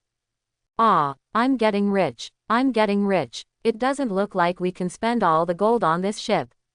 Luffy couldn't help but smile when he heard this. Enel spent almost half of the gold in the Golden Land on this arc. At least it's worth several trillion belly. With so much money, can't they just spend it all? But after the excitement, Nami suddenly became sad and said, "How can we take away so much gold? Even if the Mary is fully loaded, it won't be able to fit it in." Luffy smiled and shook his head and said, "We don't need the Mary suit, we'll just drive this ship away." Huh, hearing what Luffy said, Nami couldn't help but let out a confused sound and said, "How can we sail such a big ship with just a few of us? A ship as small as the Melee requires more than half of the manpower on board for normal navigation. It was simply impossible for just a few of them to drive such a ship that was dozens of times the size of the Melee." Just when Nami was thinking this, Luffy suddenly took Nami and jumped to the deck of Proverbs. Then he looked at a device on the deck connected to various parts of the ship with gold and said, "This ship should not be an ordinary power source. Try using your thunder and lightning power to see if you can drive this ship." Hearing Luffy say this, Nami was extremely confused. But it's true as Luffy said, the gold arrangement on this ship is so strange, it looks like it has a very important function. So she followed Luffy's instructions and used the power of thunder and lightning to conduct it on the gold. The next second, Nami made an incredible discovery. The windmill-like devices on the hull began to rotate. Soon, the entire arc began to lift into the sky and fly. Such a scene completely shocked Nami. "See, Gui, this ship can actually fly. And it seems that it can only be started by using lightning as a power source." Luffy smiled and said, "This should be an exclusive spaceship built by Enel for himself. But now, it becomes our pirate group's thing. And with this spaceship, we don't have to worry about landing when we leave Sky Island." After trying to take off, Luffy asked Nami to lower the boat back. They are not in a hurry to leave now. If they fly out with the boat, it will cause a commotion. And there's no place to put it. So just stay here and come back when you leave. 7 p.m. The Straw Hat crew gathered at the giant vine as promised. However, Robin discovered that the ruins of Golden Township were beneath the layer where they were during the day. So a group of people, together with the people of the Shandia tribe, as well as Gonfor and the invited Khan's father and daughter, all held an unprecedented siege banquet at the Golden Township ruins. In addition to them, the Lord of the Sky on this island, an extremely huge python, also came to participate in the banquet. This python is a testimony to the friendship between Nolando and Calgara. So after seeing the golden bell being recovered, I became extremely excited and joyful. I kept surrounding the golden bell and refused to leave. And Robin also discovered the historical text hidden under the golden clock. However, it pointed to the location of Poseidon, which did not allow Robin to find the real history. They then stayed at Sky Island for a few more days. Visited all the streets and shops in Sky Island. A large amount of Sky Island's special shell energy was also traded for them. These various functional shells allow Usopp to further enhance Nami's weather stick and his slingshot. And it also brings a lot of convenience on board. 3 days later, they officially set off and decided to leave Sky Island. After Yuta and others took the melee to the end of the cloud leaving Sky Island. The Kana's father and daughter, Gon 4, Wapa and many other people came to see him off. But what puzzles everyone, including everyone on the Mary, is: what did those two people, Luffy and Nami, do? Why haven't they come back yet? Didn't we agree to leave today? Why did they suddenly say they had something to do and leave? Really, we have been waiting here for more than an hour. Just when everyone on the Mary was complaining, Vivi suddenly looked at the sky and exclaimed, "Look over there, there's a ship flying over." I heard Vivi said there was a ship flying, everyone looked at it. When the time comes, they can't help but question. Vivi, what are you talking about? How is it possible that a ship can fly? Yeah, it's impossible for a ship to. Wow, there's really a ship flying. Just when people were shocked, Vivi suddenly saw Nami waving to them excitedly on the edge of the boat, and Luffy standing beside her. It's Luffy and Nami. They're back, Vivi said in surprise. Not long after she finished speaking, everyone saw Luffy and Nami. And when they saw the gold on the ship, everyone was stunned. Wow, so much gold, how many bellies is it worth? We won't be able to spend it all. No wonder we found the golden land, but found that there was no gold. Was it all on this ship? When everyone was sighing, they suddenly couldn't help being shocked, and cold sweat broke out on their foreheads. They saw that Luffy standing on the deck of the spacecraft suddenly turned pure white. Then he stretched out 2 huge arms and grabbed the melee. Wow, ah, ah, ah. Wow, wow, wow, wow. There was a cry of panic on the ship. The people from Sky Island who came by boat to see off were all shocked to see Luffy just pick up the melee and put it on the deck of Proverbs. This power and the chaotic way are eye-opening and shocking to the people of Sky Island. Afterwards, Proverbs carried the Mary and the Straw Hat crew past the end of the cloud and flew downward. At the same time, Luffy and his party all stood by the boat and said goodbye to the people who came to see them off. Sky Knight, you must manage Sky Island well as a god from now on. Sandia and everyone at Sky Island, please get along well in the future. Goodbye Canis, thank you for your hospitality. Goodbye everyone. Take care. Gon Fewer and others also waved goodbye. Straw Hat, thank you for saving Sky Island. Thank you for helping us light the lamp of Shantora. Take care of yourself, Straw Hat crew. Come and play again when you have time. Amid everyone's farewells, Luffy and his group slowly disappeared into the clouds. Dang, dang, the sound of the golden bell kept ringing at this time, saying a final farewell to Luffy and his gang. Somewhere in the Grand Line, the breeze blows slowly and seagulls fly in the sky. Above the sea, a man was riding a bicycle and driving slowly. Wherever he passed, the sea turned into solid ice. This person is none other than Admiral of Headquarters, Aokiji. Puff, puff, puff, puff, puff, puff. A phone buzzed, and Aokiji took it out of his pocket and answered the call. Kuzan, where are you now? As soon as the phone was connected, a very urgent voice came from inside. Aokiji heard the other party's tone of voice a little strange and wondered. I'm in a sea area near the capital of 7 Waters. What happened, Marshal Sengoku? Your tone doesn't sound right. Sengoku's voice on the other end of the phone was extremely solemn and urged. Hurry back to headquarters, a big event has happened that will affect the whole world. Hearing this, Aokiji frowned immediately. Then, he listened to Sengoku continue. Just now, I held a Shichibukai meeting in Mariajoy. Above the meeting, a prisoner with a reward was broken into. He recommended a new Shichibukai candidate to us. Aokiji asked confused. If I just recommend a Shichibukai, is there any problem? Sengoku breathed quickly, took a big breath, and continued. Of course it's okay to just recommend a Shichibukai. But the crux of the matter is, the pirate named Blackbeard who wants to be a Shichibukai. Have that recommender submit a prisoner for a bounty to us. Hearing this, Aokiji had already guessed that the prisoner with a bounty on his head might be a big shot. He couldn't help but become serious and listened carefully to what Sengoku said. The prisoner with a reward is Captain of the 2nd Division of the Whitebeard Pirates, Fire Fist Ace. Although I had already prepared myself mentally, when I heard the name, Aokiji couldn't help being shocked inside. Fire Fist Ace is famous among pirates all over the world. To be able to catch such a pirate, his strength must not be underestimated. Just as Aokiji was thinking about this, he heard Sengoku continue. After discussing with the 5 elders, we decided. Public execution of Fire Fist Ace. After discussing with the 5 elders, we decided. Public execution of Fire Fist Ace. When Sengoku said these words, Aokiji already knew what was going to happen without any explanation. It is well known that the Whitebeard pirates do not allow others to harm their crew members. If Fire Fist Ace is publicly executed, the entire Whitebeard pirates will definitely stand in the way. At that time, it will be a battle between the entire marine and the Whitebeard pirates. The whole world will change because of this war. Thinking of this, Aokiji has also realized the seriousness of the problem.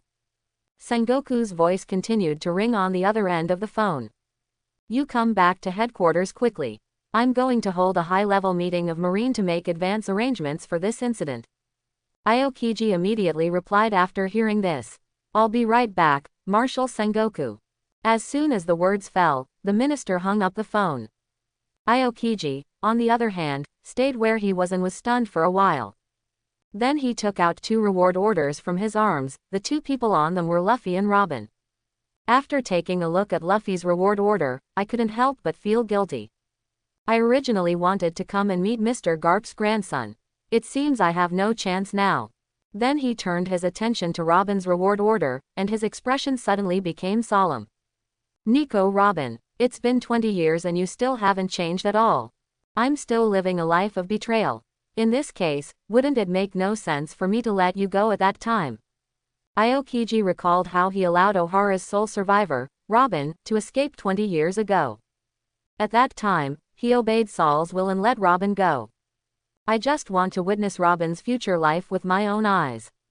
But Robin has not changed in the past 20 years, wandering around like a time bomb. In this case, it is better to settle the grudges from 20 years ago as soon as possible. Aokiji thought like this and took out another golden phone bug from his arms. Your route will definitely lead you to the capital of 7 waters. Let's settle it here. ... Goo, goo, seagulls chirped in the sky. Wow, wow, the waves kept crashing. Between the two, a huge arc was flying slowly in the air. It's the blue sea. Great, finally back. This spaceship is really convenient. It brought us back safely. On the deck, a group of people sighed with emotion. Looking at the blue sea that once again came into view after a few days, everyone felt like they were in a dream. What an incredible place we went to. Especially after I come back, when I look up again, it feels so far away. It's like having a dream. Everyone looked up at the sky and recalled their dreamlike experience on Sky Island. After gradually recovering from that mood, everyone focused on the various things at hand. On deck, Usopp took out a lot of shellfish exchanged from Sky Island and tried the effect. After trying them all, Usopp spoke. Only Yunbei cannot be used here for berry noodles, but all others can be used. Robin sat aside and guessed after hearing Usopp's words. Maybe it's because the clouds can only be formed in the environment of Sky Island. Usopp nodded after hearing this, then packed up all the shells and said to Nami. Nami, give me your god. I'm going to use these shells now to improve and strengthen your weather stick. Then, Usopp turned to look at Nokigao. Nijigao, how are the plants I asked you to cultivate? Nokigao brought a pot of plant from next to the orange tree planted by Melly and said. It has grown into shape. It can be used as your slingshot. This plant is a new variety that I cultivated through research. It is not only very strong and very elastic, but it can also deform freely and be used in different scenarios. It will definitely meet your needs. Usopp was surprised when he heard this. This was more comprehensive than he expected, and he said excitedly. Really? Nuo Chigao. Nuo Chi smiled and nodded. Usopp immediately ran over with great excitement, took the pot of plant, and thanked Nokigao. It's been a big help, thank you. Thanks. As soon as he finished speaking, Usopp ignored the others, excitedly holding a lot of things, and buried his head into the laboratory of the Melly. At this time, Luffy also imparted heaven-defying understanding to Usopp, helping him create something even more powerful. After Usopp left, Nami suddenly looked at Luffy and said, "Nah, Luffy, what are we going to do with this spaceship? The weather on the Grand Line is changeable. If we encounter any bad weather, it will be impossible to fly as smoothly as now. We still need to rely on sailing ships like the Mary. And if I keep relying on lightning to maintain power, I will really die." Nami exhaled and looked very tired. From Sky Island to now, she has been consuming her own energy to maintain the flying status of Proverbs. There is no way, this ship has no sails, and can only be moved by thunder and lightning. Luffy said after hearing this. "I've thought about this. We brought this ship mainly because we want the gold on it. But the Mary is too small to hold so many. So, wait until we reach an island with a shipwright. Let them help us build a new big ship. At that time, we can transfer the gold to the new ship, and we won't need this ship." Hearing what Luffy said, everyone was shocked and asked, "Build a new ship? What about the Mary?" "Yes, the Mary has been sailing with us for so long, we can't abandon the Mary, right?" Luffy looked at everyone's excitement and quickly comforted them. "Don't worry, of course I won't abandon the Mary. The Mary can be regarded as one of our partners." "How could I do that?" Everyone was relieved when they heard Luffy say this. But everyone was still very confused and asked, "Then why did you just say you wanted to build a big ship?" Luffy nodded and explained, "It's not just about gold. As there are more and more people on our ship, haven't you noticed that the current Mary is too small for us? Everyone doesn't even have a decent place to rest." Hearing Luffy say this, everyone nodded immediately. The cabin of the Melly is only that big. Apart from the kitchen, bathroom, and laboratory, there are only 2 small rooms that can be divided into bedroom areas. In these 2 small rooms, several girls on the ship usually sleep together.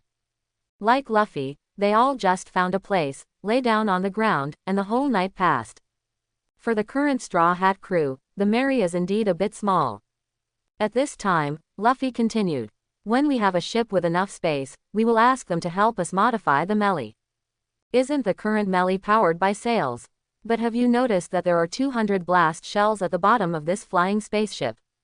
Everyone was shocked when they heard Luffy say this. Vivi directly transformed into Qingluan form and flew to the bottom of the boat to check.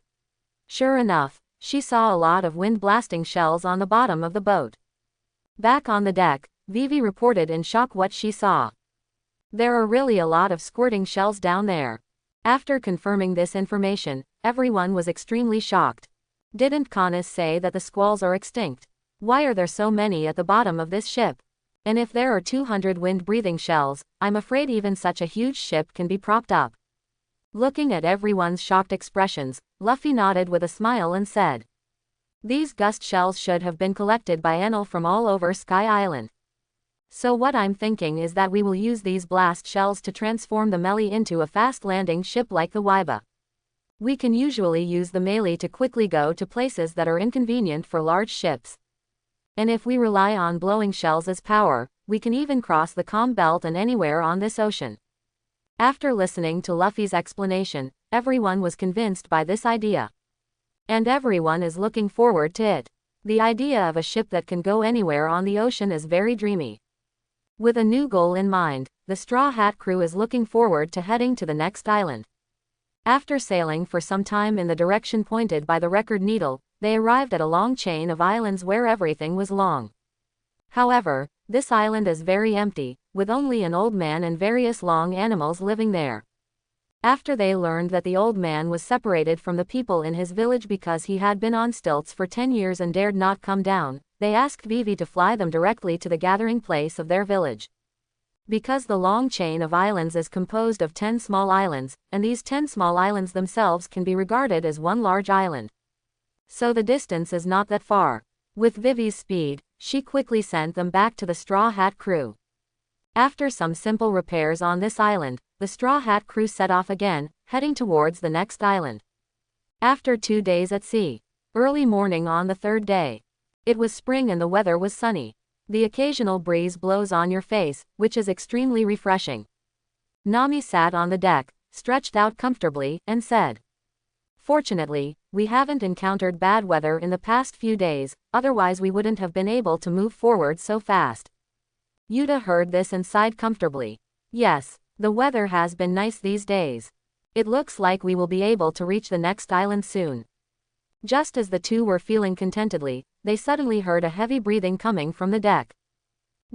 When the two heard the sound and looked over, they saw Zoro, Sanji, Usopp, Chopper, and several people and animals from Karu all training there desperately, each of them looking like they wanted to kill someone.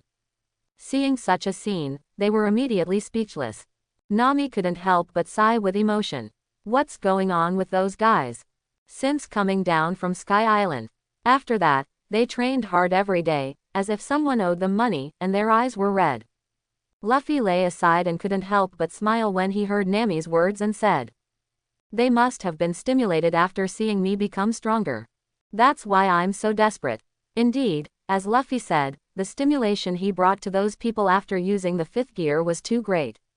They all felt that if they didn't train hard, the gap with Luffy would become wider and wider. When the time comes, it will be time to stay on the boat.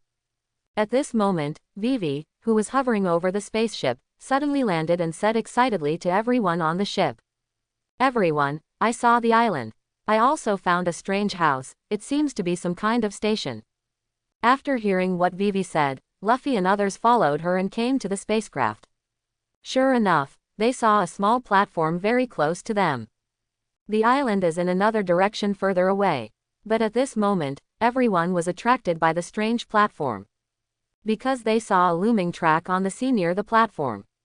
What is that? Why are there things like tracks in the ocean? At this moment, they suddenly heard a whistle. Osos. Everyone heard the sound and looked around. I saw a train-like ship coming from the direction of the island just now, along the track on the sea, and it was very fast. This scene shocked everyone. Is that a ship? What kind of monster is that iron thing? This is impossible. How can such a strange thing sail on the sea? When everyone was shocked, they suddenly discovered that a frog covered in bruises suddenly appeared and blocked the front of the train. Before they could scream in surprise, the frog was instantly hit by the train. Ah, that frog got hit. Why is that frog trying to block this thing? Just when everyone was puzzled, the door of the platform was suddenly opened. Two figures, one large and one small, walked out with a kitten. Wow, Granny Kokoluo, there is a boat flying in the sky. Kokoro was holding a bottle of wine in his hand and was drinking heavily. When he heard this, he suddenly laughed out loud and said, "Ang, Zamone, you haven't drank, are you drunk too? That kind of thing, how? Wow, there is really a ship flying in the sky." Kokoro opened his mouth in great surprise, looking at the spaceship in the sky and Luffy and others standing beside the ship in disbelief. Luffy and the others were also under the control of Nami at this moment, slowly landing on the sea. Suddenly, Kokoro and Kimoni's jaws dropped at the same time and they exclaimed, "Wow, so much gold." After exclaiming, Kokoro looked at Luffy and others in disbelief and said innocently, "You. Who are you? This gold is enough to buy dozens of countries." Luffy replied after hearing this, "We are pirates." Hearing this, Kekuluo couldn't help but be stunned. No matter how she thought about it, she couldn't figure out how the pirates could steal so much gold. Moreover, this flying ship also made her extremely surprised. On the Straw Hat crew side, they were surprised by the moving train in the sea. The two sides were shocked by each other, so they had some exchanges. Each knew what the other wanted to know. The Straw Hat crew also learned that the thing running on the sea is called a sea train. When Kokoro learned that Luffy and the others were looking for a shipwright, he wrote them a letter of introduction, saying that with the letter they could go to the island in front of them called the City of Seven Waters, the best place in the world, shipwright. So, after a small episode, Luffy and the others set sail again and headed straight towards the capital of Seven Waters. After flying for a short period of time, the Straw Hat crew finally arrived at the coast of the Seven Waters capital. And this huge and spectacular city fascinates everyone. The Seven Waters city is like a huge pagoda, with an extremely huge fountain at the top and neatly distributed houses in the middle. And at the bottom is the open coast in October. See Gui. This city is so spectacular. It's really spectacular, almost like an industrial city. No wonder the sea train was made from here. Everyone looked at this spectacular city and were amazed. But at this time, Nami became entangled. Luffy, where are we going to park this ship? If we fly in like this, it will definitely cause a commotion. And we have so much gold on board, if people in the city see it, we will definitely be targeted. I hope everyone will support it and subscribe more.